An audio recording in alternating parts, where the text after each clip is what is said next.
Hello? Can you hear me? Are you able to hear me, Gloria? Yes, I can hear you. Can you hear me?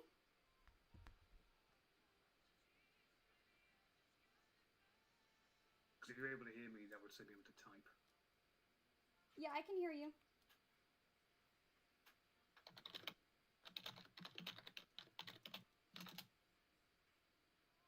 Oh, good. Yeah, I was just wondering if it is in Streamlabs, there may be... oh, hang on, I'm going to launch Streamlabs myself and see if I can work it out.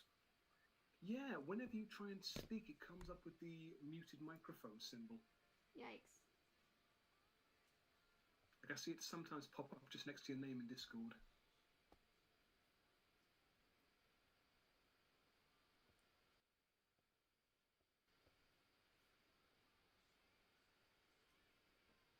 I remember having something like this with when I was testing out the audio settings on Streamlabs, and it had something to do with the direct audio input, or depending on which screen you're on, you may have all audio muted.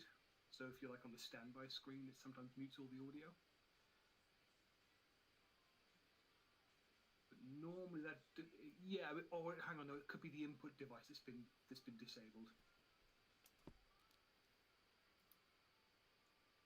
I'm just loading up my own version of Streamlabs to see if I can remember what the actual thing's called, because it's been absolutely ages since I've used this.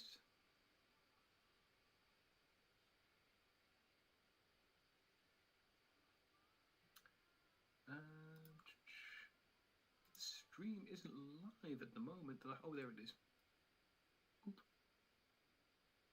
Yeah, you're on the standby screen, one I can see.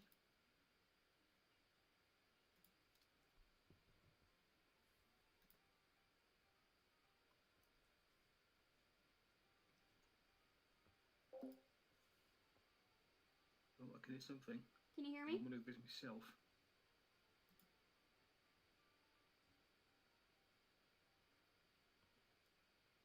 Hello?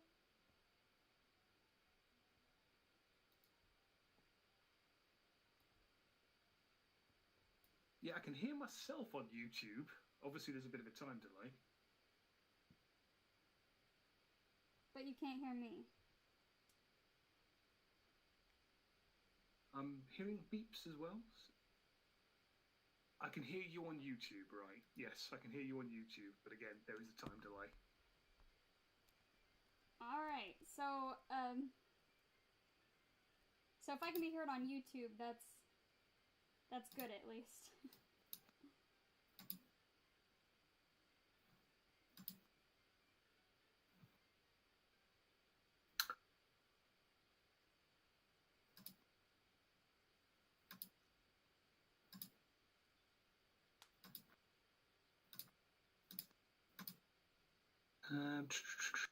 Just having a look. At least on my version of Streamlabs, the audio output capture, is that enabled?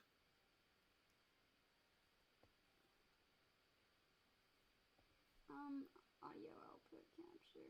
It's weird. Normally it doesn't disable. Yeah, you've got the mute icon on your Discord. Yeah, I did that intentionally to see if it would help me be heard through YouTube. Because normally OBS doesn't interfere with Discord as a program. It normally only interferes with what's streaming.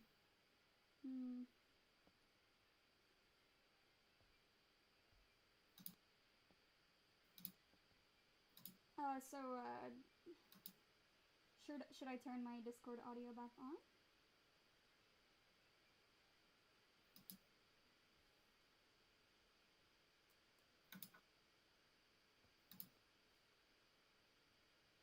I'm gonna try something real quick.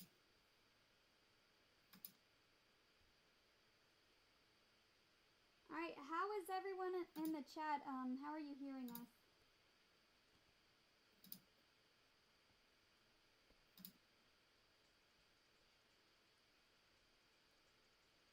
Yeah, I can hear them in the stream, but the problem is, Chief, that you can't hear me in the stream.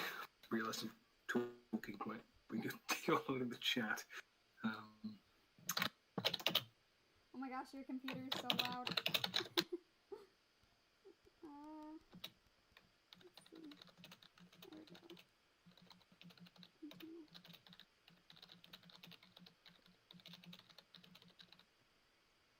Alright, can you hear me now? Can you hear me better?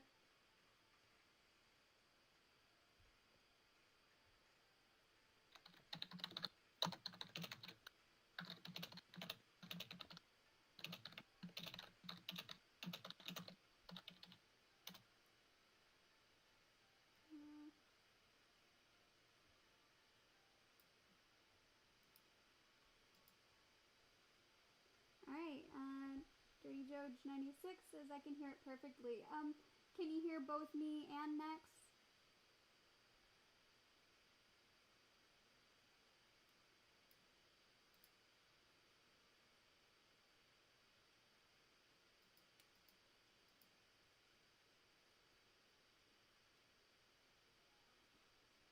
This is my first time, what do you call it? Streaming with, screen sharing on YouTube. So, we're just testing things out a little bit right now.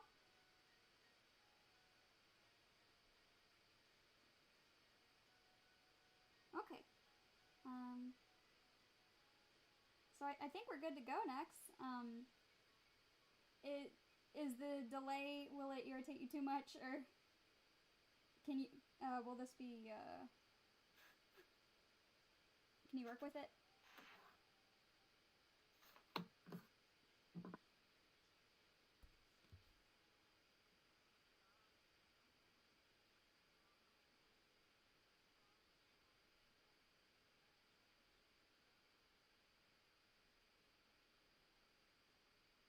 Oh, I have to use Discord voice and let the computer pick up sound.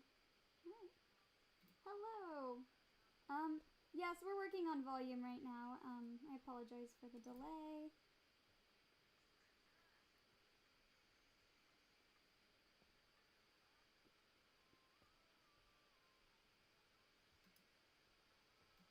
Alright. Am I heard any better?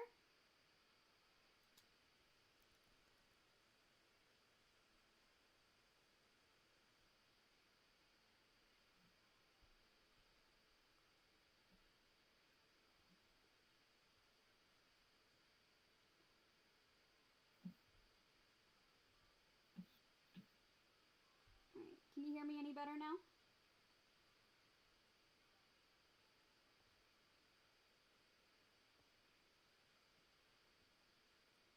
Hello?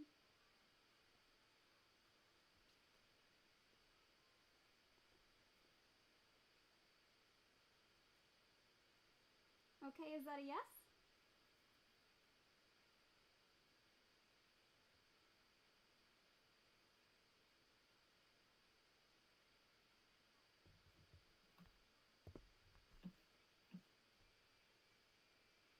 Okay, awesome. I'm glad to hear that. Thank you, guys. Alright. I'm going to switch over to display capture. And does everyone see my drawing screen?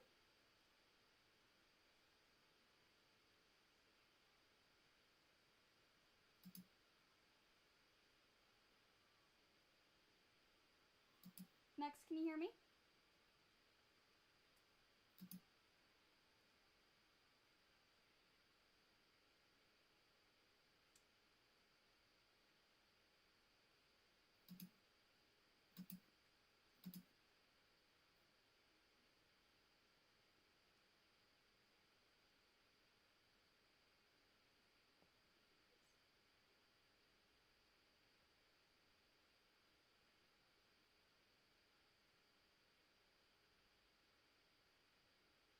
Alright. Sorry for the delay, everyone. Hold up.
Hello. Can anybody Hello? hear me? Hi, Tim. Yeah, I can hear you. Hey. Hi, guys. Excellent. No green things are coming up, so I couldn't tell at all. Yeah, we're having a bit of an audio issue with Gloria. We can hear her on YouTube, but we can't hear her on Discord. Weird. I'm not sure. So the conversations I would be having with her via YouTube would always have a bit of a time delay. Yeah, that would not work at all. We got to be able to. Well, it'll be interesting. It'll be an interesting challenge to overcome. What you should check is the input for the audio on Discord for Gloria. She needs to check that her input is the mic that she's using. Let's see.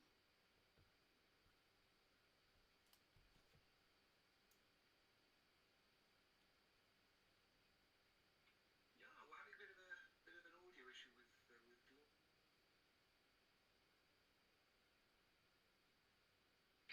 Gloria. Alright, can you hear me better? Alright, I just joined it on my phone. So, maybe I'll just have to use my phone for audio. Perhaps the biggest issue is that I don't think you guys are heard as well.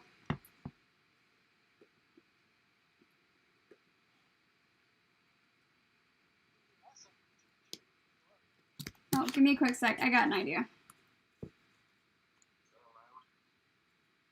Ideas? I hope ideas are allowed. Well, I'm sorry. I'll break all the rules. She's a rebel. Alright, there we go. I unblocked Alex, by the way. And I've been talking to him, actually, and... We're live. What? We're live. You still on the standby screen for me? Yeah, give me a quick sec. I'm actually gonna hop onto YouTube on a different computer to make sure that I can see what everyone's saying, so I'm not, like, too far behind. It reminds me of the stream I did over Christmas. Well, just before Christmas. I had the iPad running, I had it on the PC and had it on the laptop at the same time, trying to work out what was going on. Okay, we're good.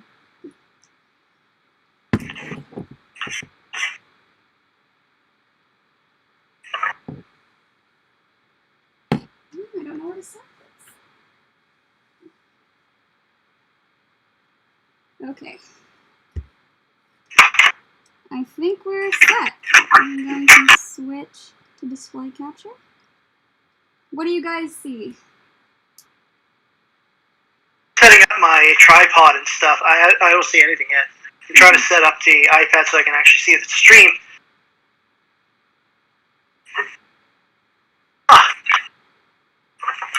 Just waiting for the delay. Loud. Okay. I got it, you guys. Huey Toonmore asks, are requests being taken? Right, I'm seeing your desktop now. It's mostly the OBS overlay. Alright, is the audio any better? Yeah, the audio's fine on my end. How's it for everyone else? Bam Bam sees the stream. Shax's ears are burning. Man, I wish I could see. You got an idea.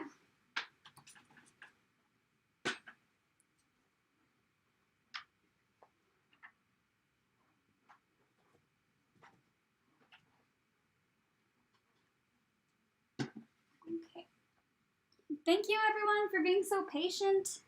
This is my first screen share on Discord, so it's a bit new.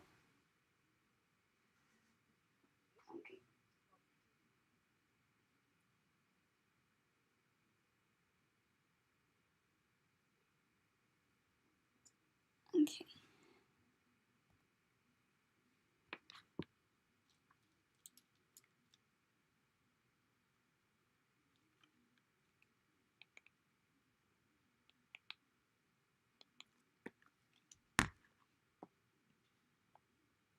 many screens are you using, Gloria? Is it just your desktop screen?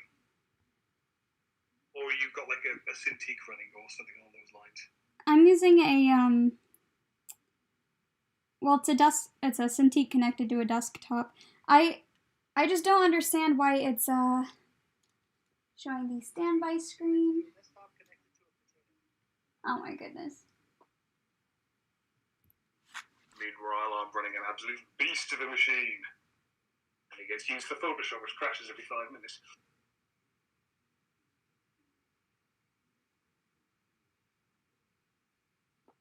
Okay, is there a reason, Do you have, it's not moving to display capture? Do you have your tablet set to a separate window? No, they're on the same, they share the same. I mean, on OBS, there's the, what are these things called? Events? No, feeds? Something like that. There's all the little windows on the left-hand side, the bottom left-hand side. I've got one set up from a Cintiq, one set up from my iPad. And when you click on Cintiq, it should have the display capture. If you click on that, it will allow you to pick which screen you're operating on. Which button is that, you said? In the bottom left-hand side, bottom left, there's like a list of the various channels. So you've got like the Be Right Back, the intermission, and all that. I've got one set up for my Cintiq, and when you click on the Cintiq, there's in the next sources section comes up with a load of options. One of them is display capture. If you click on that one, it will then allow you to pick your other monitor. So it will switch over to the Cintiq. Well, I got display capture up. I'm not seeing, I'm wondering if, could it possibly have anything to do with settings? Maybe I'm just not seeing what you're saying. Video. I'm not really good at explaining these. No, it's probably me. I'm like, I don't know what these buttons are. Sorry, I just downloaded this software today. Thank you, everyone who's sticking with us. This is a little bit of a learning process for me. So if you go to the display capture, you highlight that. There's like a little cog icon. It says open source properties. You click on that. There should be a little drop-down menu, and one of them should be your set and display. Set and display? Yeah, so if you click on the little cog, there'll be display. There should be a drop-down menu. It should have two options there. You can also use it to specifically choose program windows. Oh. Not just monitors. So no matter what, it will always show that program. No, it's not Linus Tech Tips. Nowhere near that competent.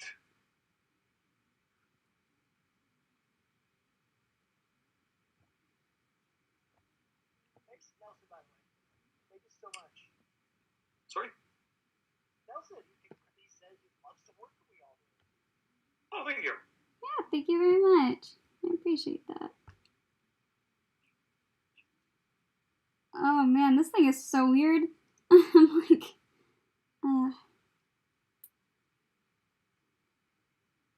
yeah, it's not giving me the option to switch to my Cintiq, at least that I see. It's gone black. It's gone black. Black for me. Okay. You know those options, Gloria, that you have there with the season logo and stuff like that? Those 3 options. Were you the one that set up those options? Yes. Well, if you try to set up another one that's just like those, there's an option that's like window capture, something like that. With that, that's how you choose which window you want to display. Instead of trying to share the screen, you can share the window. Okay.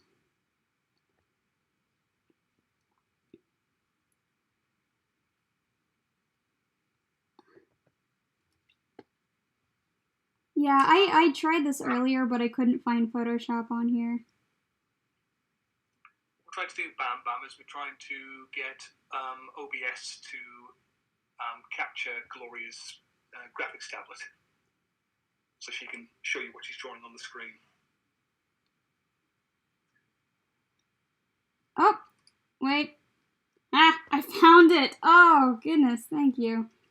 Photoshop wasn't showing up for me earlier, but it is now. So, awesome. It's a great view of utter blackness. What you're seeing right now is actually a nighttime scene.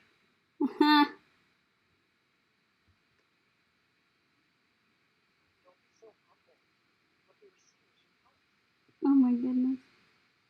Alright, you guys should see... Oh, if I can adjust this correctly, you guys should hopefully Here we be... go. See a canvas. Well, the corner of a canvas.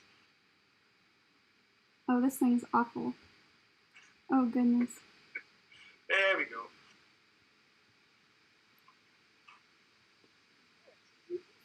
This thing's a pain. Okay, almost there, guys. We're almost there. Thank you for, hanging out there. It's not the fun of having team members. Everyone has different setups, different screen resolutions. So, when I was doing the stream over Christmas, Keith's resolution set to like 1,700. I'm using like a 2,000 monitor. He uses a laptop, doesn't he? Okay. Yeah. What was that, Tim?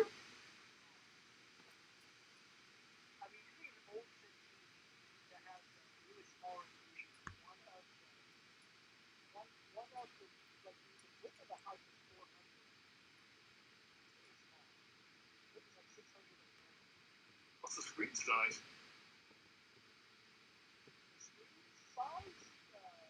In terms of inches.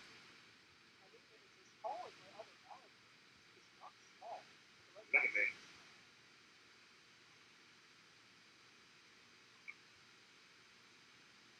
Do some test runs. Oh no, my Cintiq is... My pen is kind of glitchy. That's no fun. Oh well.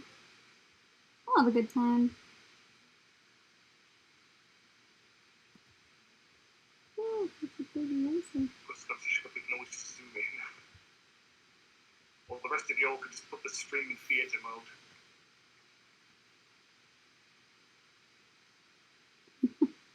I see a bunny. You see a bunny? We're off to a good start. I see a bunny. You see the... Well, man. Now I want to turn it into something else. No, you started the bunny. You must finish the bunny. I don't make the rules, I just follow them. Oh, my pen's all glitchy. Oh, darn. I have very finicky chords, and, sometimes if I'm like, my Cintiq will get fussy, and it's like, hey, now your brush isn't gonna look nice, and I'm like, thanks.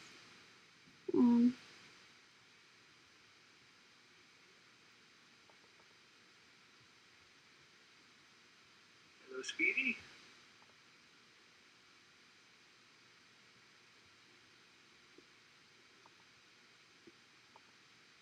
Alright. So, what's everyone, has anyone got plans for Easter? Well, considering the fact that it's 3 a.m. for me, my Easter's probably going to be spent with me passed out. Oh no.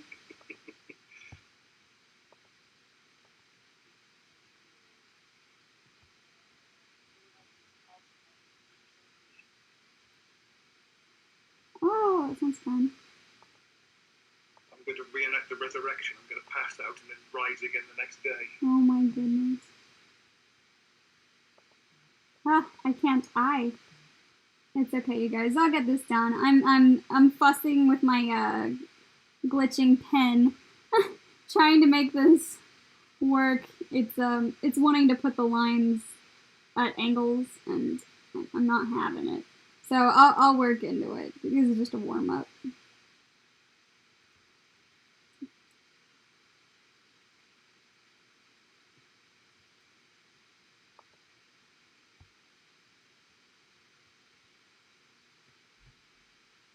All across various time zones. We've got a 439 there from Line Paul.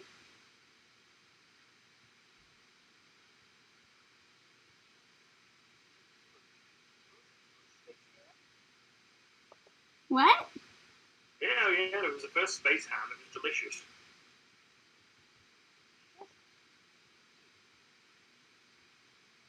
We checked out the trailer for the latest Space Jam new one that came out yesterday. Oh, the Space Jam. Yeah, it looks really good. I always thought it was so cool that they put Iron Man in. Oh, not Iron Man, Iron Giant. What am I saying? Yeah.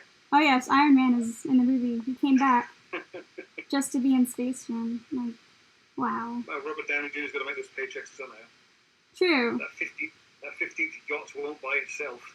I'm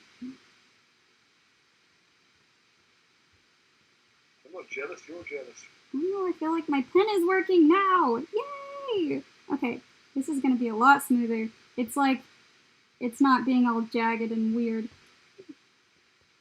Oh, yes, smoothness. Okay, I'm good. I feel more comfortable doing this now. That was irritating.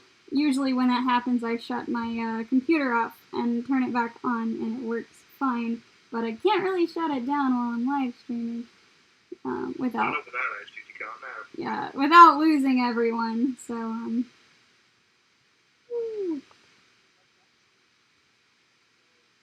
Shut down the software. Stuff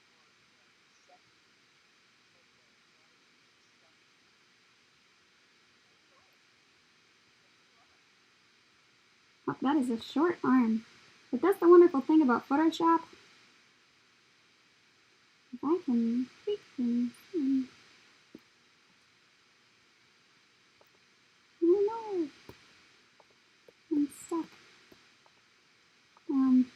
Yeah, I tend to, on the Discord server, I tend to sketch traditionally, and which is really nice because it it encourages me to just think more about the lines that I'm making.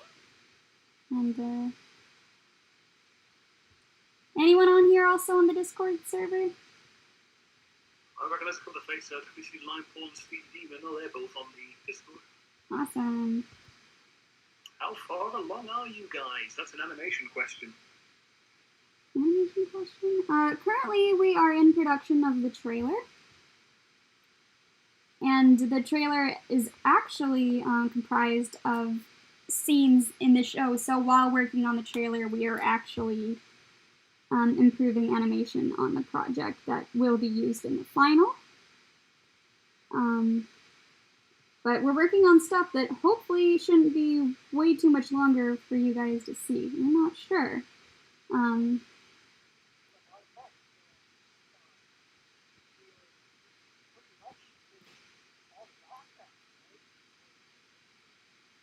Yeah, almost. We're really close. And if you guys want to see what some of those backgrounds look like, head on over to the Patreon, sign up, and there's some high-resolution shots there. Oh, for sure. Bunnie's hands are so well. Intent. Bunnie's robot hand is so strange. Like all those fingers. I had to get used to drawing 4 fingers to work on this show, but like, imagine drawing 3 on that robot hand. Do you know, that was perfectly natural to me. The weird thing, I mean, I think it was Tim who I actually had to ask when I first started doing this, the hair care short, was there is one episode, I think it's episode 4 of the original series, where Bunnie's handing a toolbox over to Rota. But the way they drew her arm, the fingers don't have a palm. It's like there's 3 fingers coming out of the barrel of her forearm. It's really bizarre looking. Oh, I actually had to man. contact him saying, did you guys draw her with an actual hand or did you use this? Oh, Because I man. don't know which is canon. No, oh gosh. Sad AM, the original show, is so inconsistent. And it's kind of hilarious, especially for being, like, for working on it for so long. And I've seen, like, so much content, because I've had to pull references from, like, both seasons. Because I try to make it, I want it to be as close as possible to the original, as far as, like, you know, the look and even the locations. And there are so many ridiculous substitutes. It's like they already had the reference there that they could have used.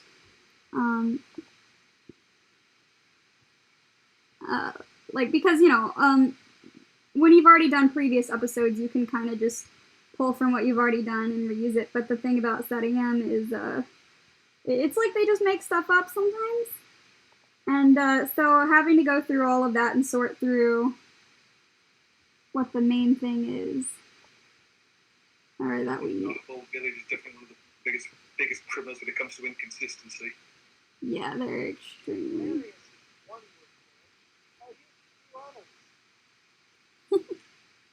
Bam Bam Studios has a question about the show.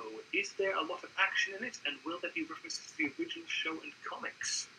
Okay, yes, there will be action. What is sad I am without action?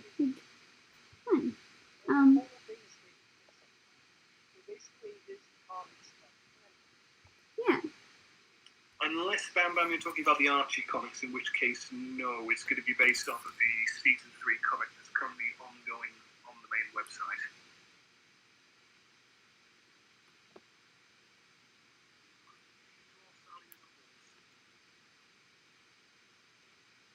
Good, but then we have to kill you. There you go, Huey. Alright, I just adjusted volumes on my end because Tim was coming in a little quiet for me. Is that okay for everyone else? Yeah, he's still fine for me. Okay. Still hear you. Okay, I didn't want Tim to be unheard. Ron Zen asks, have you heard The Thief and the Cobbler, and do you think the project is similar in any way, and how do you feel about its backstory? Ooh, oh, okay. Yeah, Thief and the Cobbler is pretty cool. I don't think I would really call it similar, aside from the fact that it is traditional animated. But, you know, story-wise, design-wise, I don't think so. I might have to look at it again. It's been a while since I've seen it. But, man, the story was, like, if I remember correctly, it was pretty, like, tragic what happened to it, how it was just, ripped out of the creator's hands, and then just ruined. But, man, it's been a long time since I saw that. Although, every time when I have seen it, when I watch it, I keep thinking of Simba, because it's the voice actor of Simba in the is the main character. The child Simba or the grown-up Simba? The grown-up Simba. Am I coming across as quiet to anyone? Apparently Chief can't hear me. Oh no. Okay. Should do a microphone a bit closer. Let me. Is that any better for you, Chief? I'm turning it up. Bam Bam asks, how big will the story be for Sat AM, and will this be the final season? Oh. It's intended to be the final season, yeah. It's, what we're creating now is just the first episode of Season 3. That is our entire focus right now. And for further seasons, that is something we're going to analyze. Well, not further seasons. Further episodes is something we're going to analyze after this episode is done. This episode is a proof of concept, like a pilot episode for future episodes. Well put, And Tim. we would do a whole season worth of episodes, so at least like 12 episodes. That's an interesting one. Yeah, how different will the new season be from the comic version? It has the same story. Pretty much there are some like new little things added in, but overall I would say it's the same story, but the visuals are very different. I was going to say with the, obviously with a televised format you have more room to add in dialogue that's obviously, you've got limited space on a comic panel, so I'm imagining Eric has probably expanded the dialogue a bit. Yeah, I think so. In terms of the pacing, I'm guessing it's the same as the actual comic. Have any new scenes been added? Tim, what would you say? Chief says that I need to be turned up too. Oh. Yeah, Tim, I thought you were quiet. Okay, I'm gonna try something. I'm just gonna turn up my phone in general. All right, can y'all speak now? Hello, everybody. Can you hear me now? I can hear you great. I can hear you so much better now. I can hear you, but you've not changed much to my audio, but I think that's just Discord. Is that too loud, everyone? What do you think?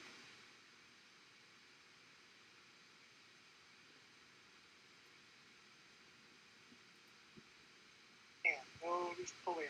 Maybe just wait a second. Yeah, there's a delay, about, I think almost a minute. Well, while the delay's going on, it just suddenly dawns on me we haven't done the introductions to anyone here. So what we've got, who you have with you so far today, is you have the lovely Gloria, who is the storyboard artist and the voice of Bunnie for season 3. So if you have any storyboard questions, you can put them to her. And we have the lovely Tim here, the art director. So if you have any other further questions with regards to the actual production itself, you can ask him. And then you have my glorious rumbling baritone. I'm a comic monkey. I can answer comic questions, that's about it. I don't know nothing else. He's very good at comics. Very good.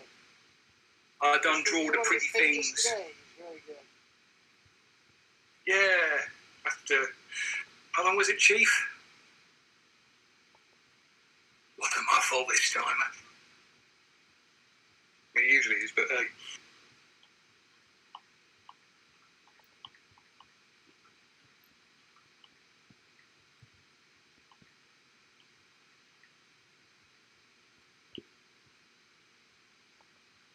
How long are the episodes intended to be? Asks Speedy.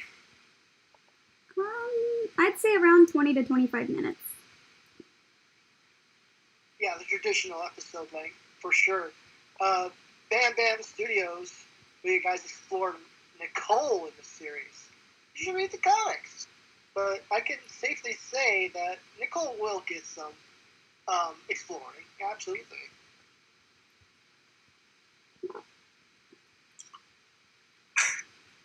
That bunny holding that basket full of, I'm assuming, eggs is absolutely adorable. I love that expression. Thank you. She's just like, I don't know what this is. Oh my goodness. I don't know what this is. Alive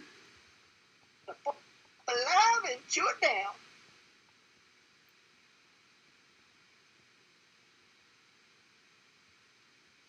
There's someone in the chat asking earlier on, what do Mobians think of Easter? Oh. I can imagine it's absolute confusion, I would imagine. Oh, I'm sure on Easter, Robotnik hides his explosive metal death eggs around the forest for them to find. Oh my. Yep. That just seems like, you know, so they're probably not fans.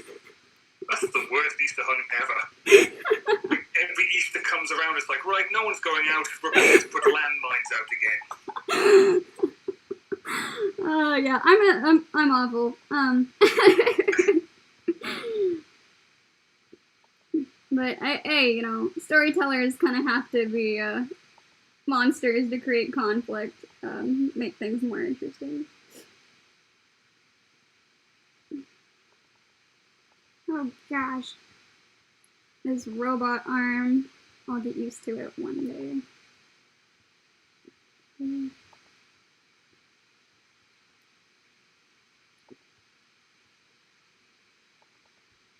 Bam Bam asks, is Robotnik still alive? I'm afraid that'd be spoilers now, wouldn't it? Yep. Absolutely.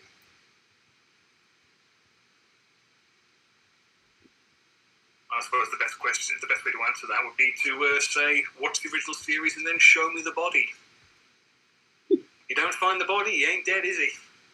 Yeah, I mean, it's unknown what happened to Robotnik in the original series. It's just something you're going to have to find out, I guess.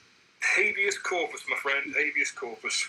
You know, in retrospect, I think that was actually kind of genius of, like, Ben Hurst and the other the creators, because it's like, yeah, we're ending our show, like, this is our last episode, but, you know, we'll feel better knowing that the main characters have won, but, you know, they leave it open-ended so that, you know, possibly there could be more conflict in the future. And, I think that's really clever. As I mentioned, they also set things up in such a way that it served well as an ending. I mean, obviously you have the cliffhanger with the red eyes and Snively, but you had, like you said, you had the defeat of Robotnik, you had the destruction of the Doomsday device, you had the Sonic and Sally kiss, so they get to the girl in the end. You had all those little bits tied up, but of course they still leave it open-ended for you to carry on. So it's both the genius of him not knowing if he was going to get that final season, but also the evilness of him by going, well, I might not get it, but let's leave it open-ended. Brilliant. And the unique story that could come with Snively being the villain, because Robotnik's typically always the villain, and we set up Snively with Robotnik. It just seems like a really interesting take to go with the apprentice becoming the master. You know what I mean? Yeah, it's a really interesting story. If only someone would actually write that story about what Snively would do if he got in control. Do you know anyone who would do such a thing there, Tim? Do you know anyone who's written such a story? I have no idea. What a shame. I wrote all this.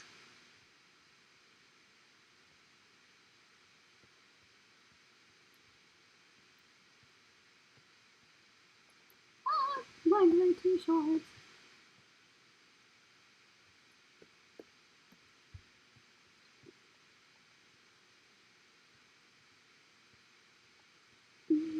I kind of feel like I want to draw Bunnie myself now.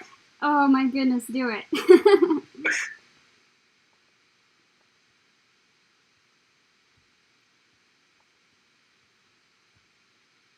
Oh, whoa, I was putting her normal arm on the wrong side. Plot twist. I did that on the Christmas thing I did. On the original draft pencils, I ended up putting Bunnie's arm on the wrong side. And I call myself a Bunnie fan. I've done it too. It's hard to keep I've had track to flip of. a panel because of it. I wonder if I ever did. I mean, like during the storyboard phase, I'm not sure. Like, now I'm slightly concerned. I did mess up a few things that we had to like go back and address. Like, for example, I think it was the mini computer monitors on Robotnik's chair. I hate that chair so much. Oh gosh, yes, but we're probably gonna have to 3D model it at one point just to help the future animators with getting the directions right. So that's gonna be. Keith is actually planning on creating a turnaround for it. So Keith's 3D model. He's gonna create the 2D turnaround so that we can transfer it into 3D easier. Right. Yeah. I was going to say, 3D modeler, there just happens to be one who's just popped up in the chat. Hint, Rotalus. What? Rotalus, he's the 3D modeler and animator, well, one of the animators. He rigs stuff up for Tales Armada. Oh, that's awesome. The Sonic fan game. Oh, He's rather good. That's awesome. Yeah, that 3D model for the chair is going to be quite an effective tool. Mm-hmm. I hate that chair so much. That horrible HR Geiger chair. Yep. I realized I put the monitor, there's a screen on the arm of the chair, and I put the screen on the wrong side. So we're just planning on removing it, but I'm actually still considering keeping it there and just suggesting that Snively added another screen. We'll try to work that out. It's very easy. All you have to do is paint it a slightly different colour, and that way you know it's a new edition. Paint it Write Snivco on the back. Snivco? Snivco. Oh my goodness. Sniffy code. Snivtech.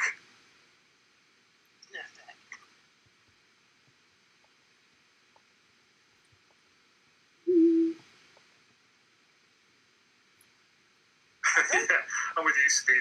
Seeing Snively in that chair is adorable. He's just so tiny. Oh, goodness. Y'all wouldn't believe it. Okay, I'll have to pull it up, but I actually made a joke storyboard about that once. Let me see. Well, if you guys want to see small Snively in a chair, just go onto the YouTube channel, because you guys uploaded the colouring of Snively in the chair. Yo, that's true. But Give me a quick second. I'm actually gonna look through the archives. Nah, I have... That's how you know they're serious, guys. They have an archive. No, it's just like folders on my desktop. Even so, that's a fancy way of saying it, you know. It could have just been like a drawer with a bunch of stuff shoved in it, but now this is the archive. The archives. It feels like it sometimes because I'm like, what am I looking for? And it's just, I have a Sat AM folder, and it's just, it's got so much stuff in it because I saved so much content. Let's see. Sniv robotics. Doesn't really have a ring to it, though, does it, Rufus? How about Snivbotics? Everything has a nose. Oh my goodness. Even the molluses. Even the swamp bots. Especially the swamp bots. Oh man, you should have done that for your April Fool's gag. Do you remember how I think it was 20? It would have been probably 2019 when you guys did that really overly cartoony. This is the new art style we're taking gag image. You could have done that for your joke image this year. Just have all the swamp bots with the giant noses and the glasses. Retroactively go into the past and do that after you made that joke. Oh, if only. Someone invent a time machine. Hello, Frost. What does the chair look like? Rotalist, just go on Google and type Sat AM Robotnik command chair and you'll see it's this horrible half-egg HR Geiger-looking monstrosity. Okay, I got an idea. It's not pulling up in... No, I'm gonna try something real quick. I want to see if I can import it into Photoshop and that'll make things faster. Speedy says, I bet Robotnik's chair is comfy. I would beg to differ. I've done, well, like the guys on the animated side of things, I've done a deep dive into how that chair looks, and the padding looks really thin. It didn't work. It seems to mostly just hold Robotnik's form rather than actually support him in any way. It just has to be. The guy is huge. He's got to have a comfortable chair, right? God, can you imagine trying to get lumbar support for Robotnik?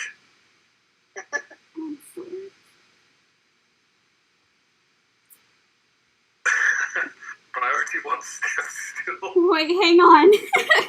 I saw it. Oh no. Alright. I'm trying to see if I can get I actually turned it into an animatic, I realized, but I'll need to get it up and running. Oh, this thing hates me. Here's a question for you, Gloria. From Bam Bam. How many times has Bunnie said sugar in the episode?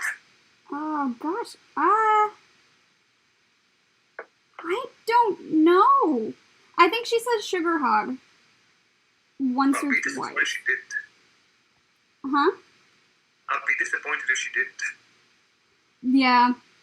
She says Sally girl. Well, I'm not seeing the option to pull up this animatic in here. Man, that would have been hilarious. It was just a joke animatic.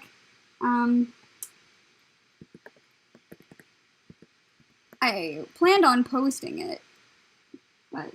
Well, you guys haven't posted anything on the Season 3 Twitter for April Fools. Why not post that animatic? We were going to post it earlier, but someone forgot and then blamed Chief. It's just very rough. And, I was hoping I could clean it up before sharing it. But I figured since we were on here... Oh, well, I'm going to move back to Bunnie. But, yeah, definitely, it's hilarious. You guys might want to keep an eye out for that. I should be getting more time to contribute over this next, in about a month, probably. So... Nick Ferrante asks, when does Season 3 Episode 1 come out? When it's ready. Yep. It's ready. We are trying. Gino asks, I would love to have it out. Bunnie call Tails? Sugar Fox? We really don't know. What was that? What would Bunnie call Tails? Sugar Fox? Oh, that'd be adorable. I kind of imagine she'd just call him Hun. Little chicken nugget. Chicken nugget.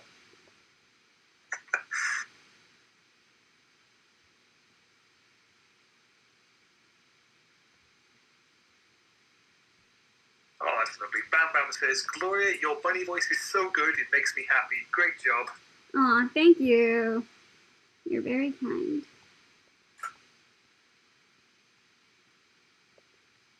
Yeah, Bunny's fun. But if I do the voice too much, it can be not only exhausting, but sometimes it strains my vocal cords. Not only that, Gloria has told us stories that when she does an extended session on Bunny, she can't get out of the voice and ends up accidentally putting that southern twang in everyday life. Okay, that happened. But, yeah, so I'd say, like, about when I first started doing it, it got a little bit addictive, and I think crept into my voice a bit more. I actually am Southern, but I actually denied the Southern accent for a very long time, so most people can't tell. But when I started voicing Bunny, it kind of all, it came back, so, and I embraced it a little more. I still don't speak that way normally, but I definitely did catch myself doing it a lot more at first. Will Sonic and Sally still be in love with each other? Well, you have to read the story, won't you? Let's see, so...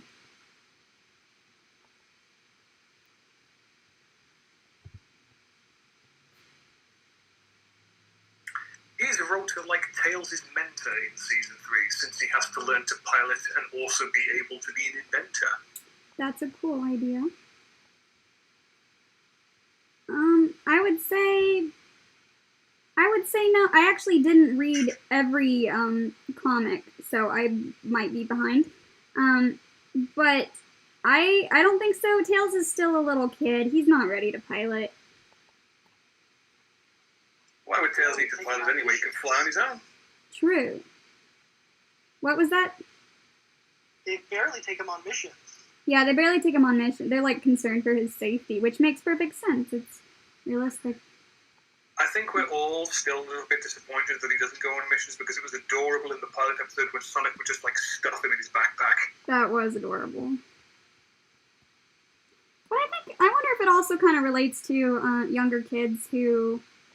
I can't remember the way this goes. Don't stuff younger kids in backpacks. No! Not that.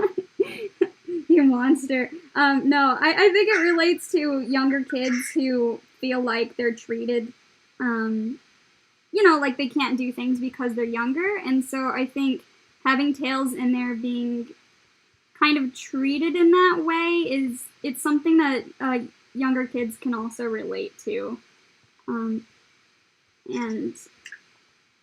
That's how Tails' character has always been, is that relatability with him and Sonic, where Tails trying to live up to Sonic's reputation, trying to be like him, and trying to be braver and be that hero, and people treating him very young, even though he wants to be that hero.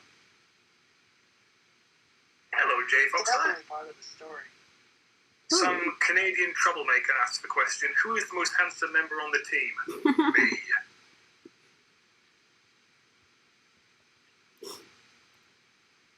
Nobody on the team has actually ever seen my face. I think Robotnik is probably the most handsome man on the show. Just kidding.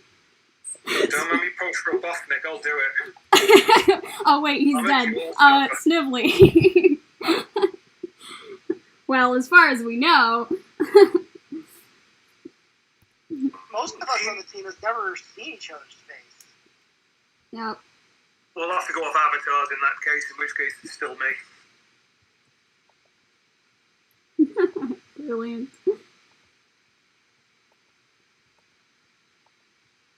I wish I could see the questions. As you can make it.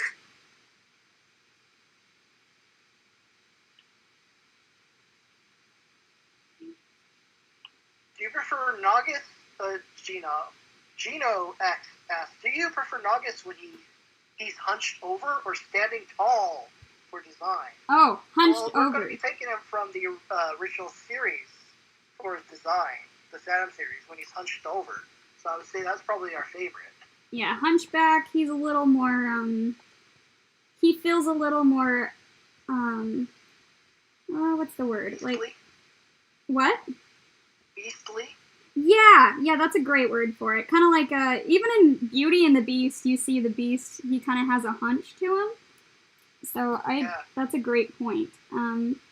I imagine from an animation side of things, it's probably more interesting to draw as well, because there are obviously a few panels where he does stand upright, and he's very square shaped as a character. I can imagine that would be a bit kind of boring to draw over and over and over again. I wouldn't say he's boring. He can be difficult to draw. He's one of the more his body is rather plain, but like he has a very interesting face, I'd say. Right, yeah. And it can be a little tricky sometimes. At least in my case.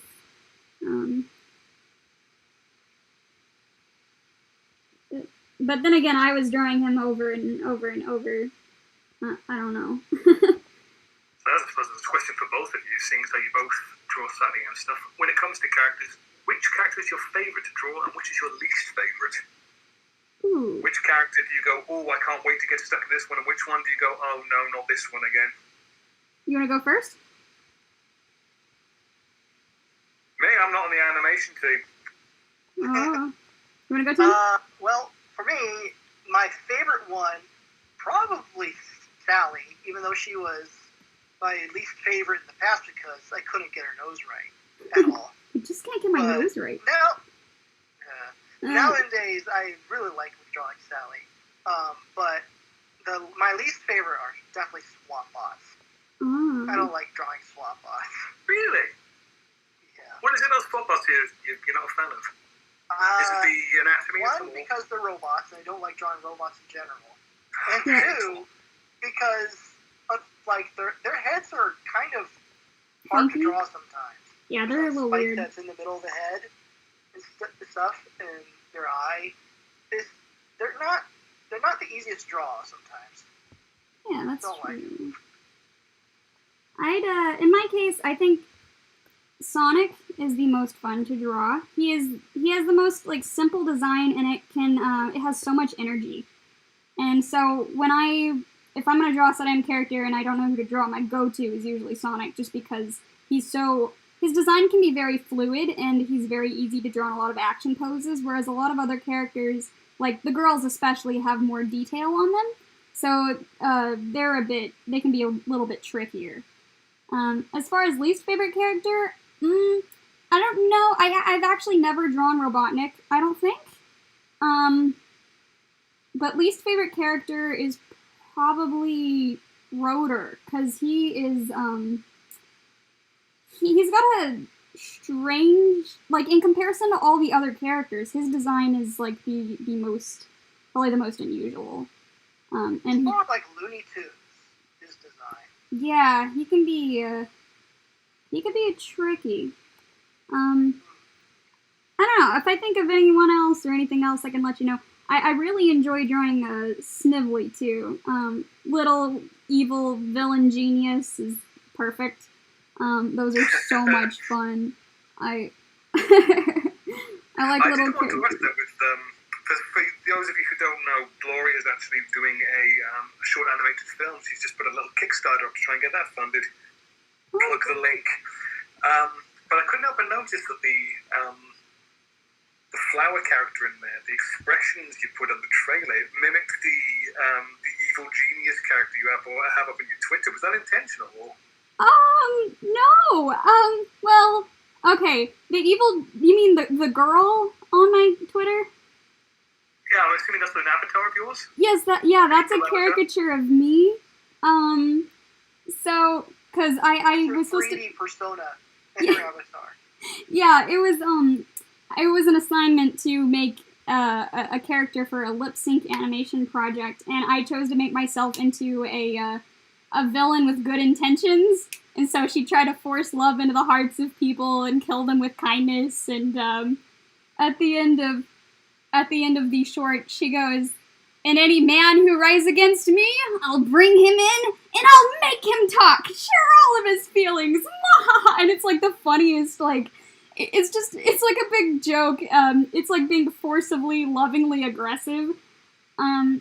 So that's me, and maybe the thing is like any connection that you saw, it might have been partly due because that might just be my style. But another thing is, and after the film is released, I'll explain in further detail about what, some more things behind the story. But in a very distant, subtle kind of way, I see the flower character as myself, and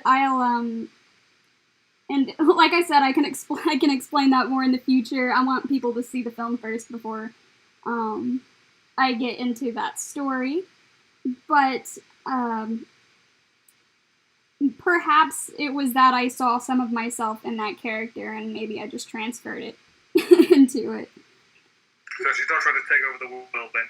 Oh, no. Her goal is not to take over the world. Her goal is to survive her world.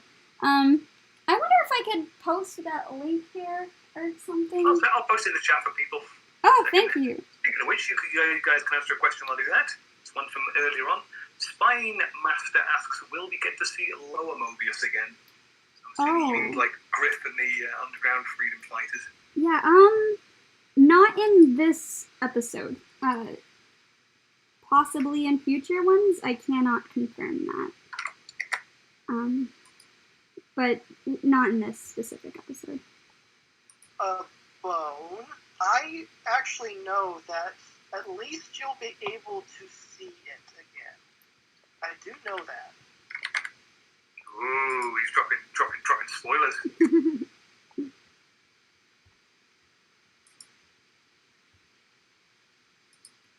Oops. Love drawing on different layers. It's okay, I can merge. At least it wasn't. There's a link for anyone who wants to check out Gloria's film project. Yep. It looks adorable. Thank you. That should be released later this year. I'm running this Leg on that, Gloria. Sounds amazing. Thank you. I posted this Kickstarter for helping raising funds for audio, like music composition and sound design. The film will be made no matter what, but it will be better with this. So, or with like professional audio. So that's going off your recent tweets, sparklier as well. Sparklier as well. Yep. So, what was I gonna say? Anyways, if you guys don't mind spreading it around, I'd really appreciate that. My Kickstarter, I don't know if I posted it at a bad time or something, but it's not doing as well as some others, sadly. But you can check it out and see for yourself. Oh, I'm drawing on the wrong layer again. And see what you think of it. It's a very original kind of story. It was very hard to get greenlit because of how different it was. And in the environment I was working in, the people wanted things that were simple so that it could be understood easily. But at the end of the day, they liked my idea above a different idea that I had because this one was more original. So I was very confused. But it was very hard to make, especially the story. But I think it was definitely worth it. I felt like I was killing myself making it, but I'd probably do it again because it just matters so much. What's that old Victorian adage? You know it's good for you when it hurts. Oh yeah, no, this film hurts so much. It's gonna be good. Yeah, I was in one of my last pitches, and during the story, and it didn't go well at the time. And after the critique, my back just, okay, it was like my head was like, oh no, like, everything's gonna be fine, like, I've got this, and then my body's like, but it's not, though, and And I know what that's like, yeah. yeah, and what happened? I've got this, and your buddy goes, you do not have this at all. Exactly. And what happened was I had all this tension just ripple throughout my whole back, and I had such bad back pain that I had to get muscle relaxers in order to like stop it from hurting, because I was so stressed and like overworked. I drew for a day straight and I got wrist pain. Like it was, yeah. What I drew it was the storyboard, and no, this making that was, yeah. Anyways, I've been working on in 3D now, and the characters are 3D. They've been modeled, rigged, and animated, and I've actually been having a much better time. I've been actually, taking breaks, getting sleep, and it's been so much better. And the production, it's going so smoothly, and it's going very well. And it's just so lovely to finally see all of that coming together. Some more questions popping up here. A few further back. Will you see Fiona Fox appear? Yeah. Fox. She's in the opening. Fiona Fox. You want to go, Gloria? Oh, you can go. Go ahead. Fiona Fox is in the background in episode 1, in one of the starting scenes. She's in there. Yeah. You guys posted the animatic for the party scene. Is she in that one? Would people be able to see it there? Yeah. There you go, guys. If you want to see Fiona Fox, head on over to the YouTube channel, have a look at the animatic of the party scene. You might see her in the background. Yep. That was fun, adding all those in. I love Easter eggs like that. Yeah. Easter eggs! Stop. Boom, boom. See what I did there? Hey. I don't know whether or not to be proud or disappointed. Yes, that's the answer there.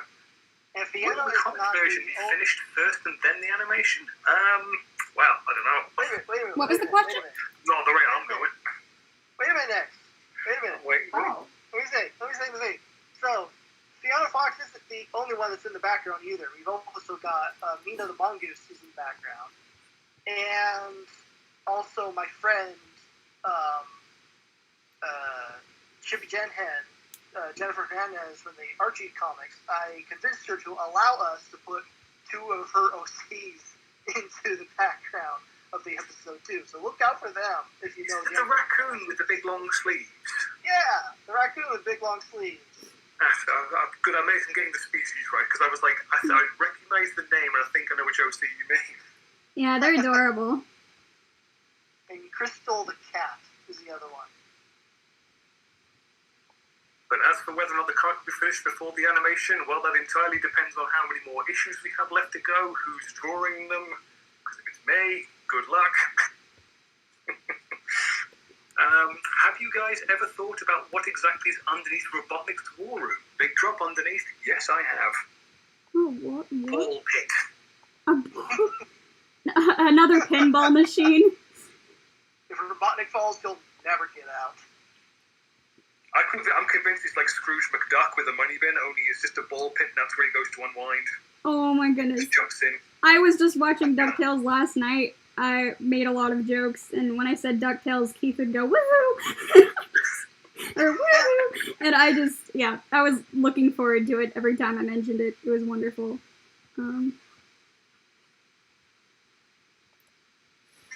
Yeah, that's honestly a really great show. I used to watch the older version when I was younger, and one of the best theme songs ever. Honestly, and the remake has, it's awesome too. Like, they do such a good job. I'm trying to remember, because obviously I saw the meme before I actually saw the episode, but it's that episode where they're feeding ducks in the park, and the alien have got with them, is looking at them like, what are you doing? I don't think I've seen that one, but that's amazing. I'm behind. I just, I saw one of the major episodes a long time ago, and I kind of got engaged then, and then I haven't had time to watch it, and now I have time to watch it, so like I just started watching it again, like I think last week, but I watch like a few at a time. It's so good though. Hi, Gino. Snively, I'll be in my ballroom. Can you imagine him saying that and just like walking over to where those catwalks are, just like cannonballing down into the chasm? That's amazing. That is now my head cannon. I'll be in my ballroom. Come and interrupt me. Oh, that's so funny. Snively, I'll be in the ball pit.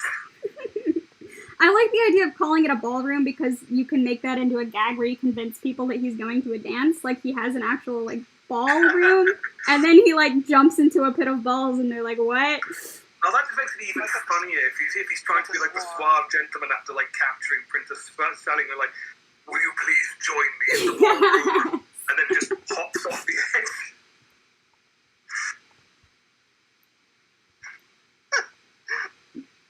I like that. Someone please write that down for me. I think I might have to use that next year for April Fools. Please. Tim, can you write that down for next? Sure. Tim's just Tim cracked. Breaker said he was going to be lurking in the chat. So Breaker, if you're listening, write that one down. That's ours. We're keeping it. Tim made like an Easter egg. You're not keeping it. Tim made like an Easter egg and cracked. Oh man. Join me in the ballroom. Oh god. We need Sally like rolling her eyes. I learned how to animate. I'm going to animate that. Please. And I will pay Jim Cummings to do the voice.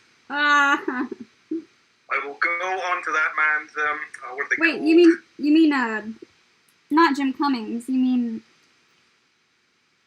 how did I forget his name? Is it not Jim Cummings? No, Snively's not Jim Cummings, that's Robotnik. Oh, I'm not talking about Robotnik, yeah. Oh gosh. I don't remember his name. Somebody please help. I'm a failure at doing this. I don't know. I love figuring out who voice actors are, and when I'm watching things. I was watching Three Musketeers, the Mickey Mouse version, and I was like, you know, the turtle came on. I was like, that sounds like Antoine. I was like, that's definitely Rob Paulson. and then you know, then it was. And then as I watched more of it, I found out, like, Pegleg Pete is the voice of Robotnik, and I was like, I didn't catch that, that's amazing.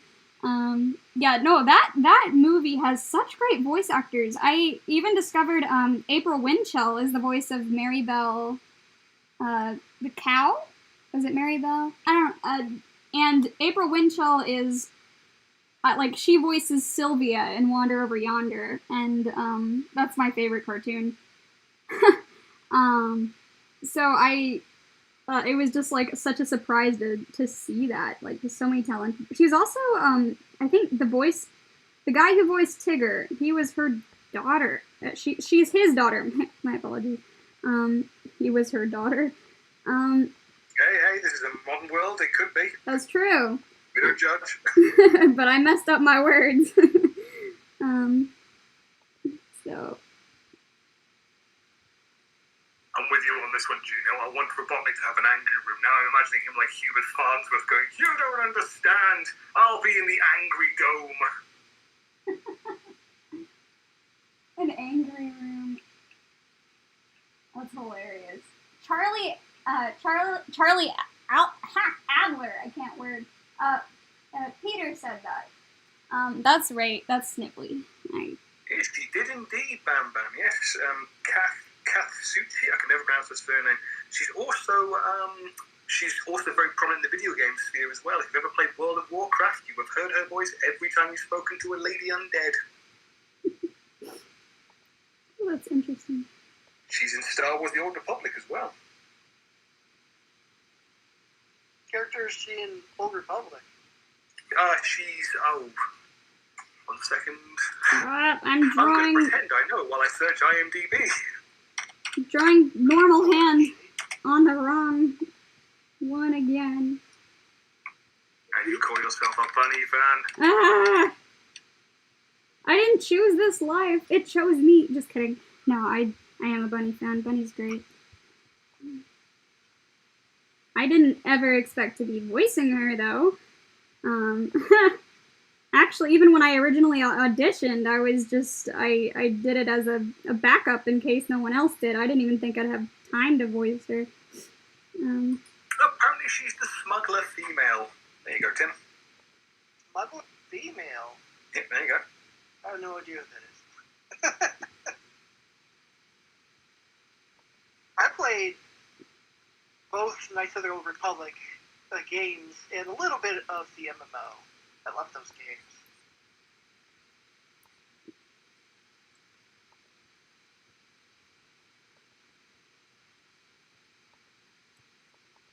Stephen DW says he believes Robotnik has a barber shop in the basement because why not?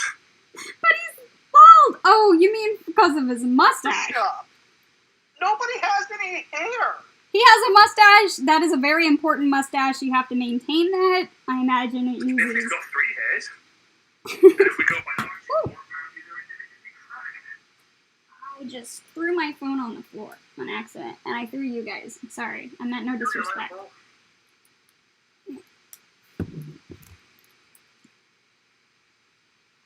Bye, Lempo.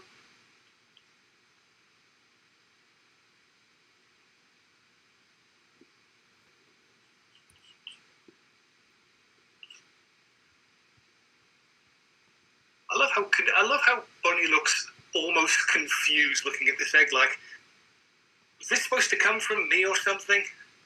What's this whole rabbits and eggs thing? Yep, Or become an egg.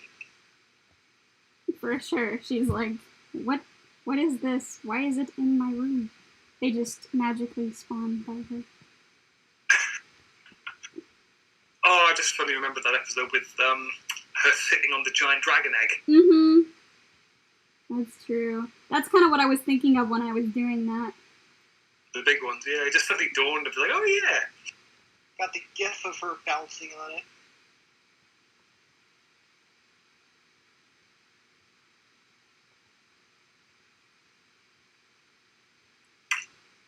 Well, Gino, if you've not seen Robotnik's own bedroom, he does have a very large portrait of himself hanging just above his bed. Who painted that, I wonder? Snibbly. Yeah, Snibbly, probably. I mean, he's a strategist. Why not be an... Like, I mean, he could be an artist. Maybe he storyboards, makes blueprints of their capture. Yeah. I'm, like, thinking of doing foreshortening with that arm, but I think I'm just going to stick it out because that kind of looks a little funky. The wonderful thing about Photoshop. Supersonic Kazooie asks, "How is the project revival for Sonic Saturday M going? Hope you guys and the project revival are doing well." Yeah, I'd say we're going well. Things are going steady. Production slowed a little bit recently, but it should pick up back on sometime next month. It should. But it's still going. Don't worry about that. We still chug away at it. But we plan on getting things done faster, hopefully next month. I'll have more time to contribute to. Our limiting factor right now is the number of animators we have. So if you guys know animators or you want to try out for animating, come on down. Try out. I just started learning how to animate a ball bouncing. Oh, there you go. Let's start. If you need any balls bouncing animated, I'm your guy. Well, Sonic bounces, and he kind of rolls up into a ball. I mean, we can put you on that. I can't do spiky balls, they're just regular ones. Too soon. Actually, no, I could do tails. Because one of the ones I just decided to animate was like, okay, I've done the bouncing ball, I'm going to put the tail flapping behind it so I can do tails. Yep, sounds like you're doing it right, though. Yeah. That's what I did when I learned to animate. Sometimes I'm still too embarrassed to show you, so... Aww. I need to pull up all my old original animation files and share those. Doesn't bite. Gino says it would be hilarious if Robotnik and Sniffly had a Smithers and Mr. Burns relationship. Oh, God. Oh, no. Exactly. Oh, no. Can you imagine that computer? Hello, Snively. You're quite good at turning me on. Oh, no. Perhaps... No! Next. Next! Kids broadcast. Sorry, it's after the watershed for me. Actually, is it? It's like almost 5 a.m. for me. Does that class as going full circle? Am I now in violation of the watershed? Well, that's for the courts to decide. You need sleep.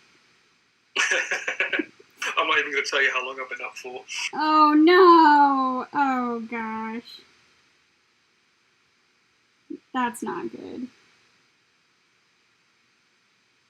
I've just noticed all of these look like they're in slightly different styles. The way I drew her eyes in all of them are, like, slightly different. That's interesting. Oh, man, Rotalith's got one up on me. He's doing cubes. Ah! Damn, son.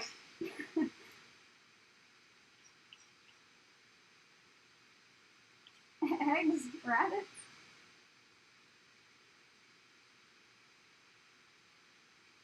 I think one of the ones you need to do just before the end, Gloria, is you're going to have to draw Sally with a pair of, like, you know, just a hairband with bunny ears on it. Oh, yeah. Oh, that's a good point. The watershed Rotalith, it might just be a UK thing. For broadcasting, you're not allowed to say or do certain adult things until after 9 o'clock. Then it becomes what's known as the watershed, and then you can be as foul-mouthed and weird as you like.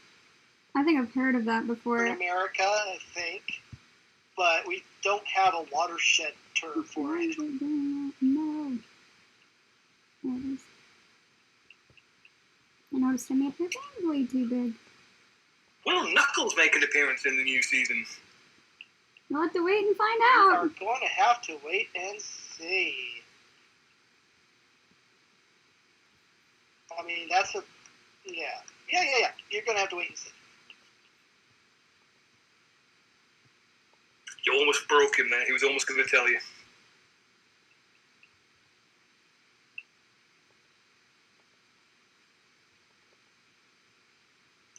That was one of the fun things just after, so like the early 2000s when, FUS first came into being. Everyone, this is obviously before everyone knew about, Ben Hurst's original plans. Everyone had a theory as to what those red eyes were. Everything from Knuckles to Metal Sonic.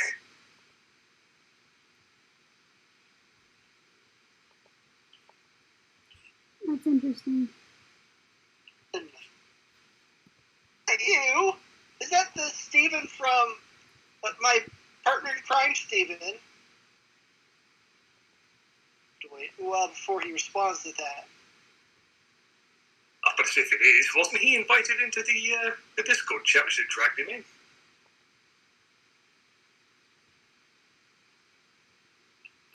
If it's the same Steven from the Christmas episode.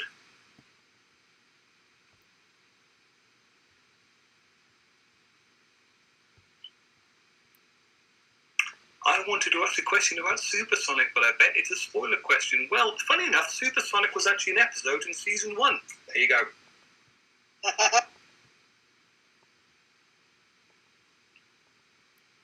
No spoilers needed, mate.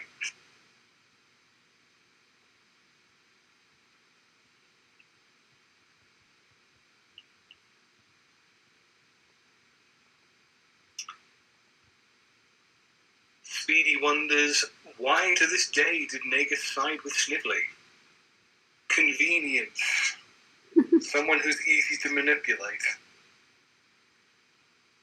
I don't know, I almost think they're about on the same level, to be honest.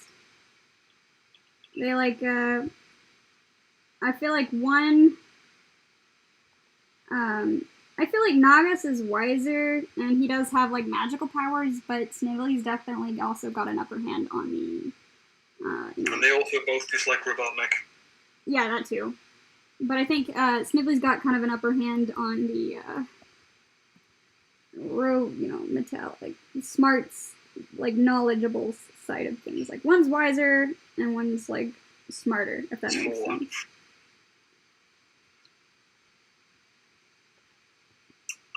plot twist, the glowing eyes, were the adventures of Sonic the Hedgehog Robotnik crossing over. Oh, that would be fantastic. But you just can't have that Robotnik without Long John Baldry voicing him.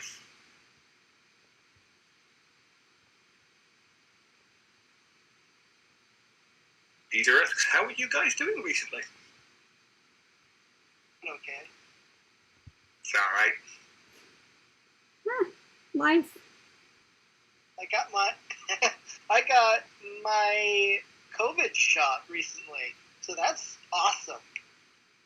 Just kind of hermiting now until a few weeks, and I can get protected. Life can get back to normal for me. For the most part, normal. Heck yeah. Don't have to worry so much anymore. I love how very unimpressed Sally looks right now. Of course. Editor Sally She is always the on. bunny ears.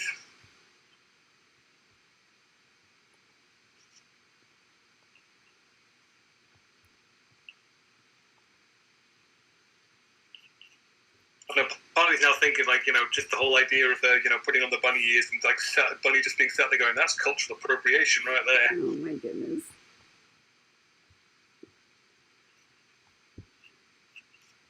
Gonna have them bunnies. Oh gosh. You know why this looks so weird? I didn't draw Sally's hair. Wait, I'm like, why does Sally look so strange? Sometimes I'll forget the most obvious things. I'm not looking at any references right now, so I'm kind of just like going at it. So, someone's been drawing Sally and Kirsten for far too long, they could just do them that well off the top of their head.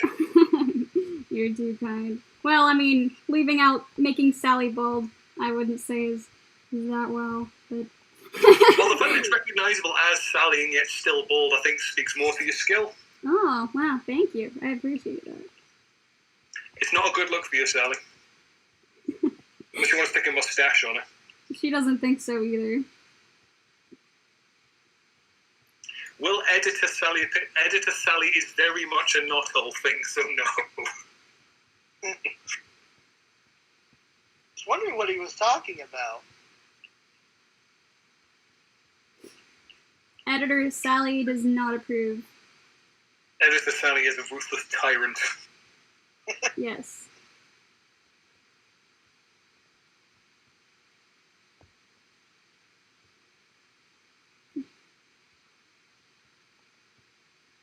I've seen images of Robotnik without the moustache, and yes, it is very awkward to look at.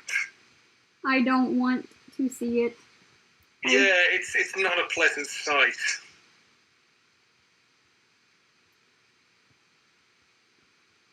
Like, there are some images that mankind is just not meant to see, and that's one of them. Yeah, that makes sense. I think I can live my life never seeing it. Funny you should mention that, though, Gino. It's when I was... I'm trying to remember who it was who asked. It was on the Season 3 Discord. Someone was asking for the colour keys for Sally and Robotnik, and I was like, I'll just go and colour up the official model sheet for you. And whilst I was trying to find it, there was a how to draw Sally and Robotnik guide up there. It was obviously like one of the animators' guides. And it is so weird just seeing this pin-headed Robotnik without the moustache on. You can see like the full makeup of how like all the shapes connect together, and it just looks weird. It's like the tentacle from Day of the Tentacle, only fat. It'd be kind of like Earthworm Jim. Yeah, all that. Not groovy.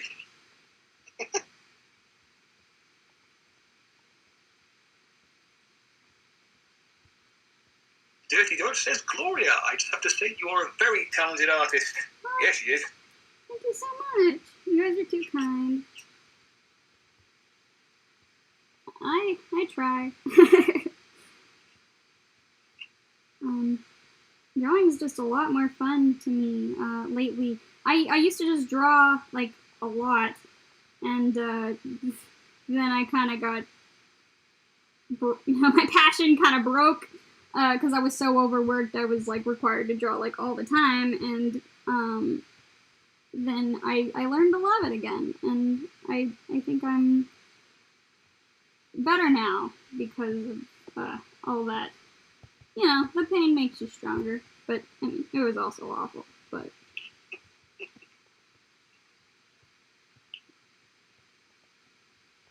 It's like riding a bike, isn't it? You don't ever forget how, and after a while you start to miss it. Oh, I don't miss it. But... in fact, I wouldn't wish it on anybody. But, I learned to you know, I know what it did to help me get better, so... I don't regret it.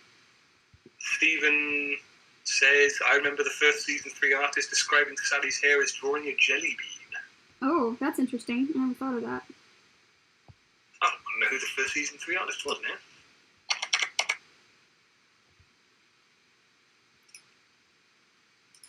I'm curious. Isn't it like Sonic or something like that? Sonic. I think he means the original, not the original one, the chapter 1 of the reboot. Yeah. Trying to find the credits page. Karina Cadot. Oh, is that Chalkara? Yeah. I think that's Chalkara, yeah, I think that's what she used to go by.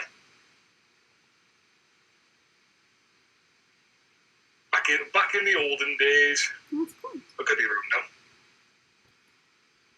Your team ever, from Gino, your team ever thought of making bobblehead comedic shorts, like what the Avatar Airbender series had?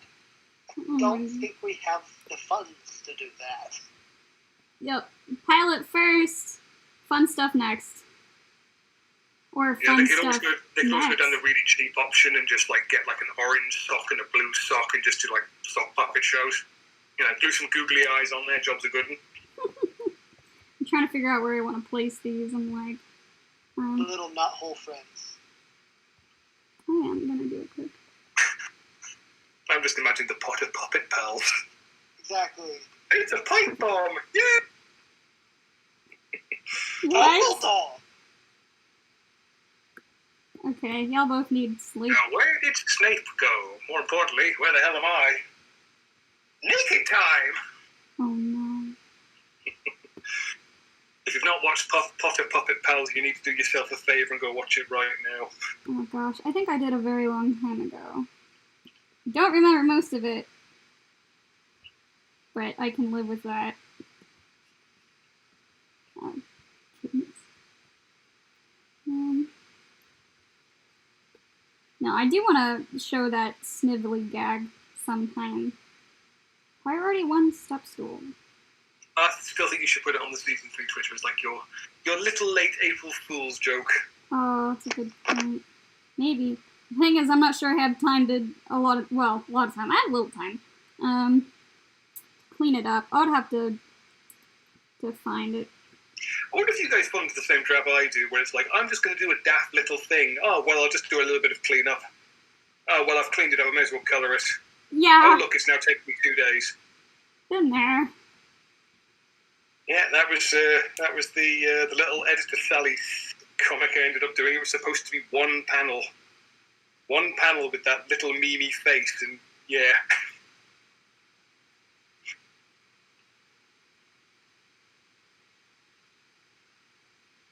Of inspiration. My goodness, I'm like reading through this comics. You people are too sweet. Oh, they're like... Yes, Krishna, Sally is wearing bunny ears because it's Easter. Yes, she has to participate. Bunny ears on tails. Oh goodness. Okay. I'm gonna draw tails. I don't have reference up, so like, Tim, you might need to remind me how to do things.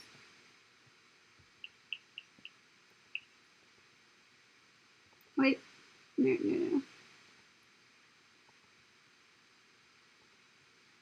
It's like a big. That's okay. Jerry the Peak, and people say Cream's the cutest Sonic character. I say, ha, you're right. Bunny's the cutest bunny character.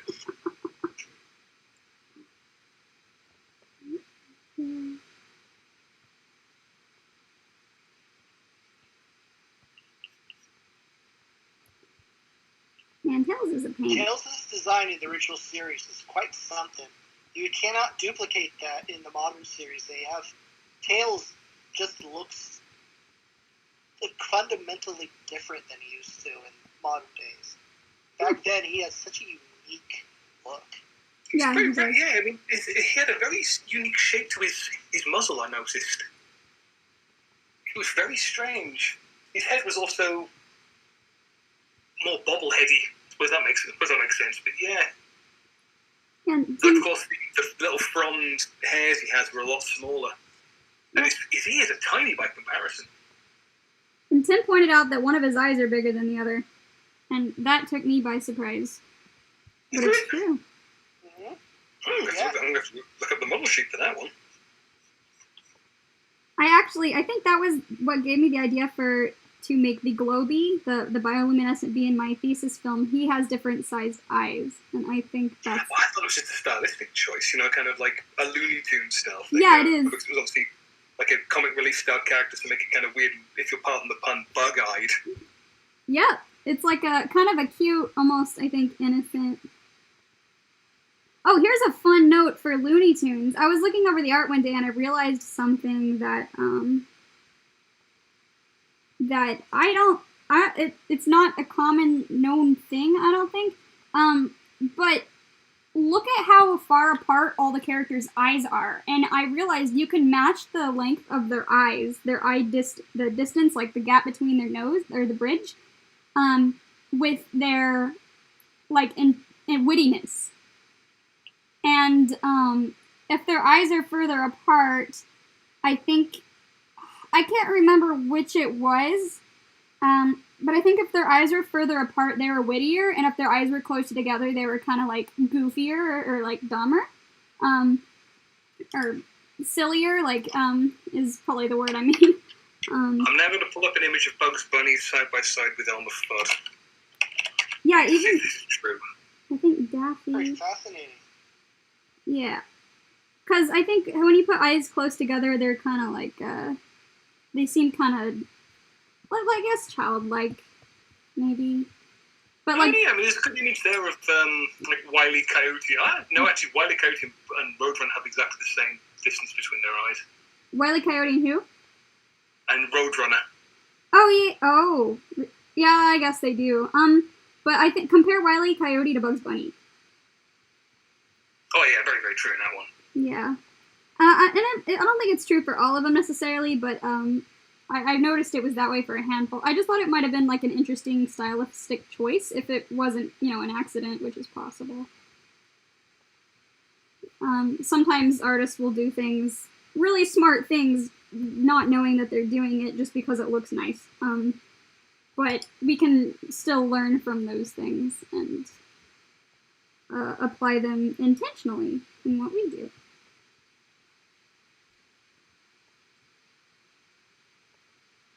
But ironically, the bee in my film is actually, I mean, he looks like he doesn't know what he's doing, and he looks... That was the impression I actually got of him, the fact that he was just going about his normal activities, but it was inadvertently harming her environment. She's like, oh no.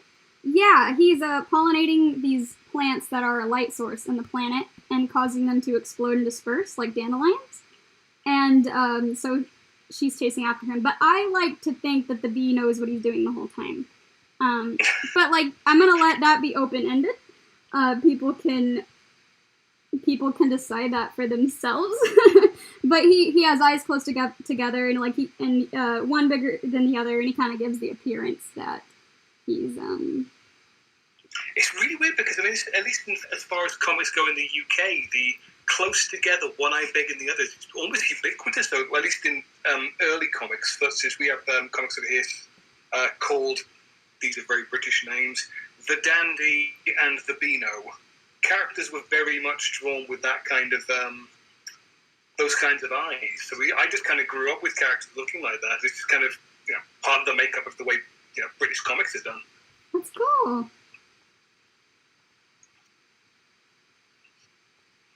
Yeah, it's so neat to think that different locations naturally have specific styles. It's so awesome. Oh, what's really interesting is you can almost tell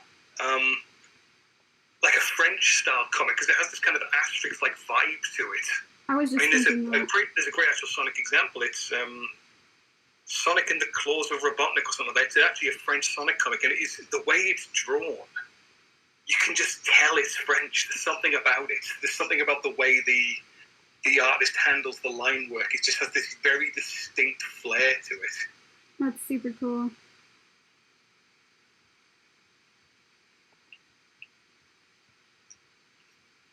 Interesting when it comes to animation. I mean, they're supposed to be the epicenter for animation revolution.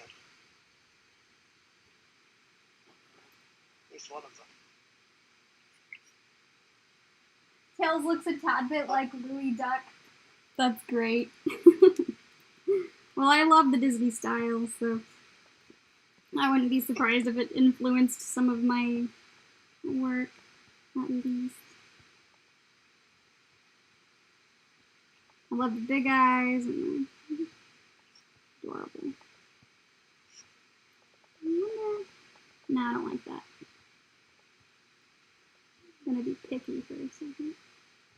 I can't do this when I'm what do you call it? Sketching traditionally on Discord, but that's why sometimes sketching traditionally is great, because it forces you to not undo. It forces you to think about Yeah, them. but work with the mistakes, yeah. Yeah, and sometimes I've done very creative things that I probably would not have done.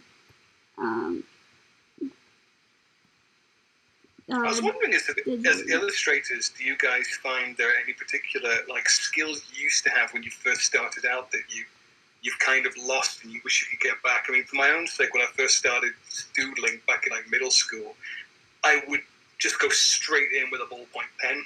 I wouldn't do any underlying sketches or anything like that. It was just me, the pen, go.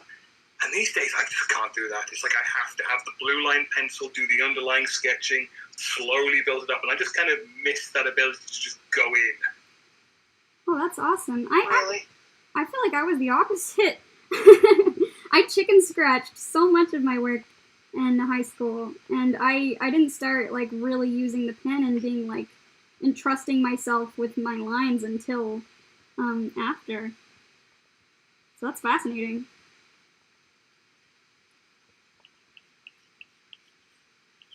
What about you, Tim? I don't miss the way that I did it before. I mean, how did you do it before? I was pretty fast before.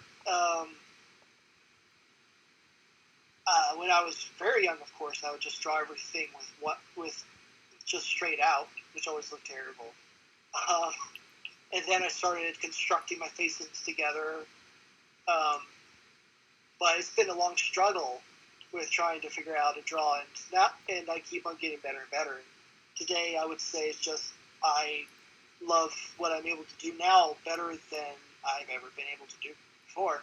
So I can't imagine going back to any previous skills that I had, because I love the way that I can draw now. It's awesome. Actually, I think one thing that I kind of miss that I used to do almost all the time, and I still do it occasionally, but I felt like I was better back then. I used to make full-blown colored pencil drawings. I used to pull out my sketchbook and just make a big piece on the page, just colored pencil, full on.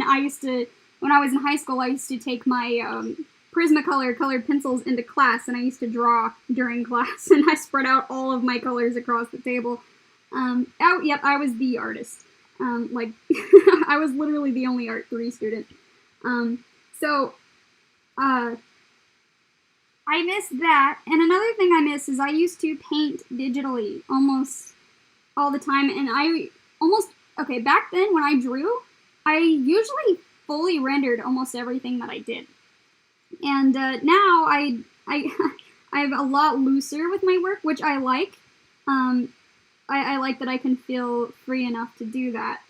But the issue is, I feel like because I don't render as often, I feel like I'm not as strong as at it sometimes, and I miss it, and I wish I had more time to do it. But most of my rendered work lately is it's still like lined. It's not fully like lineless rendered images. I think I'm in the reverse mode at the moment. In times I can only do full rendered stuff. It's like I don't dare just do chicken scratchy sketches or anything like that, because I feel like if I don't do like the full blown color thing, I'm just wasting everyone's time. I used to feel like that too. Common problem, misconception a lot of artists have. Absolutely. I think that a lot of artists think that they have to create all these completed pictures all the time. It's simply not true. It's really not. Yeah, one thing I learned... Come out with just sketches and drawings and some kind of artwork that you did. It doesn't have to be fully rendered. It's just, you can still post it up. You can show people the sketches you do. People will probably like that too. Yeah, definitely. One thing I actually learned in, my time at college was that sketches, especially in animation, there's a difference when you sketch something out and when you line it. If you compare the sketched version to the line version, there is an energy in the sketched version that will rarely be captured in the line version. It's like a light. Oh, yeah. I know that all too well. I do like the rough sketch version, start penciling in.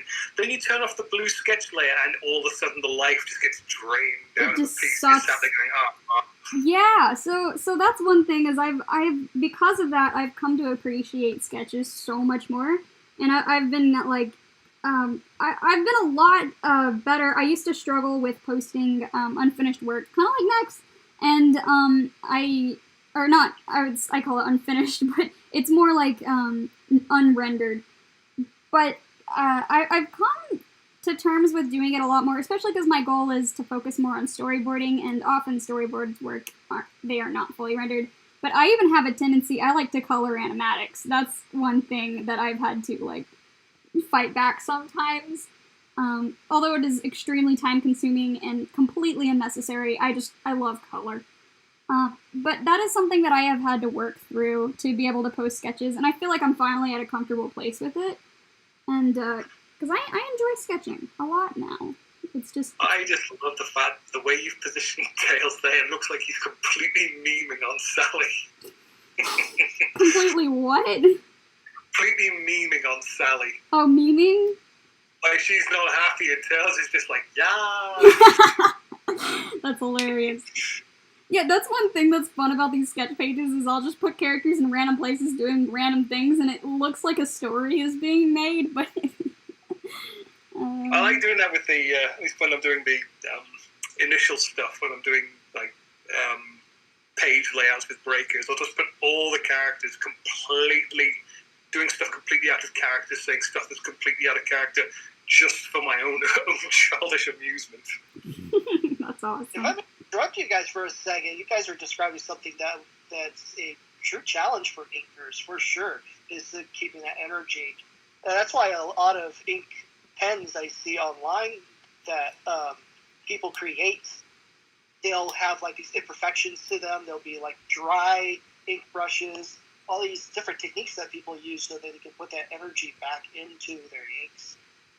Yeah, it's kind of like how there's this current trend at the moment. I mean, I'm guilty of doing this myself, of trying to replicate that CRT look, like the animated look with all the film grain and the RGB slightly out of skew. They want to put that imperfection back in because stuff looks too clean now.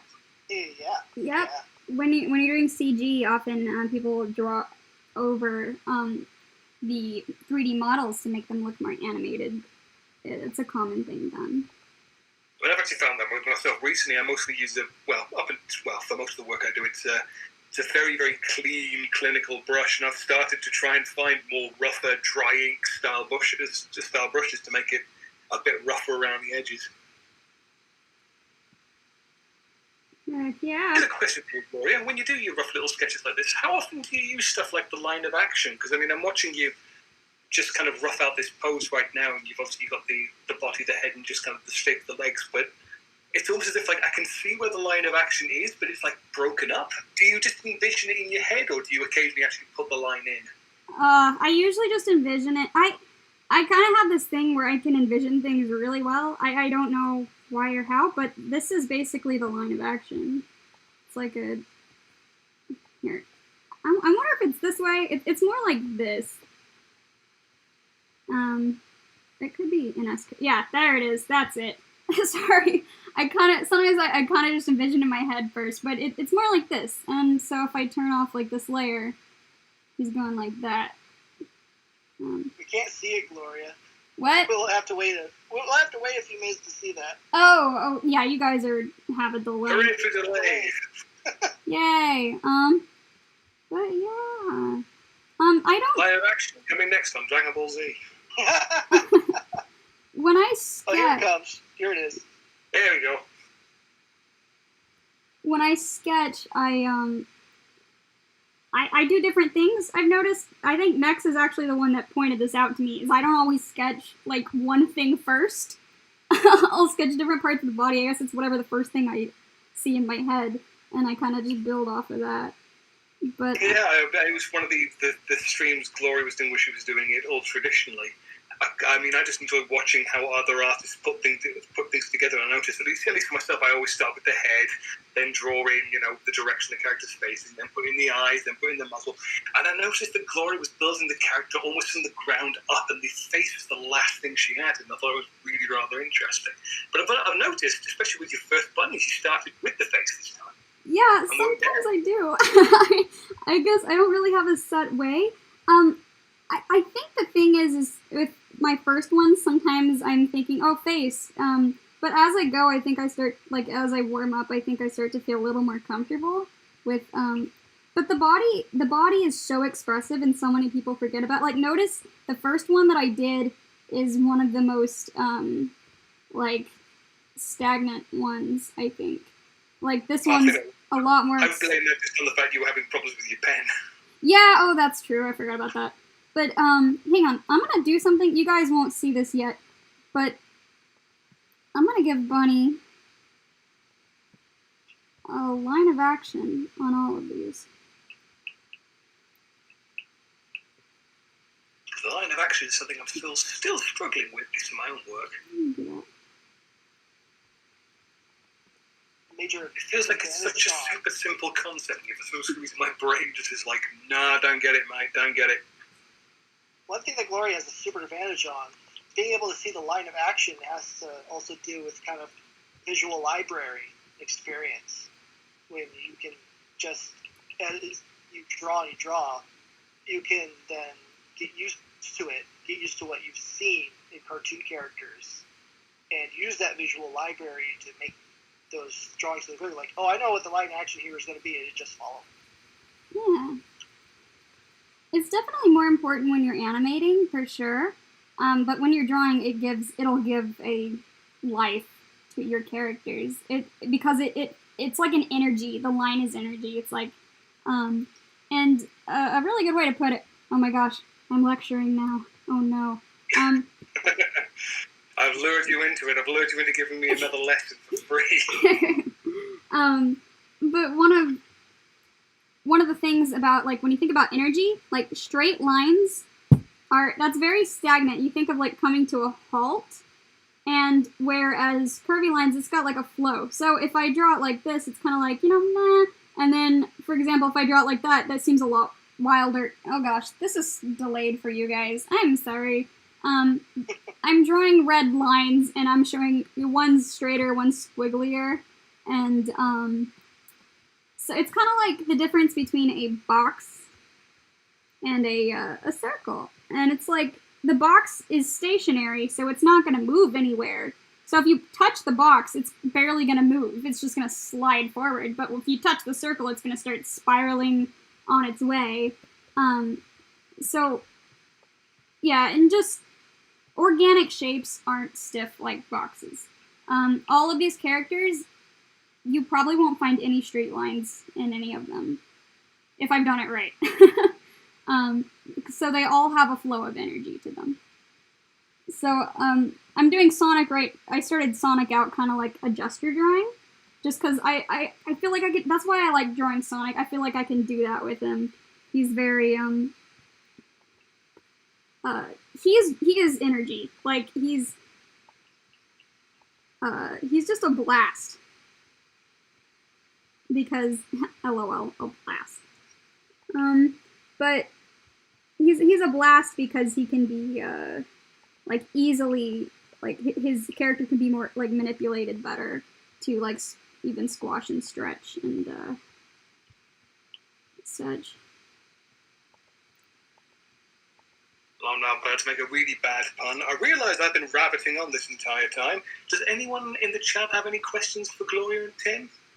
Any more questions regarding season 3? Because I kind of derailed into generic art talk for my own benefit there. Alright. You guys are welcome to ask art questions too. That's okay.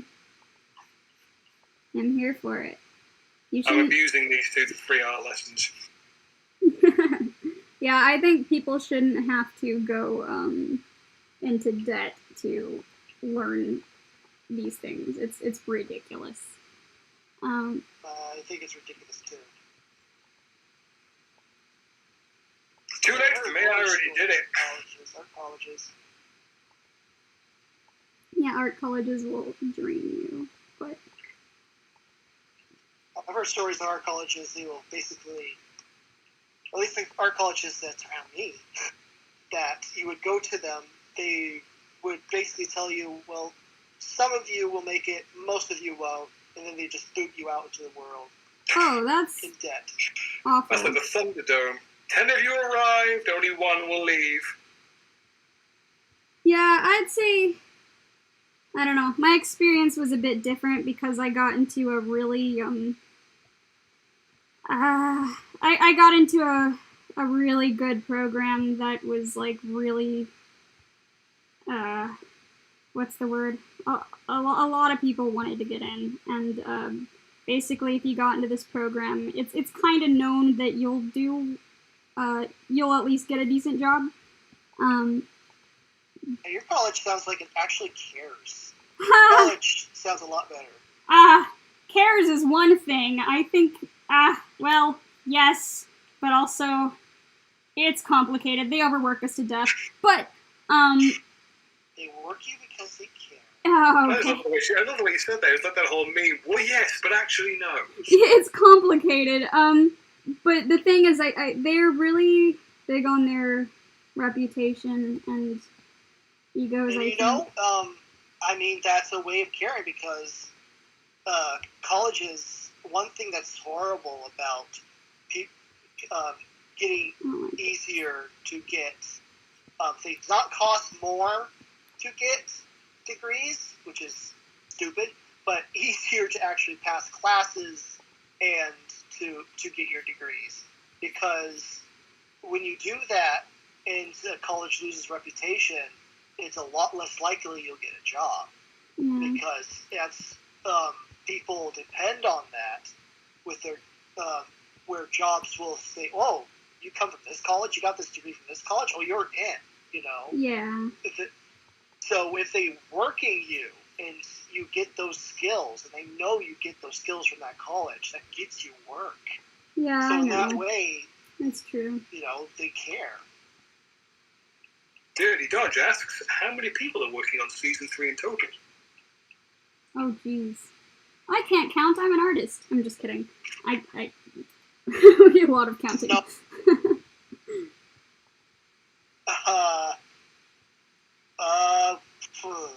Well, it's not exactly a handful. It's more than a handful. It's not very many people. We don't have like a giant studio, but I would say we've got a pretty sizable team. Pretty sizable small team. A lot of people, we have like a lot of artists, some come and go. Like we'll have animators and then we won't have animators and like we'll have other animators that get on. So it's like, it can be hard to say because like, it's freelance. It's not really, The animators, the background artists, and also the voice actors. Yeah, like our voice actors no longer are like needed on the team at the moment. So it's like they don't pop on or much. because they've already recorded their lines. And so we've got Chewy, our voice guy, not voice, our music guy, and we've got some other people who don't have specific jobs who are just kind of help us in areas. Yep. I feel like I butchered Sonic, but you know what? That's okay. Big Bunnie is on him. No one will know. Oh yeah, I was planning on that. Thank you for reminding me. I'm gonna give him some. Oh, and Mean being in season 3? That is such a reference. Wait, what? How many people actually know I Am Mean? That is such a weird reference. I Am Mean is a villain from a video game, like a really old video game, where I think these kids get stuck in some kind of labyrinth or maze. It's the labyrinth of I Am Mean's creation. I believe that's what the game is, if I'm remembering it right.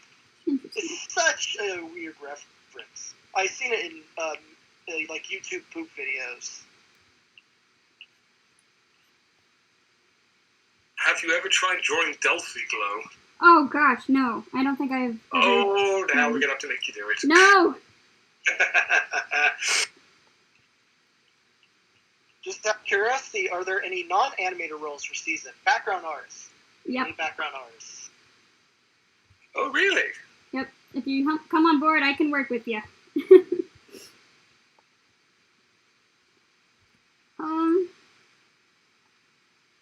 Let's see. Yeah, we have really great background artists on the team. They're awesome people. We love artists who come on board and, well, I mean, first of all, yeah, they all do good jobs. But they're also really good at taking, like, critique, because that's part of the job, is, like, we're trying to make sure that everything matches and aligns with the show and the production. And so it's just, like, they're also really good at, like, understanding the things that need to be done when, like, things need to be changed or adjusted, which is important for any production. You have to learn how to, this is so jarring. You have to learn how to be able to redo things. And, because that will need to happen in any animation production. A lot of the times the first thing you do will not be the final thing. The things I tell people when I used to do art editing would be like, you gotta put your pride aside and you gotta have the mindset of, when I turn this in, this is not the final product and there will be changes. Yeah. Have that mindset, even if they're like, oh yeah, this is perfect. Like, oh, okay, it's perfect. So we can move on. When you submit it in, oh yeah, this is perfect. I'm suspicious now. Yeah. That's how I felt the majority of time storyboarding, because I would send it in and I'm just like, okay guys, what do I need to fix? And they might mention like one or two things and I'm just like, that's it? You're kidding, right? Like, what is this? But other times there'd be a lot more changes. Right. But yeah, we're understanding of that too. We know it can be a lot, so like we work within our background artist schedule. Life comes first. Like, this project is great and it will be amazing, but the health of our artists is more important to us and like their lives. So sometimes people have things going on, and that is often why this production isn't Sonic fast all the time. Because objection, Chief works me to death. You I've not slept in 3 days. Oh my god. That is no. your problem. It is very much my problem. Nex concerns me, but he is an exception. I am an anomaly. Oh gosh. For background artists, can you be a penciler to hand it off? It's a possibility. We've played with that before. Yeah. I would actually love to get one of your background artists into one of these live streams one of these days. I would love, if you'll pardon how weird this sounds, I would love to just absolutely grill them. Wait, grill them for what? information. Oh, yeah. I could, Because I mean, I could just ask from them. one of my recent experiments was me trying to mimic the look of the Saturday background. So I just love to chat with them about how they go about doing some of that stuff. Yeah, honestly, I saw some of your drawings from earlier today that you posted in the Season 3 Discord, and I was looking at those, Nex, and I was like, why isn't Nex a background artist for Season 3? I was literally like, why isn't this happening? And then I remembered that you're also working on Knothole, and I was like, oh yeah, so... He also didn't know that you needed background artists, but hey, that's another story. Hey, okay. Yeah, we're not in... Tim said the same thing, and I was like, well, I didn't know. I see the adverts pop up every now and again for animators, but I figured you guys had, the background artists on lock. Yeah, No. I literally said the same thing to Nex just earlier today. That's crazy. Honestly, we are in more need of animators than we are background artists because our background artists are creating enough backgrounds to be animated, but we don't have enough people animating. So, our background artists, we could have more and it could be going faster, but at this time, we really just need animators to hammer out those scenes. I'm really curious to see how long it takes the background artists. I know you guys are doing it all in 4K, so obviously the background paintings are going to have to be huge. I wonder how long it takes those guys to do it, because I've seen some of the... Again, guys, go to the Patreon if you want to see these things in full detail. But yeah, they released some of the backgrounds that can appear in the pilot, and they are absolutely phenomenal. And they are enormous. Mm-hmm. Oh my goodness, the overview shot of Robotropolis is insanely huge. That It's thing... incredible. That thing was that was a nightmare to do layout for. But did you lay that one out? yeah, that was the map that I worked on originally. I was trying to piece things in places. Some areas I just let Carlos. Carlos telling me about that map. I was yeah. I'm gonna have to get you to show me that one day. Yeah, I could or I think I might have done it I think I did a simpler version of that. And then I think I handed it off to Carlos, and then I went over his. Carlos is amazing. I let him fill in a lot of blanks in there because I mostly just stuck to the main, what do you call it? The main locations that people would recognize, and because a lot of it's inconsistent, and so with the rest of the things that weren't necessarily recognizable, that didn't need to be, I kind of left up to Carlos to create most of that. So, he did a fantastic job. Oh, yeah. The wonderful thing about with the Patreon stuff is they also upload the step-by-step processes as well. So if you're curious as to how we put them all together, they also release the initial undersketch with all the perspective grids. It's really, really interesting to see how these backgrounds are put together. I actually want to look at those because I don't think I've seen them. And you're I probably made a lot of them. I'm just I think Chief's hiding them for you, screwing them away. I don't know. Sometimes I'll make something and I'm like, you can use this, and then I just never see it pop up again. So maybe that's where that's going. Maybe that's where that's going. I don't know. Anyways, as long as it's being used, awesome. A lot of the work that I do, not all of it, but a lot of the work that I do, you won't necessarily be the final product. Most of my work is pre-production, so story, which will be transitioned into animation and backgrounds. So that's gonna be adjusted. A lot of the stuff is staying relatively the same. The layout.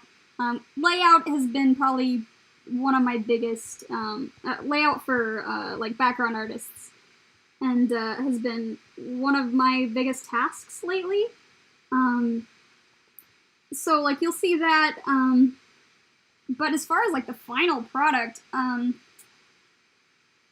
I don't have much, too big of a hand on that. I make suggestions, and I did compositing for the tunnel shot, which was released on YouTube.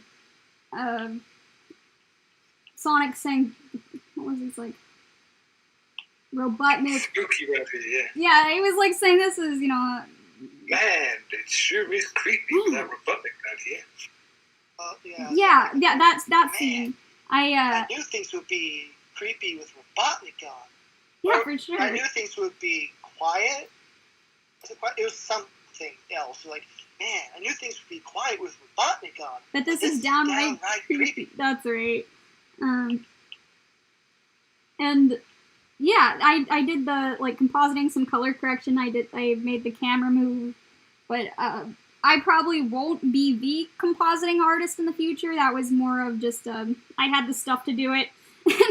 Oftentimes on the project, it's like, who's available to do this? Because I feel like a lot of us are generalists to some degree. Like we have things that we kind of specialize in a little bit more, but we can also take on a lot of things. So sometimes it's like, hey, who can do this? And it's like, oh, I got time, and then it's that person's job, which is... Tim's been helping out with cleanup recently, hasn't he? What? Tim's been helping with cleanup, hasn't he? Well, I was taught. I am having trouble because I'm not set up for animation. I've tried, but I mean, I can't even connect my iPad Pro to my computer. It's been really won't connect to the computer. Find a way to do it without just paying out bucks. Yeah, that makes sense. I know what to think. Yeah, I know what to think. It was an expensive industry. I'm set up to do comic books, not animation. I'm considering getting a light box because I really enjoyed traditional. Pro tip: if you're prepared to cast your inhibitions to the wind, go dumpster diving. You can actually construct a light box very, very easily using some scrap wood, a single light fitting, and a little bit of plexiglass or a bit of clear plastic. You'd be amazed how often you'll find that kind of stuff just as someone's renovating a house. Oh, So actually wow. built a light box back in college. Oh, I wow. don't think I'll be able to succeed doing it in traditional. I mean, it might catch fire, but you know. Yeah, I I don't know. really need to be able to erase things often. Yeah, that's true. I enjoyed traditional. It feels a lot less stressful to me, I think. It just kind of has, when I work traditionally, I feel more relaxed in general. So I don't know, I really enjoyed traditionally animating, and I want to do that again. So I got a question for you, Arty people.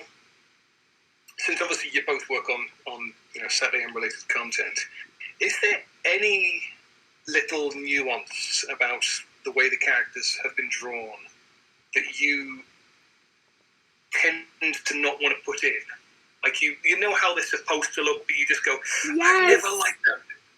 I'm curious to what that will be. yes, it's the thing that I've been leaving out on most of these characters. Yeah, I think it's the thing I leave out as well. I'm wondering if it's the same thing. It's the lip, the Simpsons lip. Yes. That thing drives me mad. I'm like, I didn't know what it, like, when I first started drawing, I always left it out. Tim was actually the one that brought it. He's like, hey, you're leaving this out. And I'm like, but I don't want to draw it. And then one day I figured out what it was. And I think my dad turned Simpsons on. And I was like, I was in the living room and I was looking at it, I was like, their lips. I was like, the lips! I was like, they got it from Simpsons! And then I started noticing that, like, all these other shows did it, and I'm like, they copied Simpsons, and I was like, no. So, but yeah. That's exactly why I asked that question, because I noticed I do the exact same thing. I've actually only recently started adding it into the hair care pages, but even now and then I'm like, oh, it's this angle, I just don't want to put the lip in. Ugh. Yeah. They look good without it. I feel like they look, the lips look okay if their mouths are open, but sometimes when they're shut, they look, I don't know, it just, I don't know. That's me. I've never been bothered by the lips. Yeah. That's just me. Has there been any particular thing you've disliked it? It's been like one element you've been like, I just don't want to add that. The thing about me is that I am the kind of guy who is very legalistic when it comes to drawing things in other styles. It's like, well, I've got to put my pride aside to draw it in this style and try to put in the spirit that the style is. So when you say, like, what's an element you don't want to put in, if I'm trying to copy another style, I want to put in all the elements. That's just kind of my attitude. Yeah, that is. So it's really hard for me to say. I think Tim is Tim's awful good when it comes to drawing. Tim's kind of the reason everything stayed on model, I think, because I think there was a handful of things that I was like, I don't like this. I was like, I must change this thing. Although there were some things that we did change in the final designs. I believe there was the, we made Bunny's thighs longer, was it? Was it thighs? It was part of her legs. I can't remember. Bunny's legs are thick, if you'll pardon the term. She has got massive legs. I think we were considering, I don't know if we actually did it, but we were considering it because you kept drawing their legs kind of like that. And we liked it, so we're kind of, Yeah, I like the way Gloria draws Bunny there with like the legs are more naturally sized. Yeah, that's a good... I don't think it's that way in the reference sheet, is it? No, the reference sheet's a little different. No, her legs are thicker, I think. It's funny you point that out because I don't even think about that when I draw her. I'm like, oh yes, these are Bunny's legs. I don't even think like the size much. It's always in the back of my mind whenever I'm doing like the haircut. I mean, admittedly, most of the time it's always above the waist, and she's usually covered with a barber's cape. But I'm still just thinking these feet have got to be much larger because her legs are massive. Yeah. Oh gosh. I bet that makes her so much harder to animate. I never really thought of that before, but characters with big feet are harder to animate. So I kind of can't like imagine. And if she was in 3D, oh my goodness, her legs would probably be crashing into itself. Like she'd probably need to be adjusted for 3D. In 2D, you can cheat that, but you can't really cheat that. Look how much bigger her eyes are in this drawing. What the heck? Bunny, darling, you're a clipping disaster. Why are eyes so big? I'm a clipping disaster. Yeah, I'm not great with proportions all the time. I think Gloria, we're going to have to get you to do that just once. Get someone to animate, like, traditionally model, like, traditional Bunny. Just have you go, I'm a clipping disaster. I'm a clipping disaster. Happy? That was perfect. Awesome. See, that's worth staying awake for. Oh gosh, now I made them too small. I think the thing I did wrong was I think I meant to make her eyes the eyeshadow, and then I turned them into the eyeballs, and so then they looked way too big. Yeah, I see what you did. Aye. Aye. Well, I was just following off Tim's bad joke. Oh gosh. My bad joke? Yeah, you said I see what you did there. Oh. Huh. Oh. You made a bad joke, you didn't even realise it. Wow. I'll take credit. Of course you noticed, Nex. Hand your dad's card in, you're not allowed one. Of course you noticed the bad joke. I'm Damn not right. Without Keith here, someone's got to fill that role. I don't know, I actually got called dorm dad in college because I made dad jokes all the time. Oh no. Glitch. I don't know, I like dad jokes and puns. I don't think I've been as big on it lately, but it's not like I've had a whole lot of people to use them on as much, because, quarantine and the pandemic and stuff. But He's had the same joke, pun, that he would develop. I guess he was developing it all his life. He kept on, it's just kind of focused on it. He had this pun. who? And he said, I see, said the blind man to his deaf wife as he picked up his hammer and saw. Oh, that's terrible.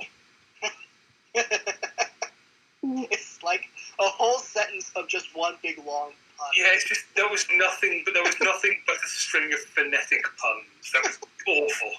Wow. Oh goodness. That's my dad. Oh no. I mean, I think he deserves an award for something that bad. I can't remember. Does Bunny have eyebrows that are separate from this? Or, like, is her eyeshadow become her eyebrow? Or does she have eyebrows above it? I think she has separate. It's been a while. I don't Bunny think Bunny has separate ones. I think Sally has separate ones. I don't think Bunnie does, but you can double check because I could be wrong. No, Sally's actually are her, Oh, wait, oh, no, you're saying eyeshadow. Yeah. I'm not sure. Good question. This is... I can find out. I have an entire gallery of seasons of Sally M screenshots for just this kind of occasion. You're ready. I actually had like a whole Photoshop document dedicated to Sally M references. No, her eyebrows are indeed separate from her eyes. Uh-huh. Oh. Although I did notice one thing. It was actually, funnily enough, from one of the Patreon notes that Keith put down about how to be, emoting with the eyes, where he said, whatever you do, like, don't have the eye itself almost, like, crease as if there's, like, an eyebrow in the way. Mm-hmm. I'm not sure if I'm making any sense with that. No. But they do it all the time in the show. Yeah, that's something that I fought against, actually. When I storyboard, I usually do it. I would, like, look at, like, Bunnie's eyes in, like, the top, image. She's, like, see how they're kind of squished with the brows? Because, like, that's actually natural. Your eyebrows and your eyelids move together. So, and it's more expressive that way, because the eyes are very expressive. Like, look at anime eyes. They have probably the most expressive eyes. That actually, often anime, like, their characters aren't always expressive, but a lot of their expression is through the eye. And I love that. I love expression. But when I was working on season 3, I was reminded often that it's just like, keep those stationary and, just express with, I think the mouth and the eyebrow. But I don't know. In my storyboards, I made the eyebrows and eyes squish and stretch. Sonic's do. Sonic's probably the most expressive character. So... I mean, the moment I saw that thing from Keith, I couldn't stop myself doing it. I mean, you probably noticed that if you look, I'm trying to remember which page I actually started doing it in, but it's like, Keith posted that up there, and then literally the next week, the pages started to have that eye crease. Because I immediately went to the screenshots going like, hang on a minute, that doesn't seem right. It's there, I'm doing it now. Uh-huh. I felt kind of guilty at the same time. I was like, I'm disobeying the man. He knows more about this than I do. And it was like, no, it's in the screenshots, going in. Well, I believe Keith mentioned that when you're animating, like, we kind of came up with an exception for it, where you can do it in, like, the middle of a breakdown. Like, it wasn't a key pose. But when the character's, like, moving, you can do it. So, because people will see it, but they won't feel it. And, Right. Yeah. That's kind of what we settled on. Although, I don't know, I'm all for expression. I'm like, if I can push the heart, if I can push the feel, I want to do it. But, I still want to respect the show and everyone else's opinions. But storyboard, I could get away with it because it's a storyboard. And those don't have to be perfect. Oh, it is kind of fun, though. I'm starting to notice, for instance, when you post some of the stuff on Patreon, it's like I can look at, like, the neat background with some of the characters posted, and I'll just maybe be able to go, that's a Gloria character. Really? Tell by the way you draw them. That's funny. Yeah, I draw them. Yeah, I draw them. I can tell the difference between a Gloria Sonic and a Keith Sonic. That's funny. Bam Bam Studios. How long is the Season 3 comic so far? We're going into Chapter 8 now. We finished Chapter 7. Was it last year? It has to be last year, right? It's been a while. It's been a long while since we've gone there. Because now we're in a side comic, which is being done by who's right here. It's almost finished, I swear. And after that side comic is done, then we're going to get into Chapter 8. And that's almost done as well, because Rigo's been an absolute trooper. I just need to colour it. And that takes far less time. Well, Bunnie's proportions are all over the place. I am not the best at proportions. I love that walking bunny. I don't know why. There's something about the proportions and the motion. I just love that walking bunny. Thank you. Yeah, I like that one too. I also, let's see. I like to go through styles. Could you move your canvas just slightly over, because I can see Bunnie being drawn, but she's off frame for us. Yeah, I just noticed that. I'm sorry, you guys. Yeah, I like to, I don't always draw things the same way. I'll draw them similar. And so when I do that, I'll go back through sometimes and look and see which ones are my favorite. It's kind of like a character design technique, where you draw like a character in a bunch of different styles, and then you pick your favorite parts, and then you make your final design that version. I'm not so worried because I'm sketching, so I don't mind messing up proportions. Even on storyboard, it doesn't have to be perfect. When you're animating, yes, it needs to be like as close as you possibly can make it.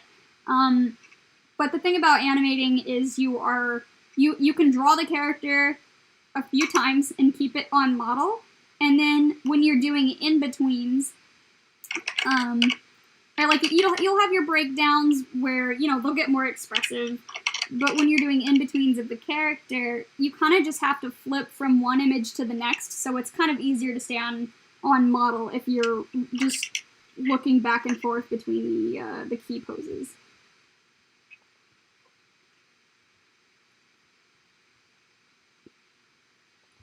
I'm a fan. Glad you're enjoying the comic. Awesome comic. Are any of you familiar with the cartoon series The Raccoons? Have similar art style? Yes, I'm familiar with The Raccoons. I am not. I think it's the muzzles, the elongated muzzles, because I know what you mean. It's like they've all got the cheek fluff and the elongated muzzles. And quite wide heads as well, quite long heads. There's one of the things I noticed, especially with drawing Antoine, is that his head's quite long. Yeah, that's true. Like, Antoine is very much in the raccoon style, yeah. Well, I mean, he's a very short guy, so his head helps him keep up with Bunnie. That's actually something interesting. I've noticed that in Sat AM, most of the girls are taller than the guys.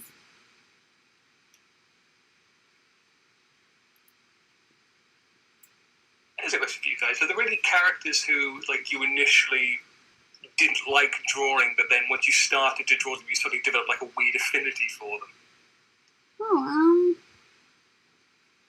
As I just described before, Sally, I used to not be able to draw her very well at all. And because of that, I never drew her. I drew Sonic and Tails and Knuckles all the time, I drew certain characters, but never Sally. As a matter of fact, it was so hard that I actually made up my own Sonic comic series when I was really young.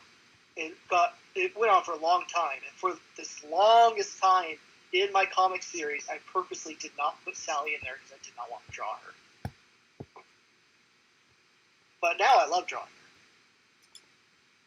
For me, it's Antoine. I used to absolutely detest the character until I actually started drawing him, and I really, really enjoy him. I don't know. I actually do not know. I can't really think of any. I kind of enjoy drawing all of them to some degree. Like, I'm not, like, Rotor's tough, but I don't really, necessarily enjoy him now. I mean, maybe the closest for me would be Antoine. I don't know. Usually Studios asks, did you get a kid to voice Tails in Season 3? Yes, we did. And he's amazing, and he sounds just like him, and I'm sure you guys will love him. So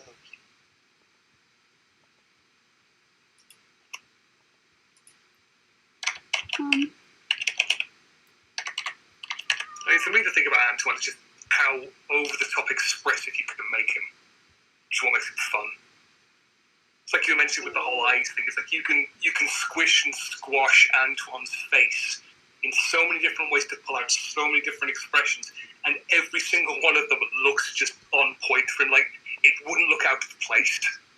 Yeah, Antoine is probably... Actually, I said Sonic is probably the most expressive character, but I actually think it's Antoine. It's for Antoine, it's in the breakdowns. Usually that he's the most expressive. Sonic, I think, is generally, his key poses are probably more expressive, but Antoine, he has probably the most expressive breakdowns. For Antoine, here's a great example of it. You can pull out one of his squash and stretch and smear frames and it would still look natural for him. Yeah, Antoine is an anomaly. But he's great. No,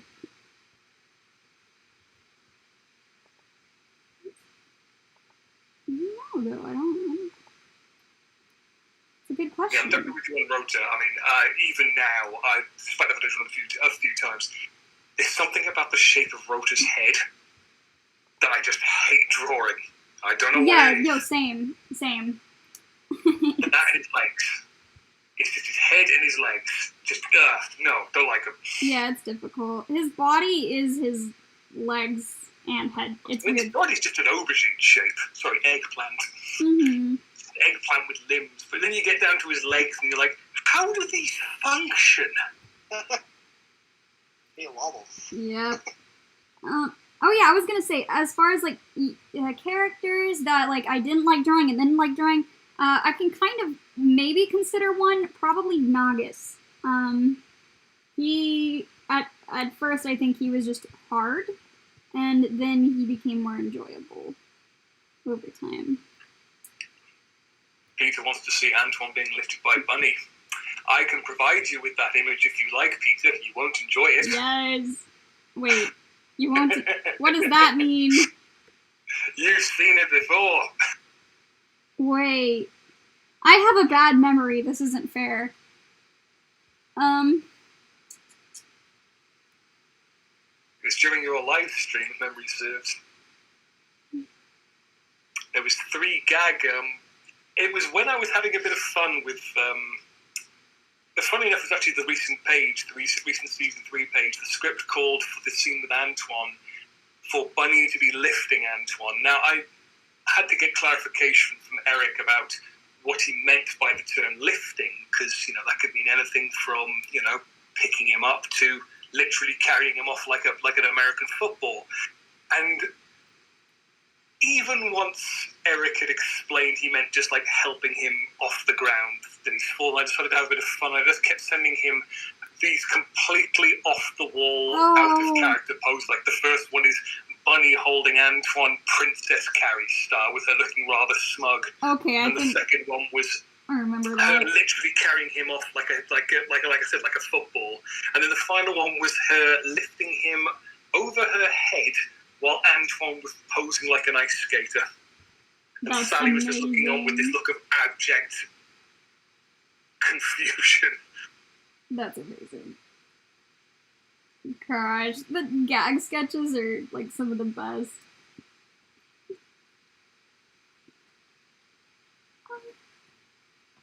Yeah, if any of you haven't seen Nex's work, you've got to check him out. Have you ever put like gag scenes in like when you're doing a storyboard sequence? You just get to some point and go, I'm going to have some fun, see if anyone notices. Yeah, I did. Like, I remember the first live stream you guys did, and Keith started putting like clown wigs and noses on. Yeah, I did. I added in a gag. I don't know. It might actually be on YouTube. It's when they're walking through Robotropolis, and it wasn't scripted. It was something that I just thought would be funny, and I asked permission to change things like drastically, or not necessarily drastically, but it's like if I'm adding something in, I'll ask. I had a lot of freedom with like changing up like location. Well, not necessarily location, but what's the word? Like camera positions and angles and stuff. Because Eric had a lot of fleshed out. Like he was like, you do this and then cut, and then you do this and cut and or stuff like that. And I was like, and when I boarded it, too. Yeah. Yeah, and when I boarded it, I had the freedom to not stick to the script regarding those cuts. Although a lot of the stuff that Eric did was already like great, because I even found myself doing new things and then going, wait, Eric did it better. But that was because like I was trying to cut down backgrounds to save animation or to save like time and money and stuff. So I changed a lot of that, but I did add in some extra like stuff here and there, and some of it was later down on the line. You might even notice on on YouTube, I believe the meeting scene with when they're inside of this hut and they've got the blueprints spread out, and Tails is sleeping on the table. That wasn't something Eric wrote in. That wasn't something I added in. That was Keith's idea. While, like, I think we were about to do layout for the animation, and Keith's like, he mentioned something about Tails being asleep, and I was like, oh my goodness, can we please? That's adorable, because it's early in the morning, he's a little kid. So I remember that one, but it came straight off the back of him going, Paul, I die? Oh, no, not that! But we, so basically along the production, things kind of just grow, and we try to improve it where they can. I like to add in, I found a place, I think I added in more, but right now I can just think of a certain place where I added in, comedy to, I think Bunny's like, let's see, it's weird seeing this place so darn quiet. And then Sonic in the background picks up a gear and he tosses it, and then all of a sudden you just hear all this crashing and banging, and then Sally's like, I know what you mean. And like, so it's just like, it's weird seeing this place so quiet, and then you just hear like and that was something I just added in for fun. Because the girls were in the foreground talking, and I was like, well, this is kind of like, the thing about dialogue scenes is they can become kind of boring, because like when you're working in TV and film, it's like you want to be very visual. And so I was like, okay, what's Sonic doing? He's just following them. I was like, what if Sonic was doing something? What if he was doing something funny? And it kind of just, it went from there, and then I added in the crashing sound effects, and it was just, they were like, yeah, keep it. So, it grows. A good addition. It works so well. If we Yeah. don't get the blooper reel at the very end of this product, I will be very, very sad. If what? If we don't get a blooper reel, I'll be very, very sad. Oh gosh, I would have to, okay, yeah, I would have to dig through my stuff. A lot of I wouldn't say there was as many, like, funny bloopers as there were just things that didn't work or didn't work as well, so they might not be too exciting. But, like, there was one situation, it was a, kind of a sweet scene, and I tried to make it a little funnier, and, because that's kind of just how I saw it at the time, or I think I did it on accident, and I was like, I like this, and then we actually moved forward with it for, like, a while, and I was wrapping up boards, and then I watched through the animatic, and then I looked back through the script, and I realized Eric wrote it so much better than how I boarded it, and so I reboarded that scene, because I was like, this needs more heart, this isn't a funny moment, and it ended up being really sweet. So, I mean, maybe a, something like that. But as far as bloopers, yeah, we can toss up the, Snively needing a step stool, priority 1 step stool. I think that was originally Paul's idea. Yeah, that stuff's fun. I got a little stuck. Sorry, I haven't been drawing, I'm just talking. I'm not entertaining, I'm not being visual. I know, you're being entertaining though, because I just want to see that now. I just want to see that. I mean, I know obviously you can't release it just yet, but I do really, really want to see that that outtake, just with all the crashing in the background. Yeah, that might be released. That's season 3. Are y'all going to be making fully animated fan-made episodes? That is the plan. Yeah, that's the That is goal. what they are doing. Oh, just the first one. And that's what we're working on. Paul says you can afford sock puppets. Oh no. Yes, you can add to the sock puppet idea I had. Oh no. Hold on.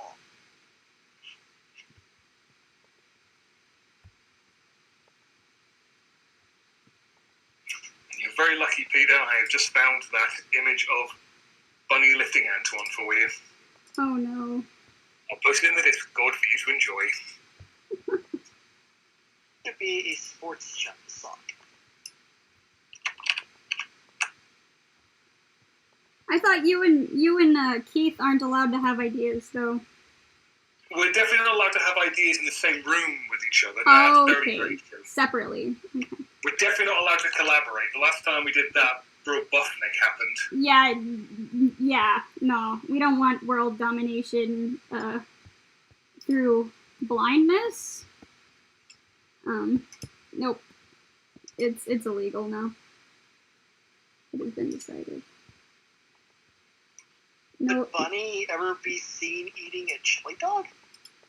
What? I mean, any of the characters could be seen eating a chili dog. You never know. I mean, they exist. Oh my goodness. We need one character who just, like, hates them. Because that would be hilarious. Antoine, obviously, he probably despises chili dogs. That's well, you know, remember the episode with, food, right? Yeah, the Odd Couple episode they have, when Sonic's trying to cook chili dogs in Antoine's hut. He's just absolutely repulsed by the idea. Oh no. My computer just had a really bad glitch. And I can't draw. It's because I mentioned Cupofnex, isn't it? Yeah, you broke my computer, thank you. It just heard it and died. Oh, jeez, I hate this. There you go, Peter. Enjoy. I have this issue that'll happen occasionally where my computer will glitch, and my mouse will become like a duplicate mouse, and it tries to destroy everything that I've created.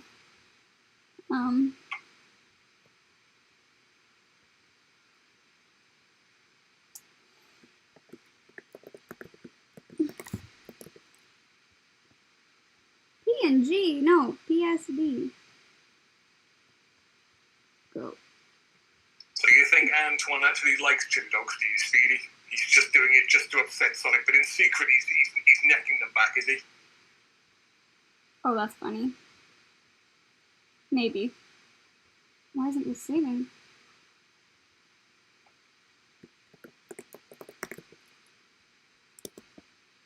I have mental pictures of Antoine sneaking out back of his hut in the middle of the night just to get his chili dog hit.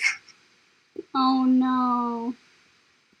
Yes, Fnatic, they are going to be making fully animated fan-made episodes. They're doing one episode at the moment, plus a trailer as a proof of concept, and who knows, if things go really well, they'll carry on and do the rest of the season. It's working! Almost every time this happens, I have to log out of, I have to shut down my computer and restart it, so, thank God. I don't know why it's working. It's a miracle. It's a blessing. I'll take it. But yeah, I can draw again. I was almost worried I wouldn't be able to draw without shutting this stuff off, which would be I awesome. just had flashbacks to, it was a convention I was attending. There was a video game industry professional artist who was doing like a demonstration for everyone. He was working throughout the entirety of the day.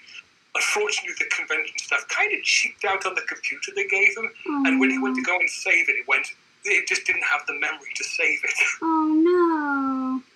He was just sat there staring at this thing going, what am I supposed to do? I've been working, it's not supposed to be, giving this away at the end.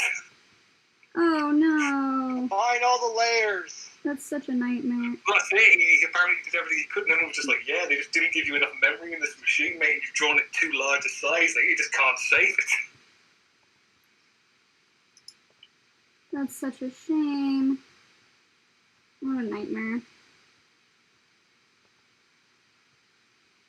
Are there any more? I can't always see what's going on in the chat. I need to look at it. Don't worry, I'm watching the chat for you. Oh, thank you. Yeah, you got, looks like we're all good. Yeah, I literally pulled out a second computer and set it, like, next to me so I could see what the chat's saying, because I can't see it on my phone. So,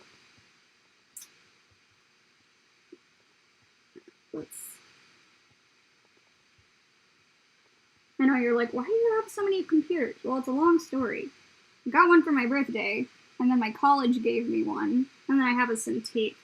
And so going to airports was, oh yeah, before I got one for my birthday, actually, my dad had given me his old one.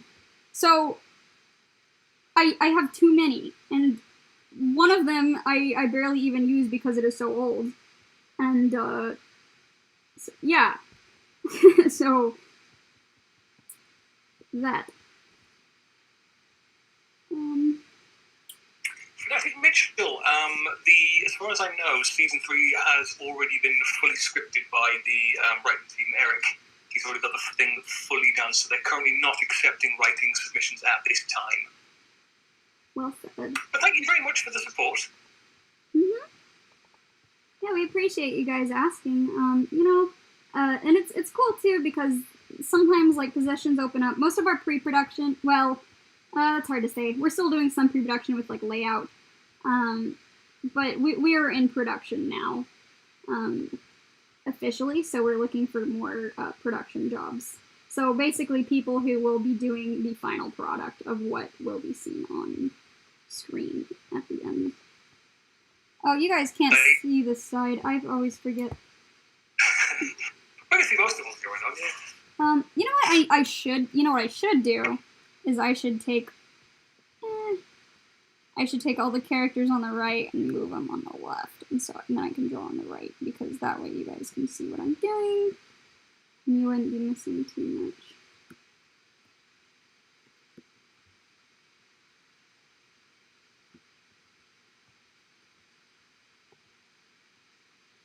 I love the move tool. I'm so impressed with the fact that you can actually have the ruler activated. Whenever I activate the ruler, just the amount of lag it generates is unreal.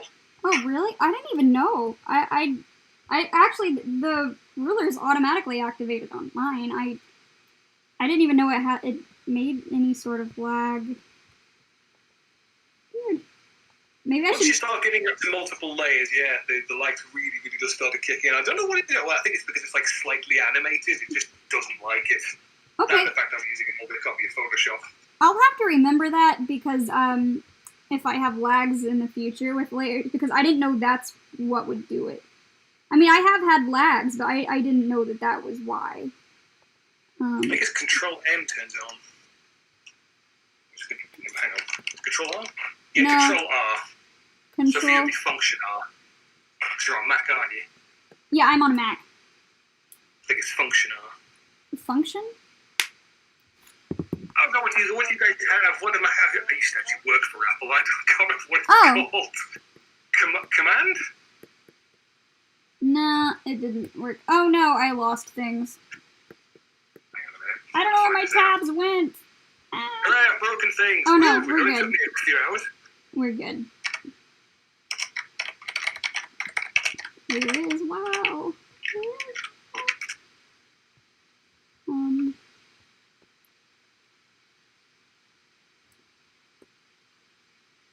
Uh-oh. Well, that's not good.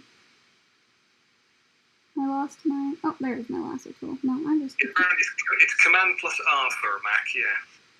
And that will get rid of the rulers? That'll get rid of the ruler. Command plus R. Oh, cool. Okay. Well, thanks for letting me know. Oh. Command plus R. I'll have to try to remember that with my terrible memory. We'll try.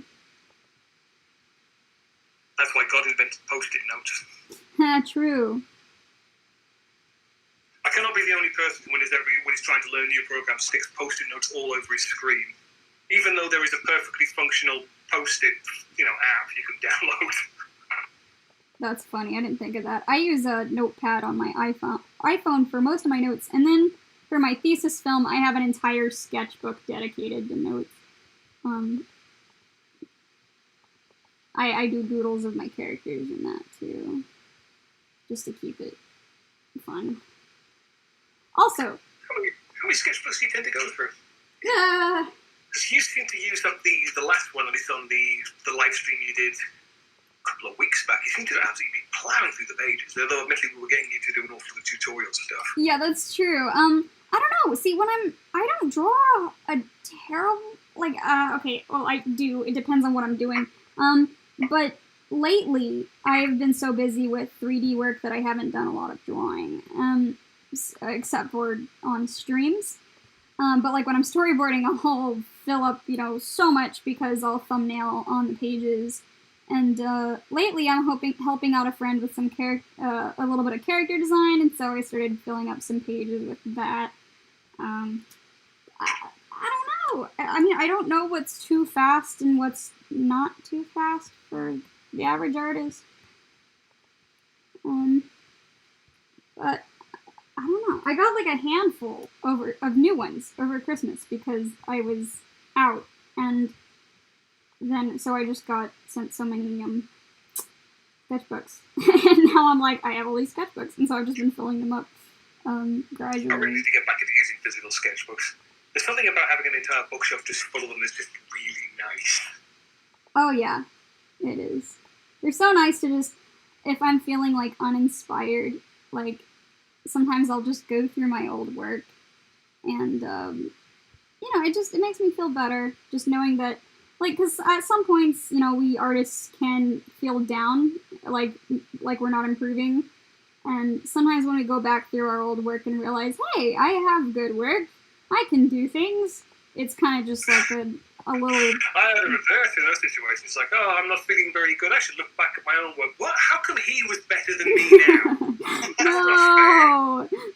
See, that's the thing, though, is like, you might feel that way, but the truth is you're better than that artist that did that, because you were that artist and you've grown since then. And so it's like, if you remind yourself that, you can say, like, I'm just in a funk right now, and that's okay.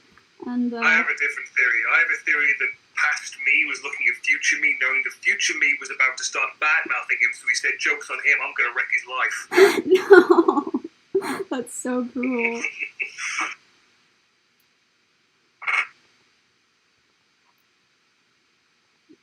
You're so mean to yourself. Well, someone's got to be. Oh gosh, no. Well, most people are their own You've gone top to bottom again. I just noticed. What'd you say? You've gone top to bottom again, I just noticed. Yep, you're right. Thanks for pointing that out. I noticed the one before that I did with her head. I've noticed on these, I tend to prefer the ones that I don't start with the heads, because I tend to do more interesting things with the body, but the ones that I start with the heads, the bodies are usually a little more, like, stationary. Like Sally, and the bunny that I just did before this on the right, and the first bunny, and I'm like, interesting. So, like, the overall poses, I think, are a little more engaging, because the expressions are just complementing the face. That was a question I was actually going to ask Keith a while back. Maybe you guys will be able to answer. I mean, I don't know if both of you have tried helping out with cleanup, or, you know, trying to do the cleanup side of things. Do you guys have a specific... I mean, because I know you use vectors for the most part for the cleanup, but do you guys try to mimic the almost pencil-y textured look the original cells would have had, or do you just go, just make it clean, just make a clean stroke and I'm done with it? Do you try to texture the brush stroke, or... That's a really good... Texturing to the brush stroke. Yeah. I think Tim might actually know a little bit more about that than me, because he went over the line quality for cleanup before we really got into animating. Or it was when Keith did his first animation test, and they talked about that. Keith handles most of the cleanup. I don't think there is any texturing to the cleanup lines. I think that would be too difficult to do among all the animators. To try to corral that, to make that happen consistently. Two, I just don't think it's worth it. I think that the lines as they are look enough to that that we don't have to go through all that trouble to do some kind of special texturing to them. Yeah.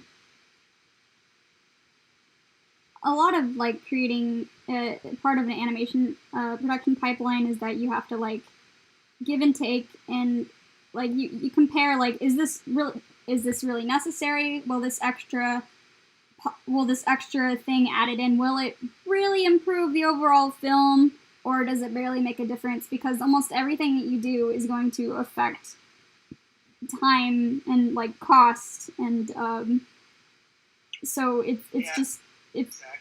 We even had, like, a whole discussion on their eyes, where I don't know if you've noticed, but every time I draw the eyes, I put a little shadow. Not every time I've noticed, but most of the times I draw the eyes on the females, they have, like, a shadow at the top, the guys don't need it. Most of the guys just have black pupils. But the girls have like colored eyes. So originally they were just the eyes inside I Am in the first season were just one solid color, but in the second season they gained a pupil, and so it went from an iris to an iris with a pupil. But the issue with that, in the first one they were kind of a little more like they weren't as expressive because there's so much expression in the eyes, and without the pupil it kind of lost some of that. And in the second season they had the pupil, so they gained expression, but the eyes still felt a little dead.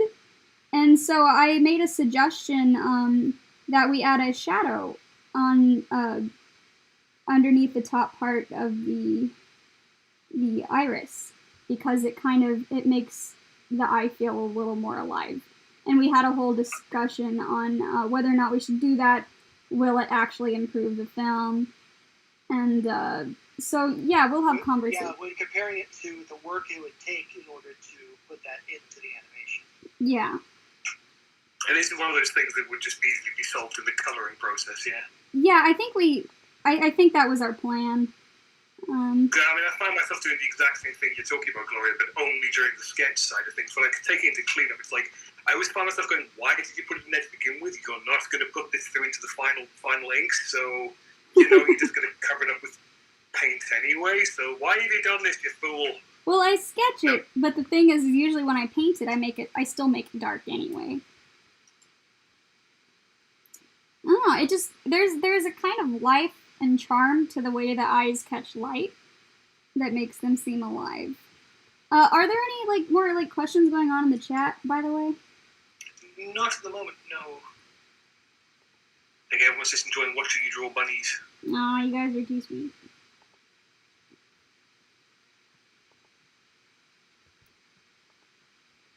I'm over here watching the stream and working something of my own right here too. I got my iPad Pro here on me. What you working on?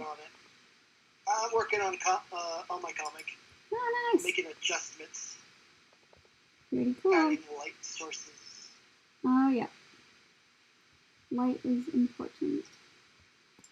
I'm actually in the lighting phase of my film. I'm lighting and compositing. I was going to ask with regards to that, Gloria, I got such an Ori and the Blind Forest vibe from the colours you used in that.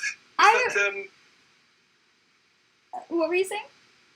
I know, I was just wondering, it's like, was Ori and the Blind Forest any kind of an inspiration going into it, or was it just kind of a nice happenstance? Okay, I didn't know Ori and the Blind Forest existed when I first, pitched this idea. When I first had this idea, I think someone mentioned it to me. They're like, why don't you use this for one of my references? So I looked it up and I was like, wow, I love this. I was like, this is beautiful. And I haven't played the game. I haven't Don't play the game, it'll just destroy you. It's soul crusherly sad. Oh no. The first 10 minutes of that game, it's like Up, Yikes. The first 10 minutes of Up, and you're automatically destroyed right from the get-go. It's that kind of a game. It's absolutely gorgeous. It's wonderful, but just don't play it if you want to feel happy. Aww. It starts you off so sad, but no, I mean, I didn't mean to be kind of like, oh, it's like Ori and the Blind Forest. It's meant, in terms of the color palette you chose, it just gave me it just reminded me of the art style so much. I mean, that's very much a compliment because I just absolutely love that game. Yeah, no, I am. That's cool. No, those are a combination of my favorite colors. My film is like a combination of all of my favorite things, to some degree. Well, not all of them, but a lot of them. But pretty much everything in that film I just love. But the colors, the blue and pinks, I love the contrasts of blues and pinks and purples and how they just pop. And so no, that was really just a palette that I just really liked. And I just kept pushing it. One thing that I really loved about the initial animation trailer you put out there was just that moment where all the kind of life and light just kind of gets drained out of the character, and and she just like drops to her knees. It's like it's so well done. Just that moment, you can kind of feel like the plant shriveling almost. Oh, the wither scene. Yeah, that's actually not part of the actual film. That was an expression test. I was testing out how well her rig worked and how the mechanic. I had to do like a lot of technical things with it. I had to figure out how to animate her textures to make it look like she could wither. And so that was kind of a proof of concept. But I am so glad it read that way. I'm so glad it, I'm kind of sad it's not going to be in the main film now, but oh well. Oh, don't worry. I'm sure you will like... The main film's better, to be honest. That was just a rough test. So, yeah, I hope you really like what's coming. I still adore it. One person, tells me that they get chills every time they see it, and I really hope that I get that effect. More people feel that way. And I hope it helps people, too, because it has a really, strong message, that I think people need to hear. So, I adore this film. It means so much to me. It's a lot of work. But, yeah, the color palette is just something I tried to do as much of things that I loved with the film to be more passionate about it and to showcase who I am, because we were told that our thesis films are like a calling card to the industry. And so, recruiters and stuff, I'm probably not going to be known as Gloria Fish. I'm going to be known as the person who made Chasing Light. That's just kind of how it... We all know you're going to be known as Globy. Globy, oh my goodness. I have a Globy. I have a Globy. Yes, I have a plushie of one of my characters. He's amazing. But yeah, I mean, that's just, awesome. That's how it is, because recruiters looking for people will see the film and they're gonna go, oh, that person who did that thing, they're not gonna know me as Gloria Fish, so it's just kind of, it's kind of just an interesting thing, and so being able to, put as much of myself into that as I can to show people who I am is, yeah, it was pretty important to me, but it's also made me love the film just so much more. Mr. Tim and Miss Gloria, and if he's still listening, Chief, very serious question here. How about a beach episode including Robotnik? No. No. Are you sure? Yes. I think we need to hear from Tim and Chief on this one. I mean, the only exception I'd have to that is if he's pretending to be I don't know, I feel like someone would make some sort of joke about him being a beached whale, like Sonic would totally do that. Marshy blows. Yeah. I mean, it would be funny. Robotnik go to the beach, he has a ball pit. That's valid. 100% canon now. Oh, no, I get it. He goes to the beach because Sonic won't go there. Because water. If you actually look... That would actually be brilliant, just a little back and forth between you. You got Sonic wearing every single flotation device known to mankind, in the shallows, mocking Robotnik, who's just lying on the beach, and then having this sniping contest back and forth. If you actually look at I didn't notice this until later on in the production, but if you actually look at the layout of Robotropolis and images, there is an ocean in the background of it, and I was like, wow, I never really noticed that before. And then they never actually use it in the episodes, they never go there. That would be such a cool location to explore one day, though. But spoiler, the second arc of Not All, we actually explored in depth. Oh, that's amazing. Okay, that's cool. I'm looking forward to seeing that. Yeah, I mean, because it's such a cool idea. It's machines and bumped right up against the ocean and water. And, I imagine, man, I bet there are so many, oil spills. You could really explore those topics. Oh, man, I want to spoil so much right now, but I'm going to keep your mouth shut. Okay, I should probably stop talking about it. Because, it was funny enough. It's the same thing with us. It's we're looking at it was whilst we were trying to work out how we wanted to plan our version of Robotropolis, where we wanted all the buildings and whatnot to go. And we were looking at the original screenshots of, the big ship flying over the city when it transforms from Mobotropolis into Robotropolis. And we're both just sat there going, it's on the coast. Yeah. When did this happen? I thought the entire thing was landlocked. Yeah, me too. I mean, it's such a nice touch. I just wish they explored it because there's so much you can do with, like, I don't know, beach areas. I don't know. Yeah, if you look at the, sorry to interrupt you, Gloria, but if you look at the opening animation, Speedy, when the ship flies overhead, you can actually see that there's an inlet. It's actually on a coast. It's like quite a large inlet. Back to Gloria. Wait, so I'm catching up on comments. Is there too much toxic waste in the ocean? Okay, I'm gonna say this. One of my favorite things about Sad AM that I realized is when I first watched it, I didn't catch this, but as I started working on the series or the season, the episode. Gosh, I can't talk. I realized, I was like, wow, this show it's amazing because it has it's high concept because it has this really great undertone of nature versus machinery. And I'm like, you have this guy, humans versus nature. And it's like, and in this, the people are like the bad guys because they're trying to roboticize, they're trying to turn organic things into metal. It's like, this is a really huge environmental,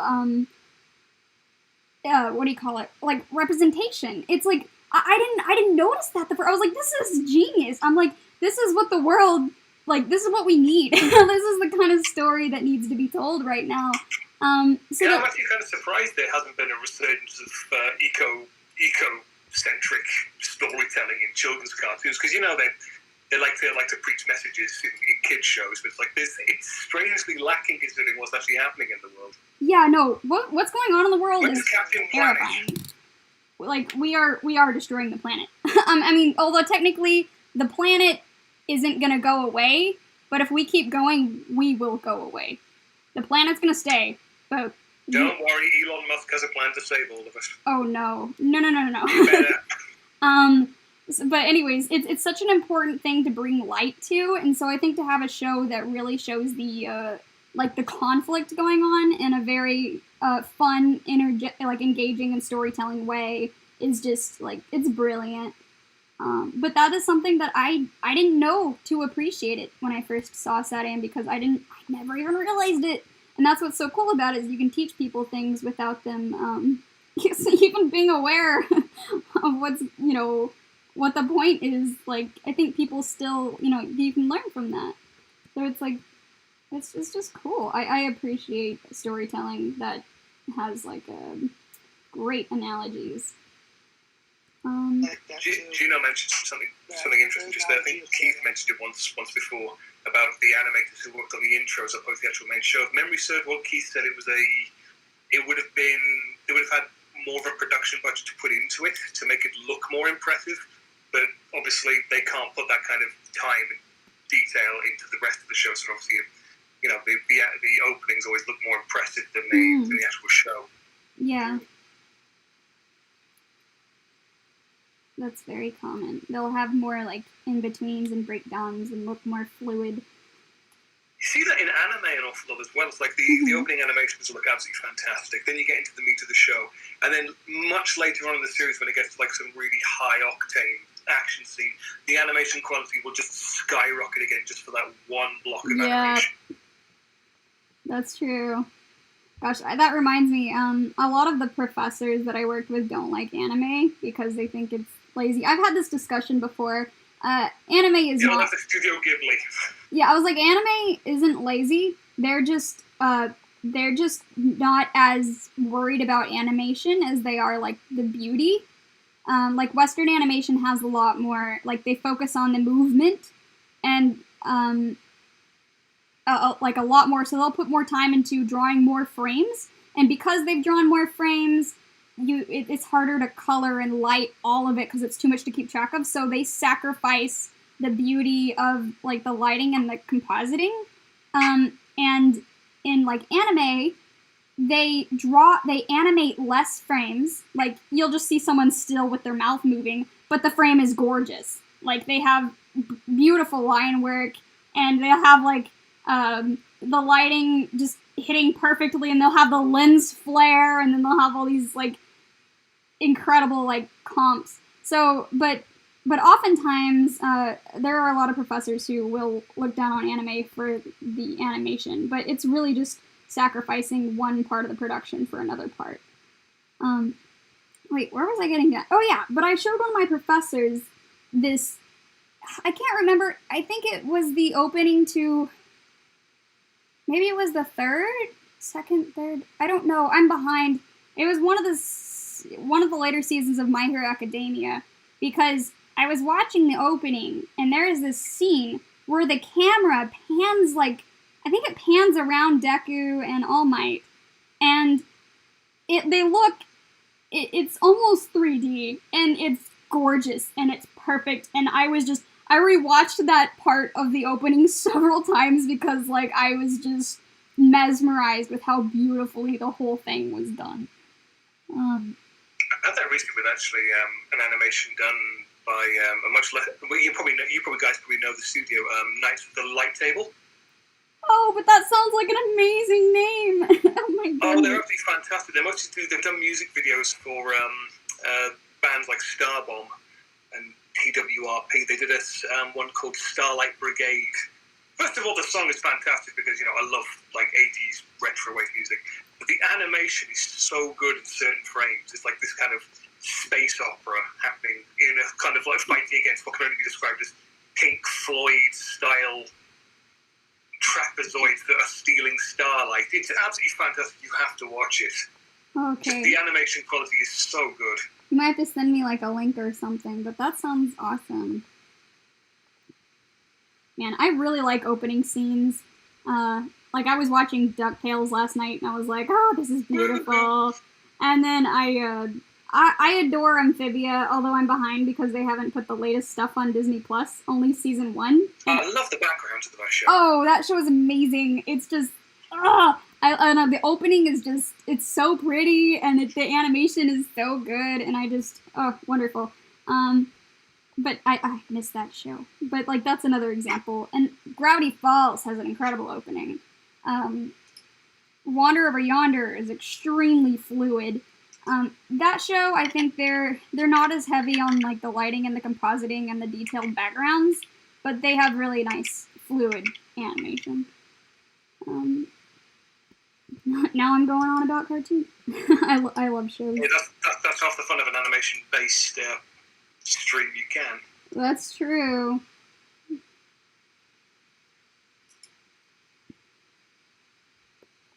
I'm not sure what I want to do with this. I'm getting too many bunnies. Right now, if you were to draw anything else, it almost looks like the Eggman silhouette. Oh no!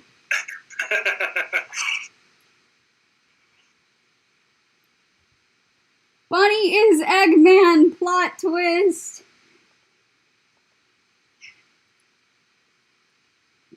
Thank you for pointing out this wonderful thing. I've ruined Bunnie's silhouette for everyone now. I love it. I apologize for nothing. I am pleased. I am so glad you brought this to light. This makes drawing Eggman so much easier. It's like a shorthand for, I gotta remember how to draw him. I should probably finish saying myself, like, I don't think I've ever actually drawn Eggman. I have drawn him.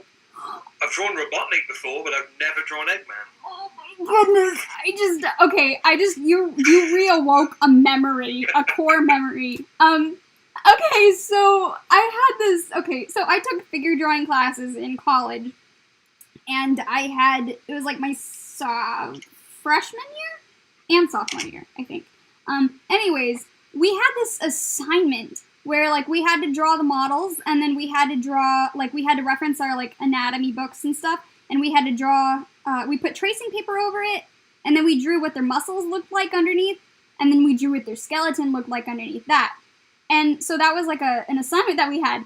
And then we had an assignment right after that. Our next big one was like, okay, I want you to do the same thing that you did with that real person model, but with like an animated character.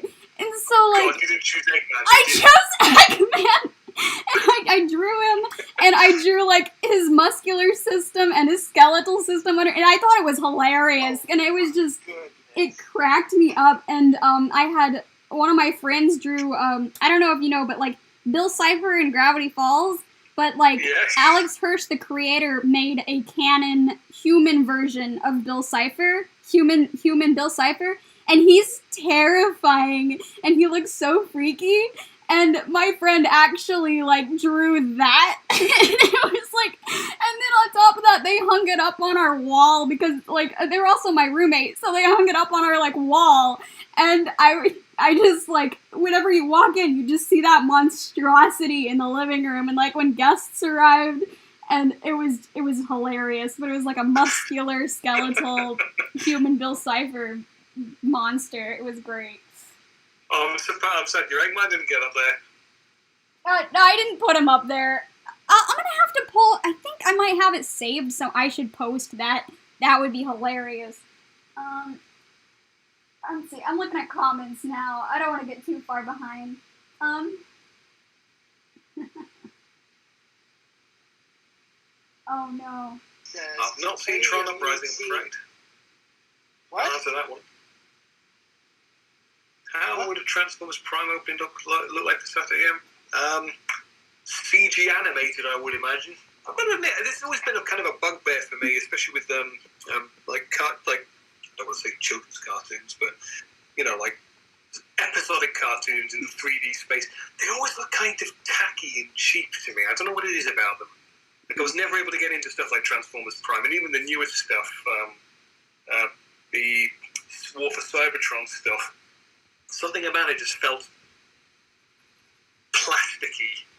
Because I know 3D animation can be gorgeous when it's handled really well, but something about it just felt stilted. Yeah, I would say that too. I kind of felt that way with Star Wars Rebels, but the thing about it is I was like, these characters look plasticky, and then I went to like Walmart, and I was walking through like the toy area, I don't remember why, but I was like, and then I looked, and I saw one of the characters, and I was like, that model looks exactly like it does in the actual series, and I was like, no wonder they made it look like that. I was like, conspiracy theory, oh my god. Something clicked in my head. I was just like, because if they make them look like toys, the actual toys will look just like the characters. But, it was kind of funny, but honestly, I'm seeing some, and I agree with you, like, and a lot of people say, like, episodic shows, like, 3D isn't quite there yet. Like, one of my friends brought that up, because I work on a series on the side that I hope to, like, make bigger one day, and I was asking about, like, what do you think this should be, 2D or 3D? But the thing is that, yeah, like, 3D, it's hard to get to look right. And the thing is, oh yeah, I wanted to mention though, there are series popping up that do look really nice, and like one great example is Miraculous Ladybug. And now that one's not perfect, that one has a lot of like choppy movements, but overall it has like a very nice style, and they do have some really nice animation, but every once in a while you can see it kind of like falter and not be as great. And part of that is when you're animating in 3D, it's like you're working with a rig, so it's like you move the arm from point A to point B, and it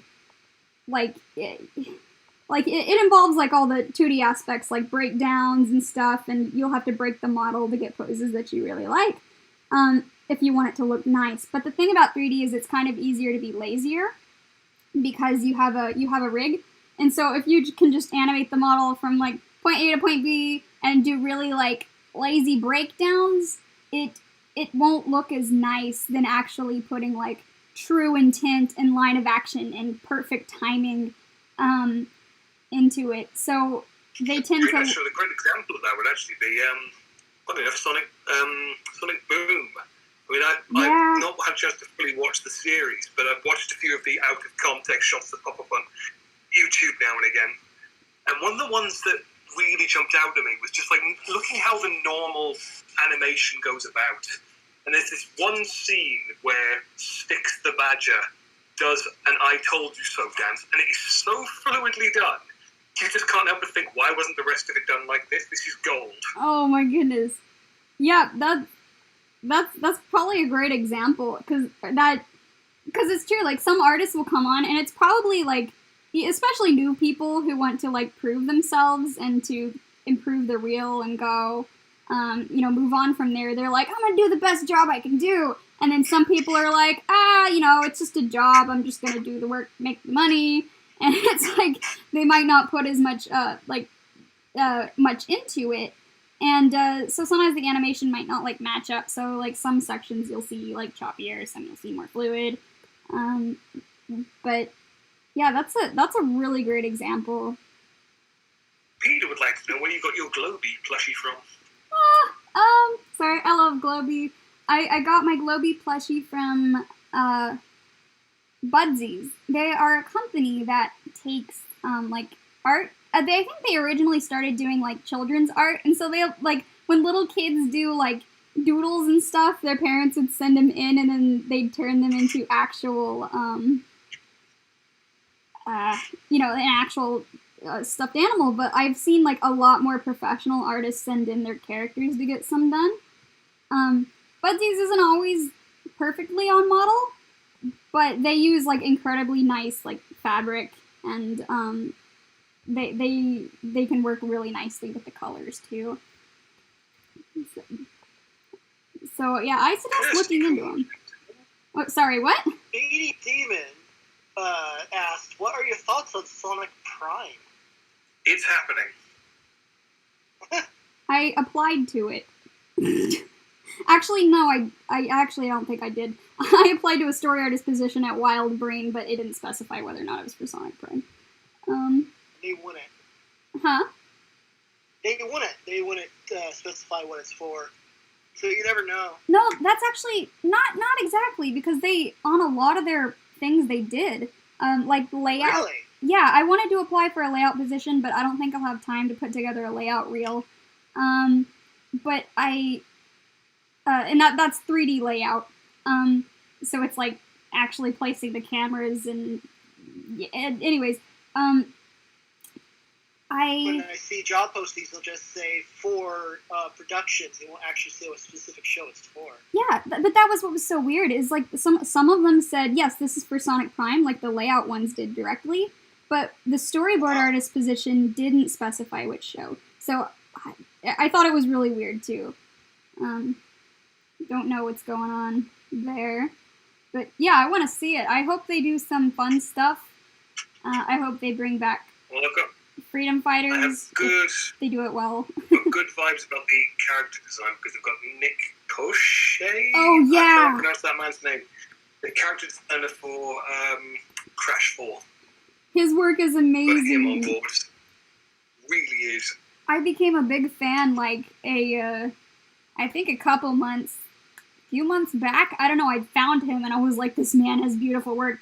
And then when I saw that he was I started following him, and then he's like, hey, I'm working as a character designer for Sonic Prime, and I just literally was like, this is going to be beautiful. But he has gorgeous work, like his colors are amazing, and his designs are so fun. Didn't he do concept work for the game version of Sonic Boom?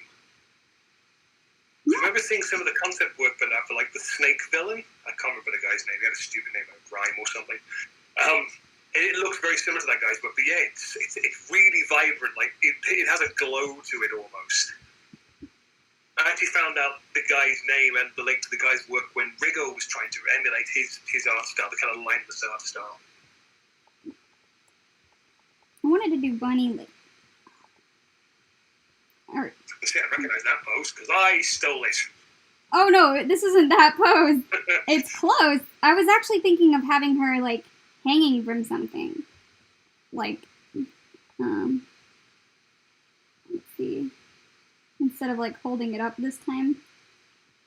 Kirsty Kuhn would like to know, Gloria, what art classes did you take for college? Oh boy. Oh geez. That's too many. Way too many. Okay. I'll have to think through. I took drawing 1, which was like perspective. It should have just been called perspective class. Because that's pretty much all it was. And drawing 2, which is like digital perspective class, basically. Drawing 1 was traditional, drawing 2 is digital. We did some sort of 2D design class where we learned about like composition and like color theories and stuff. And this was all in my freshman year. I took figure drawing, and I feel like I'm missing something. I don't know, but they gave us way too much work in all of the classes.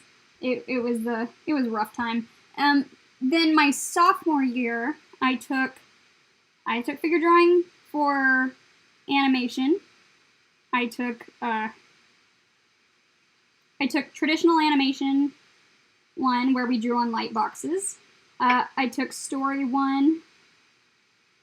And I took computer animation. So I was taking a story class, a computer, No, I didn't do, okay. I did computer animation sophomore year, the second semester. Wait. No? I can't remember. Anyways, so it was, but we still had them all going on. It was, story, and so we had to board an entire short, and while we were traditionally animating, and while we were learning how to work in a computer program like Maya in another class. So, and then that was on top of all of our other, all the other work that we had. Like, I had an acting class, and, let's see, we had like film classes. I'm trying to think. Man, you guys actually got like a proper education. Art history. Yeah. Our college over in the UK sucks. Literally, you'd walk in there, they'd say, okay, here's a topic. It's a vague topic, like urban landscape. Now, leave the building and don't come back for a month. When you come back a month later, you better have a full sketchbook. Gosh, that's ridiculous. That was it. We didn't even get, there was like, if you wanted to do live drawing, you had to specifically schedule it, and they would only schedule if enough people signed up for it, because they had to hire in the model. If enough people didn't do it, if enough people didn't sign up, you didn't get it. Wow, that's crazy. And then they had, admittedly, I thought this was really, really funny. It was almost draconian the way they taught certain things. Our professor had this, she would basically bring us into the art studio and go, look at all the lovely brushes. Yes, aren't they wonderful? Look at all the lovely paints. Yes, isn't that amazing? You're not allowed to touch any of these. Here's a stick. It's 1 meter long. On the end of the stick is charcoal. You're not allowed to touch the brushes until you can do value studies from this distance. Go away. That's so strange. Yeah, I can't. My school is by far not a normal art college. My school, let's just say I got a therapist my junior year, as a backup in case I ended up having a panic attack, and, she told me that she's worked with several other schools and she'd never seen anything like mine and how the way they overwork their students. So it's not what you want to hear from a therapist. You're like, hey, this is my workload. Wow, you're all kinds of messed up, aren't you? No, yeah, she was like, no, this place is screwed up and it will damage people, basically. No, my school was not, they didn't understand how to work with, like, students' mental health, and, I lost a lot of friends from my major, who switched majors because they could not handle what we were doing. Like, it took such a toll on their mental health. Also, it's like a physical health problem too, because so many like people that I knew wore like gloves because their wrists would hurt because we were like constantly working and using them.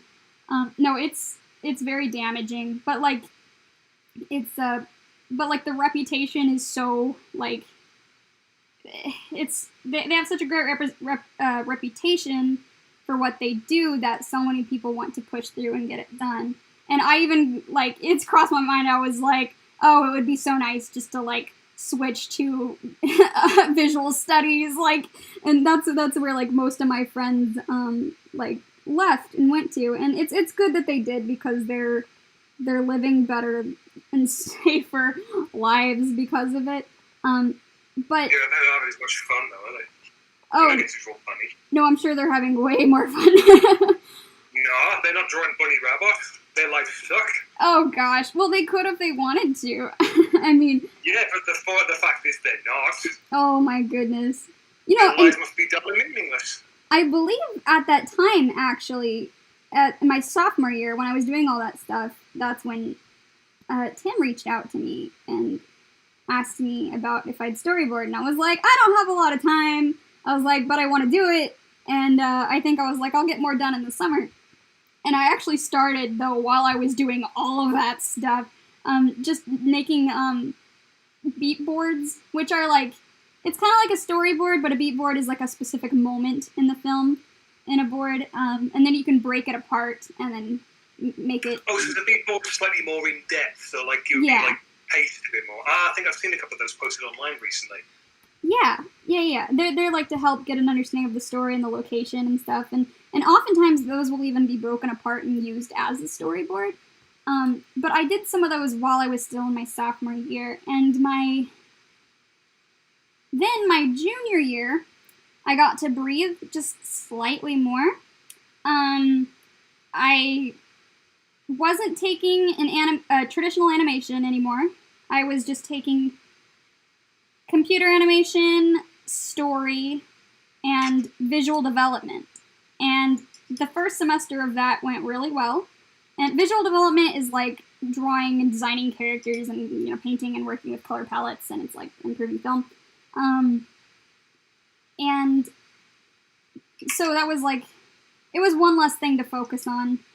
And so, you know, I got to breathe a little more.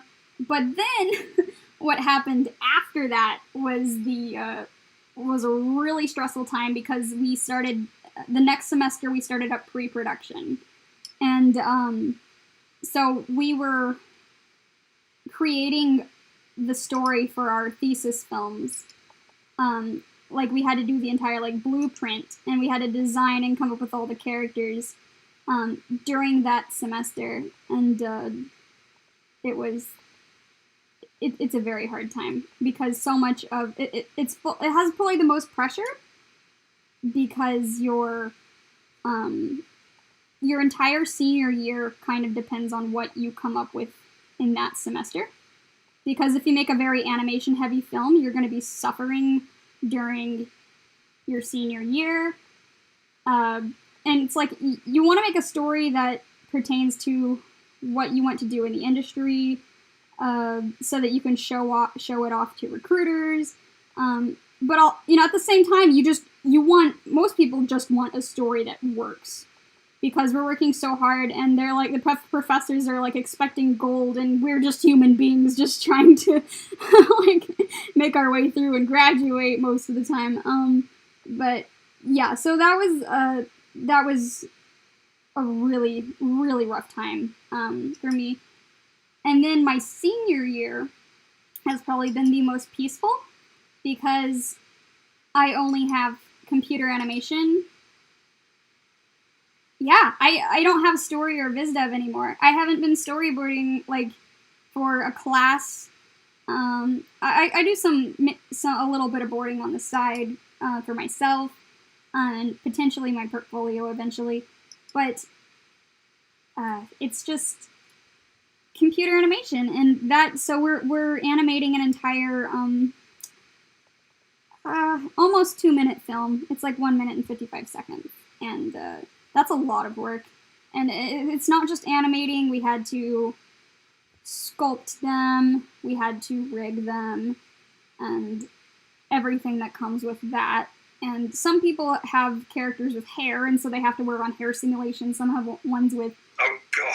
Yeah, some have characters with outfits, and so they have to work with, like, Cloth fabric, yes, cloth and gravity, and clothing all that kind of simulation. Yes, I'm very blessed to say that the thesis that I am doing, my character doesn't have hair or clothing because it's an alien, and I'm so glad I don't have to deal with any of that because like simulation was like one of the things that I just had a hard time with, and I think it's saving me more time to make the film better in other areas.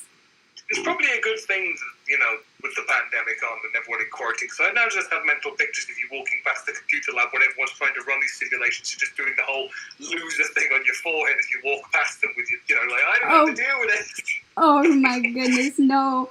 But honestly, like so I'm saving time by not having to do that. But there are other things that my film has in it that other people's don't, such as the mine is like a really big lighting piece. I mean, it's called Chasing Light, so it's like the focus is more on animation lighting. But although I don't necessarily want to be a lighting artist or an animator, I'm actually more into storyboarding and even visual development and layout. But I do enjoy animating though sometimes. Is Sonic an alien? No, Sonic is a hedgehog. I mean, it's in his name, isn't it? Yes, but he is also an alien. He is an alien hedgehog. What was I saying? What is the storyboard art, not lighting and animator? Oh yeah. But I have a lot of lighting in my piece. My film probably has well over 100 lights, I'm assuming altogether. And then it's also huge on compositing. But one of the main differences with my film and most other people's film is I have to animate the textures where she's like withering. But I created a very easy way to make that possible my last semester, so I don't have to work too hard on it this semester, which is great. The cool thing about like pre-production and earlier on in the production is if you make things easier, like if you put more work in earlier, you will probably make things easier on people later and make things run smoother. And that is one of probably the biggest tips for like pre-production artists. For any artist, for any art piece. Yeah, it's true. I mean, especially if That's you're the lesson I've working. never learned, because every time I try to embark on something, I always look at it and go, how could I make this as difficult on myself as possible? Oh my goodness. Yeah, I only have to do one panel of a comic. Yeah, let's turn it into 5 separate paintings to mesh them all together. oh no. Yeah, that does seem like something you would do. I'm dumb. No, you're not.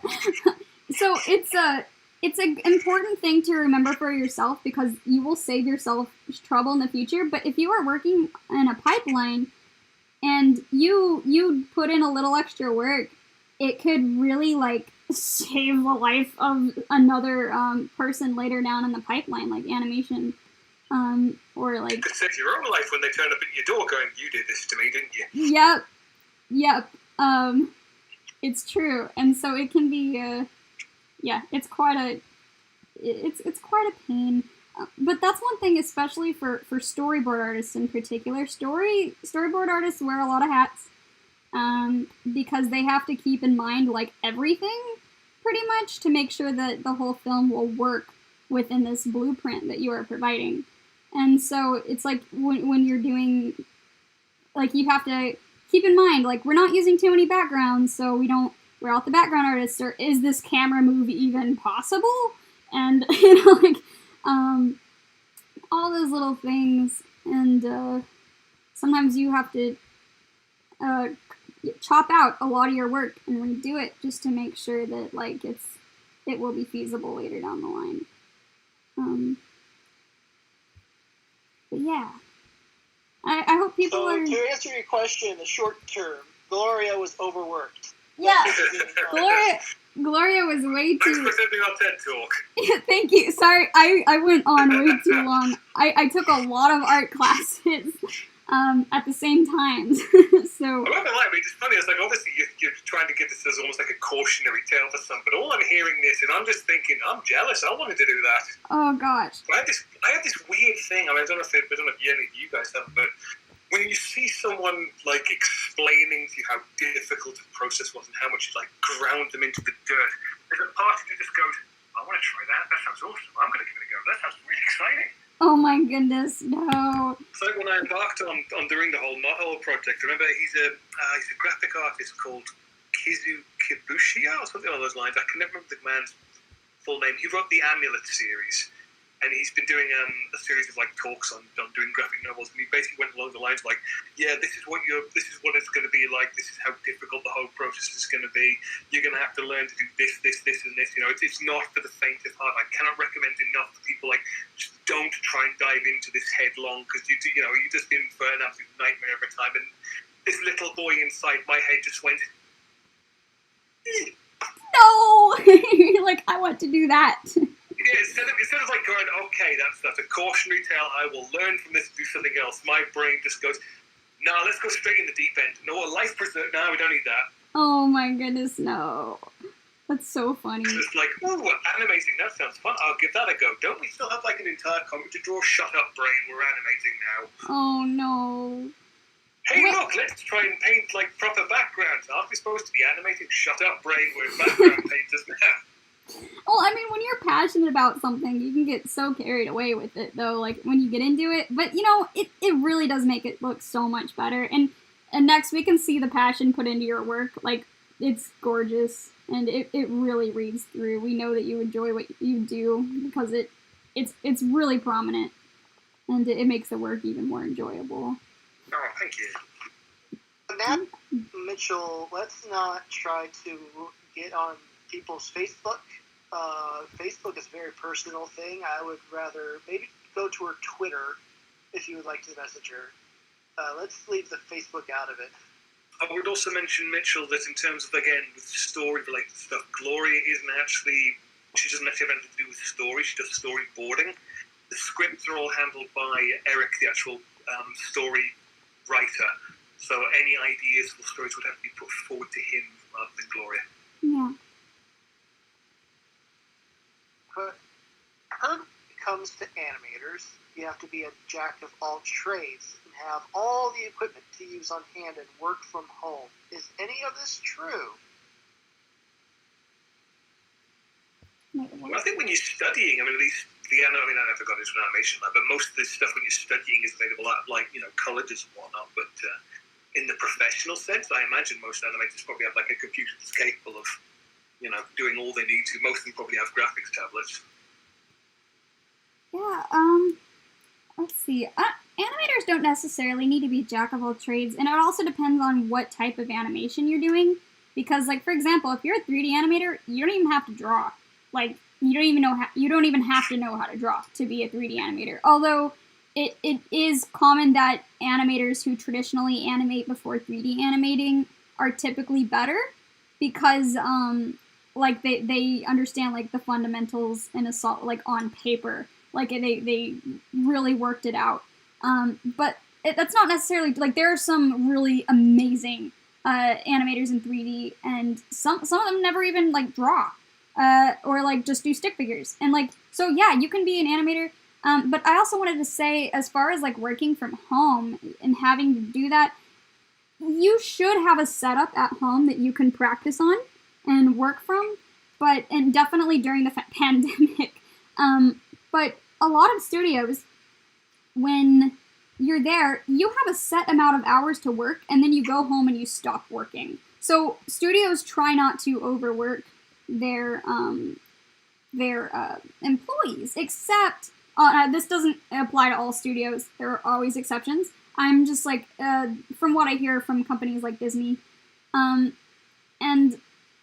so like you have a set amount of time to work, and then you go home and stop working, so you don't overwork yourself. But there is something called crunch time, where towards the end of the production, they need more people working to get things done. They have a lot of things to wrap up.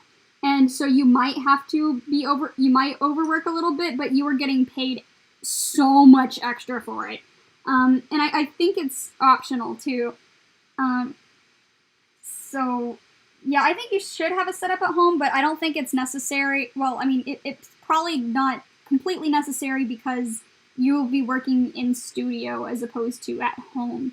if you're not, in a pandemic. But you should have a setup at home anyway, just so that you can work on it for yourself. I hope that answers your question. For me, I work from home, but I'm not an animator.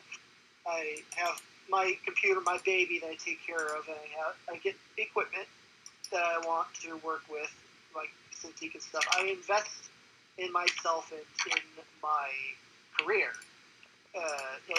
just over the years, collecting what I need. And I'm a very poor man, so it took a while, but I take care of myself. I take care of the career that I want to pursue. Okay, good point. I'm an idiot. I try and draw big things on an iPad mini. Oh my goodness. Nex, you are not an idiot. I will come after you. I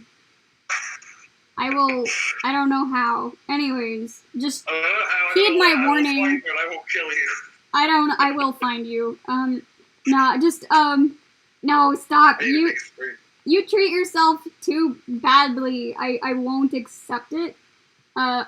Only I'm allowed to do that? No, I'm just kidding. I will accept care packages in the shape of bunny rabbit doodles. Okay. I'll have to keep that in mind. Yeah. Nah, you gotta be kind to yourself. That's important. What was I gonna say? I felt like I was gonna say something. I forgot what I was gonna say. It was about artist setups at home. Oh, art setups at home. Yeah. I mean, especially recently. I mean, I don't know if you've experienced it, Gloria, at all. Because I mean, obviously, I've noticed, especially with comic stuff, you can do more and more and more with like stuff like an iPad these days. So you don't even need like a full-blown computer setup. I mean, I don't know, you guys who have been reading season 3 might not even know. Rigo does pretty much all of season 3 just on an iPad. Doesn't use Photoshop or anything along those lines. Just all done on an iPad. Although I do all my art on an iPad, I use my computer for other things. For these days, I just use an iPad Pro. That is my entire work device, usually. And here's me just kind of praying that the global shortage of silicon, computer chips, semiconductors, and all the rest of it don't impact the price of the new iPads that are coming out this year, because I really want to upgrade to a bigger screen. Oh no.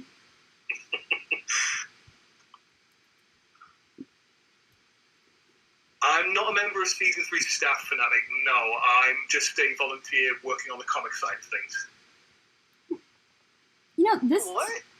Oh, go ahead, Tim. I mean, you work for Season. You were doing a side comic. Yeah.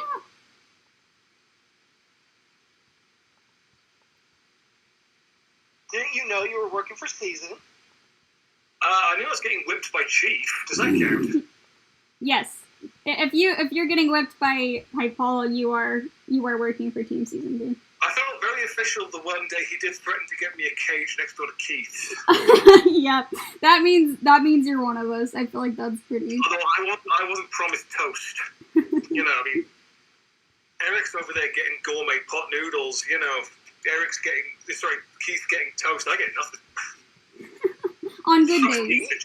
I think that's what confused, because I told you don't work for me at one point. That's what that was an entirely different joke. No, I was just considered what I was doing was just volunteer stuff. Well, what is with Bunny's other eye there? Oh, it's closed. Oh, is it too confusing? Sorry, it looked like the iris for a second. I was like, wow, she's not having a good time, is she? Oh no. Does it still look weird? It's hard. I'll just make the iris. No. Now I know she's winking. It's fine now. But like I said, it was a little bit too circular. I thought it was her iris at first. And I was like, oh dear, she's gone completely long-eyed, hasn't she? Yeah, feel free to point that stuff out. Sometimes art will look wonky, and we improve by listening. Good news, Kirsty Kuhn. You do not have to buy a comic of Season 3. It is available for free online at, and I'll get you the link. Absolutely. We couldn't sell in comic shops anyway because of copyright. Right. I'll start you at page 1.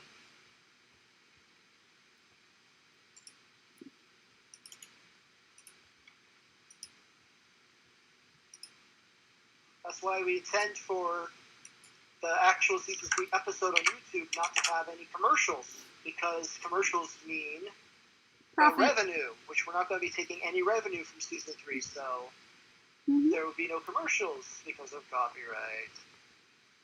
Although that did kind of jump into one of the things I was going to ask earlier on when someone asked how long the episodes would be. You said 25 minutes, just like they were in the old days. I was like, does that include the advert break? That's a question I need to ask. I know it wasn't in Sat AM, but will you guys have a Sonic Say section?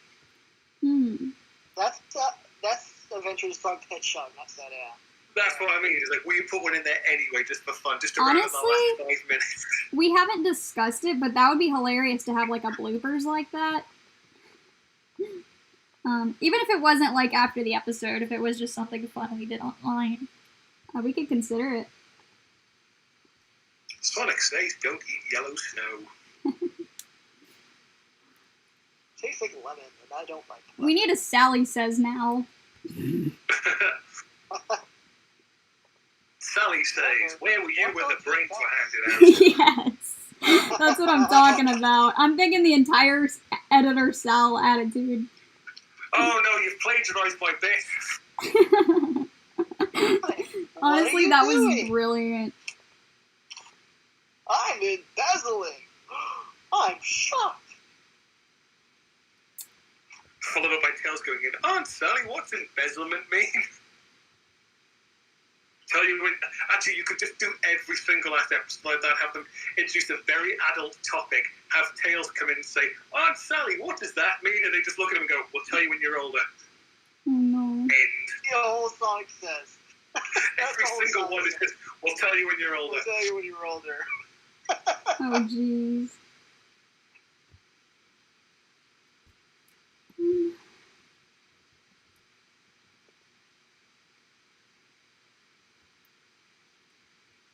Happy with how that one turned out. That one's awesome. I like that one. Thank you. Yeah, I feel like these are getting cleaner as they go. I feel like this one needs to be an accompaniment to that image Tim painted of Sally swinging away from the explosion. Yes. I actually thought of In the that. background, we'll have another one. Do an entire pin-up calendar of just Sonic girls swinging away from explosions. There they go. Me too. 3 if there's Dulcie. Oh goodness. Well, yeah. Oh, 40 to Rebecca. There's Luke too, yeah.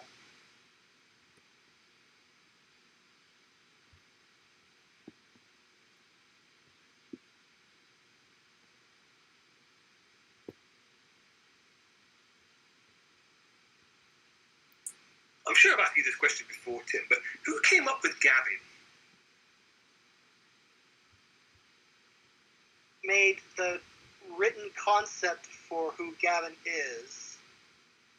And Yeah, as in, like, when did he first pop up? And he popped up in chapter 6, and for chapter 6, I came up with Gavin's visual design. Awesome. So I'm curious, obviously, with it obviously being a fan continuation, did you guys have to sit down and go, was it much of a large decision for you to introduce an entirely new character into the canon? Not really. You're just like, we're doing it.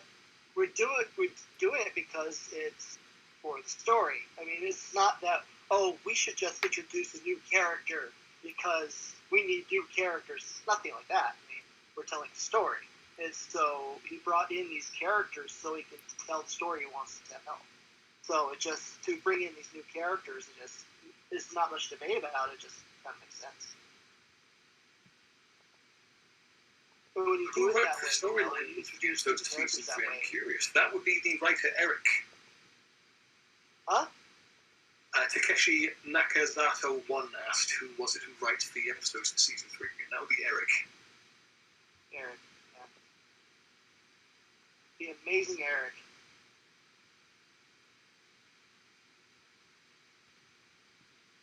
Who I have endless amounts of fun poking with my endless trolling.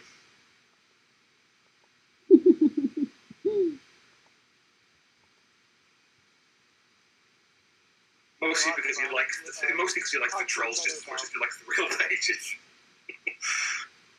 I had a lot of fun with Eric talking about the comic, and well, actually, while I was working on the comics, I didn't interact with Eric much. This was back before we got on Discord. We were just working from the forum mainly, and then me and Steven would text each other on our phones back and forth a lot. And sometimes archaic. Like very archaic, yeah. And we would be on Skype a lot. Well, not a lot, but sometimes. And Eric and I only interacted when I would first come to read the script before we even start working on the comic. We'd read over the script and like, okay, how does this look? How would we do this visually? What changes do we want to make? And I would talk with Eric about that and see the dialogue and everything. Talk to him about the character designs. I would present the character designs to Eric. See, okay, Eric, what do you think of these designs? And funnily enough, he's never had corrections for the characters I brought up, which I was very surprised by, because I thought that I would get lots of corrections. But he just liked them, like, okay, well, we'll go with it. So Eric is an absolute puppy, but he does know what he wants. Because mostly when I pitch the stuff to Eric, it's mostly, I call it the mood check. Because like I'm obviously reading his script and saying like, okay, it's this many panels, these kinds of shots. This one's a wide shot, that's a close up. But I want to make sure I'm nailing the feel of the scene he's trying to portray. So I go to him for the mood shot. And when he's like, yes, this is portraying exactly how I want it. Then I try and finish off technically, and that's when I throw it to you and get you to do the final technical appraisal before I try putting all the slap on it to hide all my mistakes. Exactly. Colour hides so many sins. Eric really knows what he wants, for sure. The guy's got a vision, and a great vision. And it's been great that on Season Animated, we've gone beyond from when I would just interact with him at the beginning of the script, and then for the entire production of the comic, I would never talk to him again.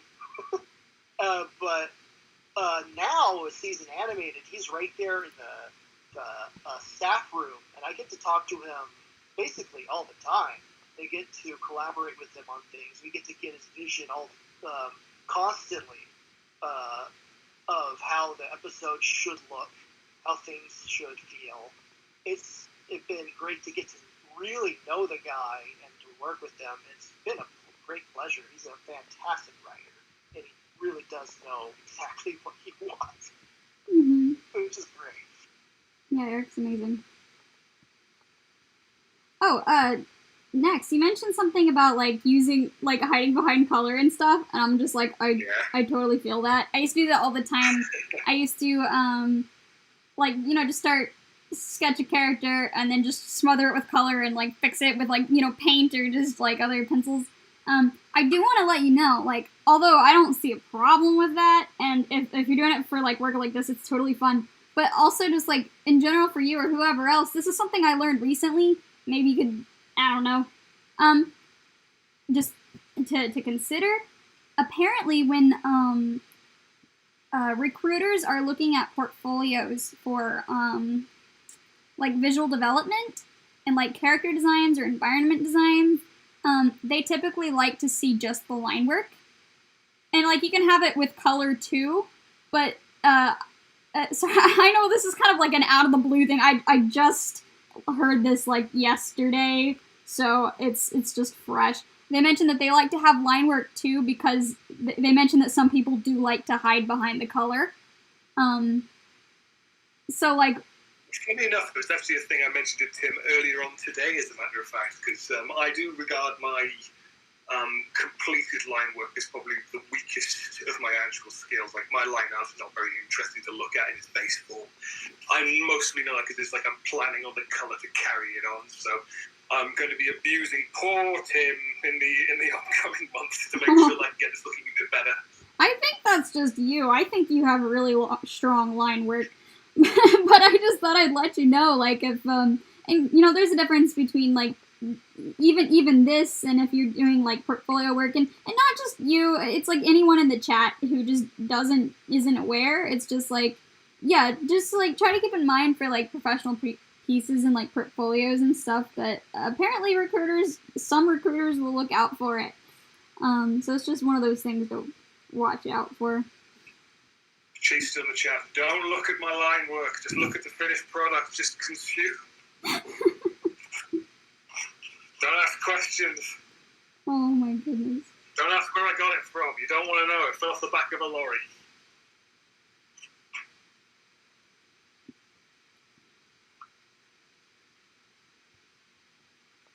Yes, I'm with Takeshi on this one. Antoine is adorable. Thank you.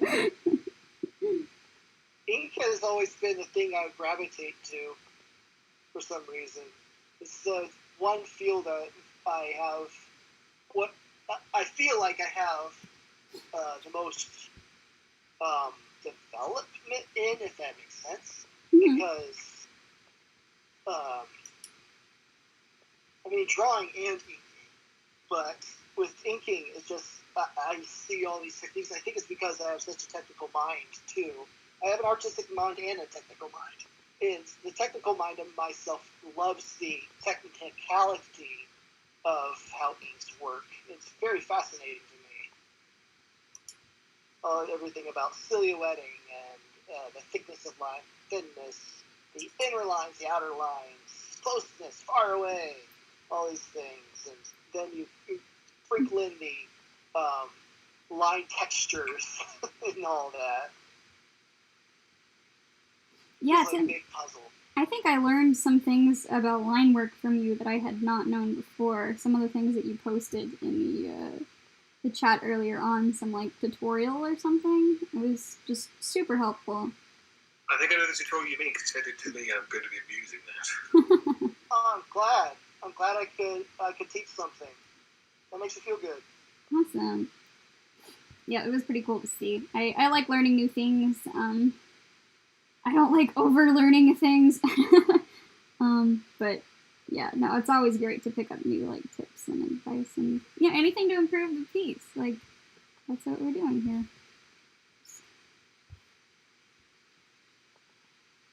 Remember the tutorial I sent you, I think it was a beginner's guide to inking or something like that. I don't know if it's a beginner's guide. I think it's like basic guide or something. I created that because I got tired of telling people the same things over and over again. Mm-hmm. Because I had these certain subjects when I was art editor. Come on, we know the real reason you did it. It's because you developed that cute little mascot and you wanted an excuse to use it. For the other. People kept them trying out for the projects, and with their inks, I would give them certain tips.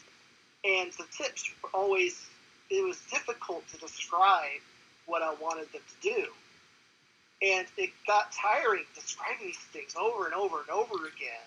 So I made this tutorial to like, here, just take this, learn from that.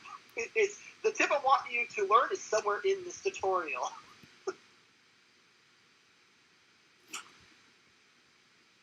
Nope. That makes sense. Yeah, sometimes the fastest way to get things done in production is just make a tutorial on it.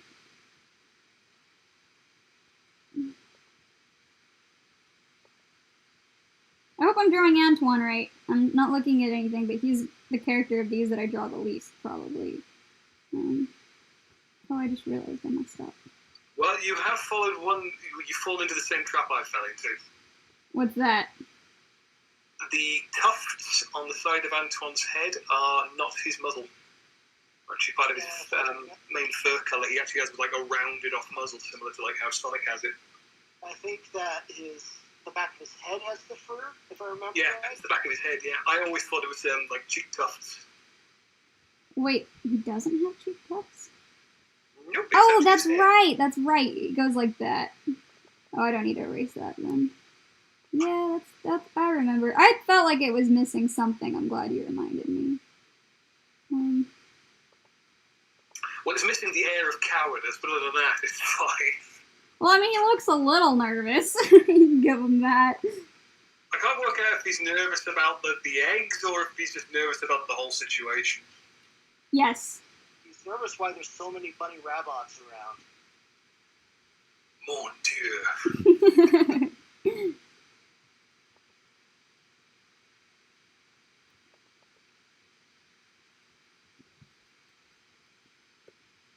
And there he is. Uh-oh, I put him on the wrong layer. Wasn't that fun?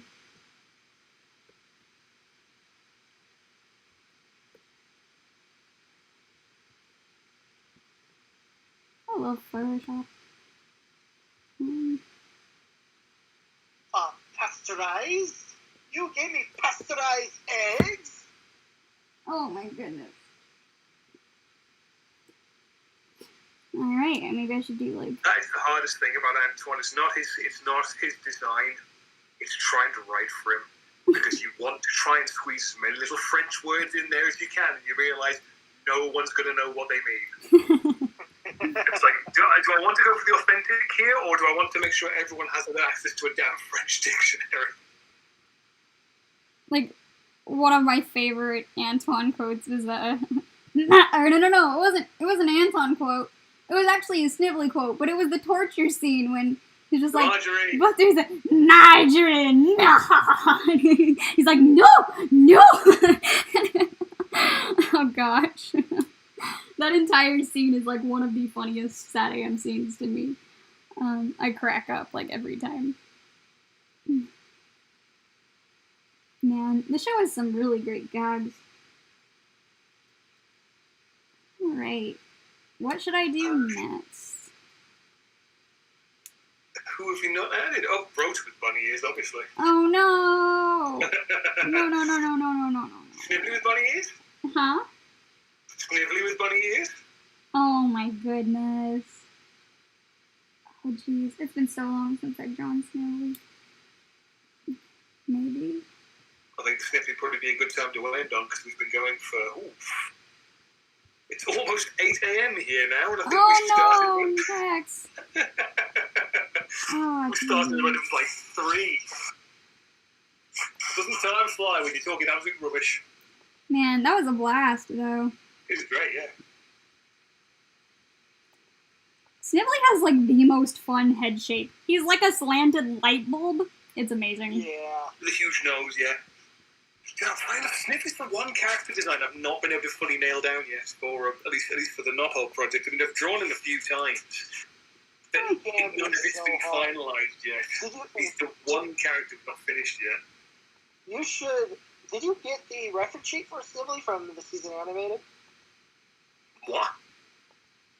The reference sheet for Snivelly from season animated. Did you ever get that? I didn't know. We have a reference sheet. It might help you. Yeah. Have more idea how he's drawn.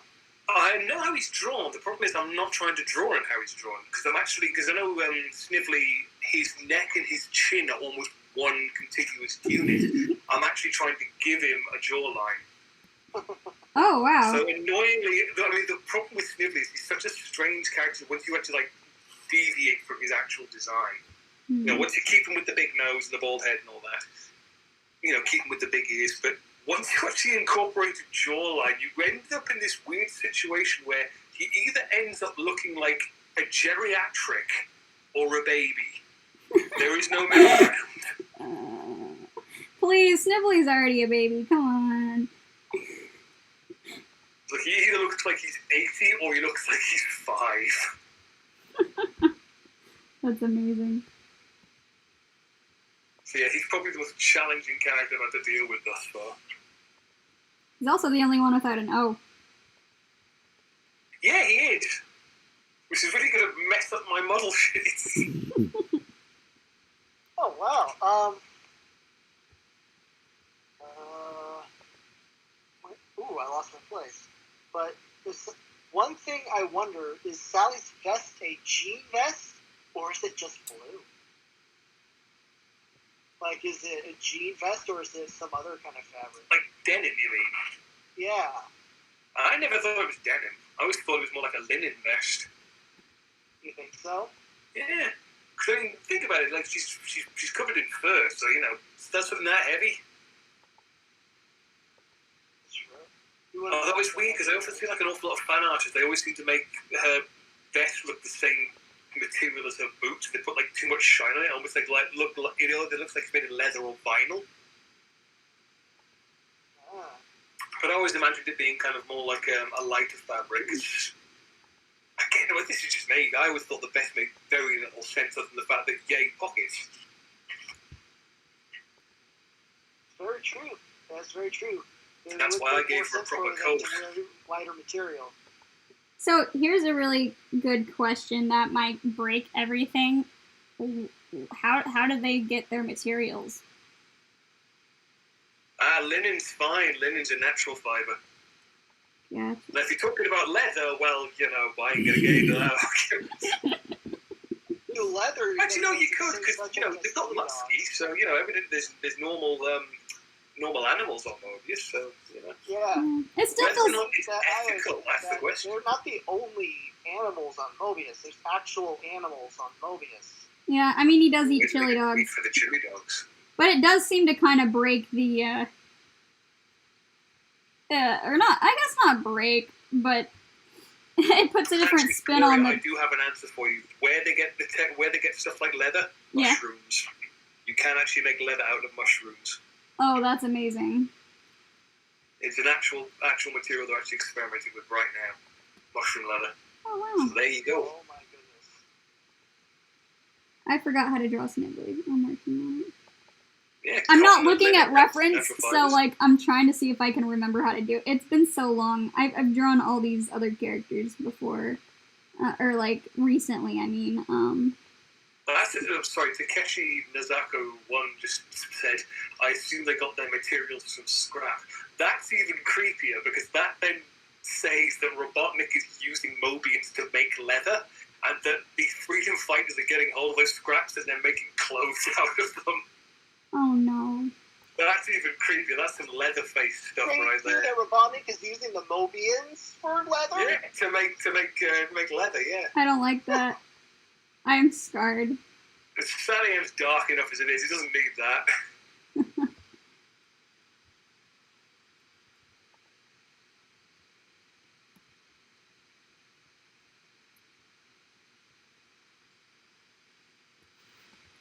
That's really how. Oh, go on, Sniffy, cheer up. You know you like the bunny ears, really.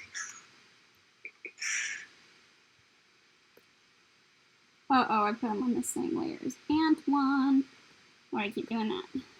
Don't worry, you can always crop him out. I know.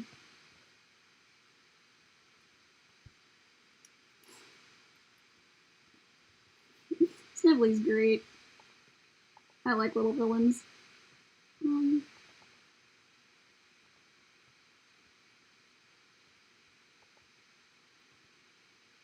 What was interesting is he actually looks, his new design, from like, you know, the end of Doomsday, he actually looks, it has a lot of similarities to a villain that I designed.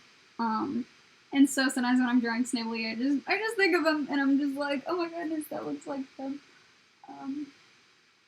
Speaking of Snibbly's attire, that just leads into a question from Peter there. What are your favourite colours?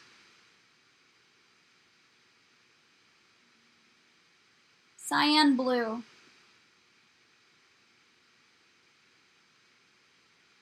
For me, it's green. I don't use it enough. I love green. Now we know Mr. Tim's favourite colour. It's mustard yellow. Favorite color? Yeah, well we know it's your favourite colour. You painted the entire room that colour. I did that color because it's a horrible color.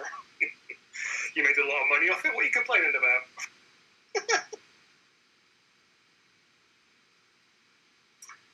Fanatic Mitchell asks, is Knuckles going to appear in season 3?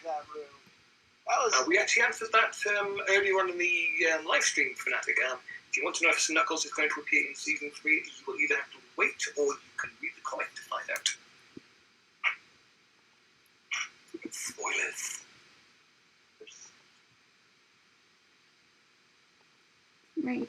has like a weird body shape. He's got a weird everything shape. Yeah. Doesn't he have like big feet? Yeah. I'm trying to remember now. Hang on, I'm going to pull up the elf picture, because that is just sniffly. Where's my Christmas elf? Oh yeah. I love how you found that Garfield picture. Yeah, It followed on so wonderfully. It was. I don't know. I think I found it on Instagram, and I just literally stopped. I was like, wait, Snively and Robotnik are Santa Claus and an elf. I was like, how did I never catch this? Oh gosh. True. Listen, guys, I'm Yes, actually. Snively has got quite big feet. Listen, guys, I'm actually going to go now. Okay, guys? Okay. Yeah. Dumbass. Thank you for your company, though, Mr. Tim. Do stuff. All right. Do stuff. But listen, what time is it for you guys? Oh, it's about 11:30. Yeah, it's about 11:30.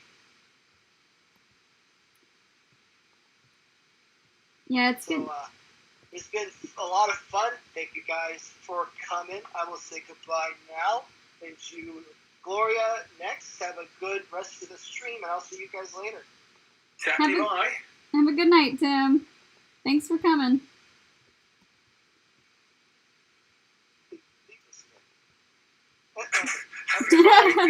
Why is it every stream ends the same way with just one person confusingly going, how does this turn off? Bye-bye. I think I'll finish, probably finish, or wrap up after, once I finish Yeah, Snively. Snively, because Yeah. I'm about to collapse in on myself like a dying star. You need to sleep. I Oh, really goodness. do. Sorry if all you'll hear the squeaky chair, by the way. Oh, that's fine. Are there any last questions from anybody? I hope I'm drawing him right. Nice one there from Sharp. Holy crap, I had an old friend's dad who looked like Snively. I feel sorry for your old friend's dad, mate. That's hilarious. I don't remember what his shirt thing looked like. It was basically just like a line straight down off to one side, like a lab coat with like buttons. Oh, that's right. His thing didn't come off, did it? I'm drawing it like a cloak. Oh, he had a cloak as well, didn't he? Mm-hmm. But yeah, underneath it was just like a lab coat type thing, like a uniform. Okay.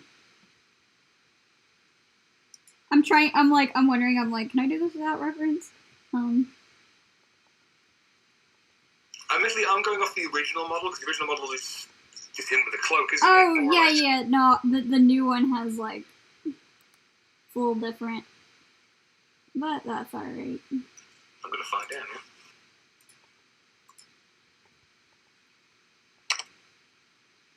I'm gonna check the chat real fast.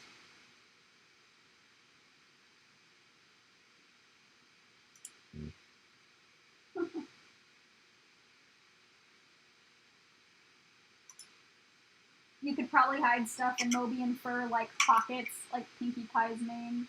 That's funny.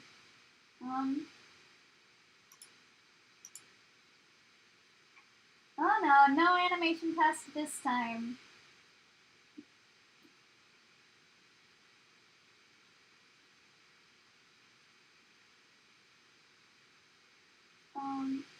Favorite Sad AM episode? Jeez. For me, it was the... Oh, hang on. I'm always going to have to make sure I get the name right on this one, because I always get it wrong. Which is disgraceful, because it's my favourite episode. It's the first episode that aired, but wasn't the pilot. I keep wanting to say it was Sonic Boom, but I don't think it is. I think I know what you're talking about. But I don't remember the name. I'm not sure what my favorite was. They all had this... Yeah, it was Sonic Boom. I'm fairly certain. Yes, it was Sonic Boom, Sonic and Sally. Yeah. Oh, okay. So Sonic Boom, yes. The first ever episode that aired, the one that had Cat getting captured, that was my favourite one. Oh, yeah. Yeah, that one was good. because it just really set the tone for everything else that was to come. And first hearing that robotic voice the first time round, it's like that doesn't leave you. Yikes! That's awesome though. Which one was yours then? I don't know. I don't think it ever. I think I had one, but I can't think of it. I think I'm getting tired. I'm not surprised you've been drawing for the past 5 hours. Oh gosh, You yeah. remember to stretch beforehand. Oh no. Nope. Remember, kids, if you're going to do drawing sessions, do your warm-up exercises. That's a Stretch really those hand muscles. good tip. Right there.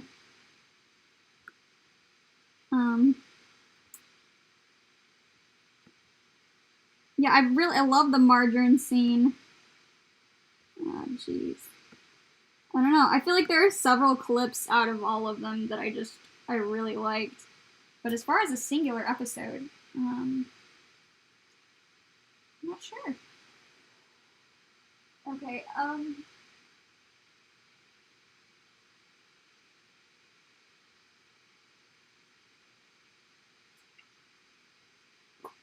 looking through the chat.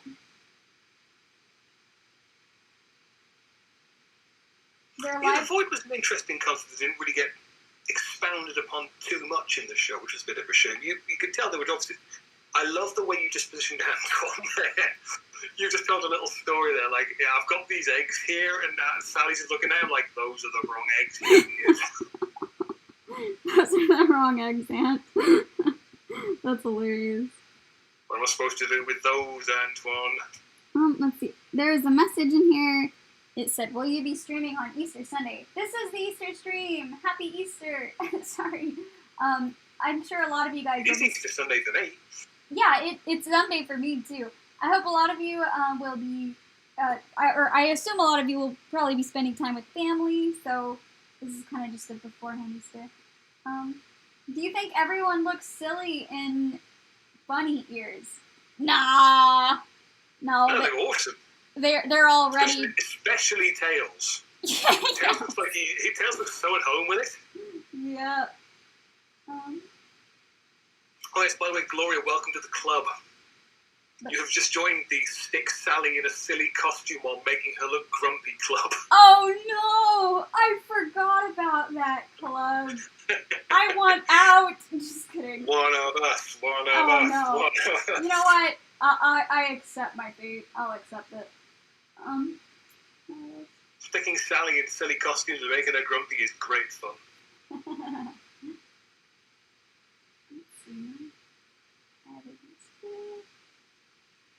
Alright. Just read through all the comments. That looks like it for the night. I'm really glad you guys joined. This has been a really great time. And I hope you enjoyed watching me doodle all these goofy characters doing their things. And hopefully we can do this again sometime. So many adorable bunnies. You are going to put them all up on the Twitter though, aren't you? Yeah, that probably. I think that'll do. I think the world needs a few happy bunnies on this day. Yeah, probably. There's a lot of unhappy bunnies in this world. So, for sure. Alright. And I think I'll call it. Thank you everyone for coming. Yeah, thanks for joining us here today, guys. It's been good fun. Definitely Thanks has. for listening to us all rabbit on for hours on end. Yeah. Alright, you guys take care. Just one final plug for everything. Don't forget, there's Season 3 Patreon. Don't forget to check that out. Don't forget to check out Gloria's Kickstarter for her project. I'm going to butcher the name. Chasing Light. I can post the link on the chat. And don't forget that Season 3 also has a Discord if you want to carry on talking about all things SatAM and Season 3. Oh wait, I can't post it. Darn. I can post it. Oh. Wait. But the story is called Chasing Light, isn't it? Yeah, it's Chasing Light. Oh wait, actor. I got it. I don't want to give it the wrong name. I got it. There we go. Yeah, okay, I figured out. Sorry, I'm new to this this way of streaming. But yeah, if you guys could check that out and spread around the word, I'd really appreciate it. This is a film that means a lot to me, and I think a lot of you will enjoy it. I'm really excited to share it with the world. So yeah. Anyways, thanks for coming. Like, this has been a blast. I had a lot of fun drawing bunnies, and I had a really good time. And so I wish happy Easter to all y'all. If that wasn't worth turning up for the stream, I don't know what was. All right. You guys take care.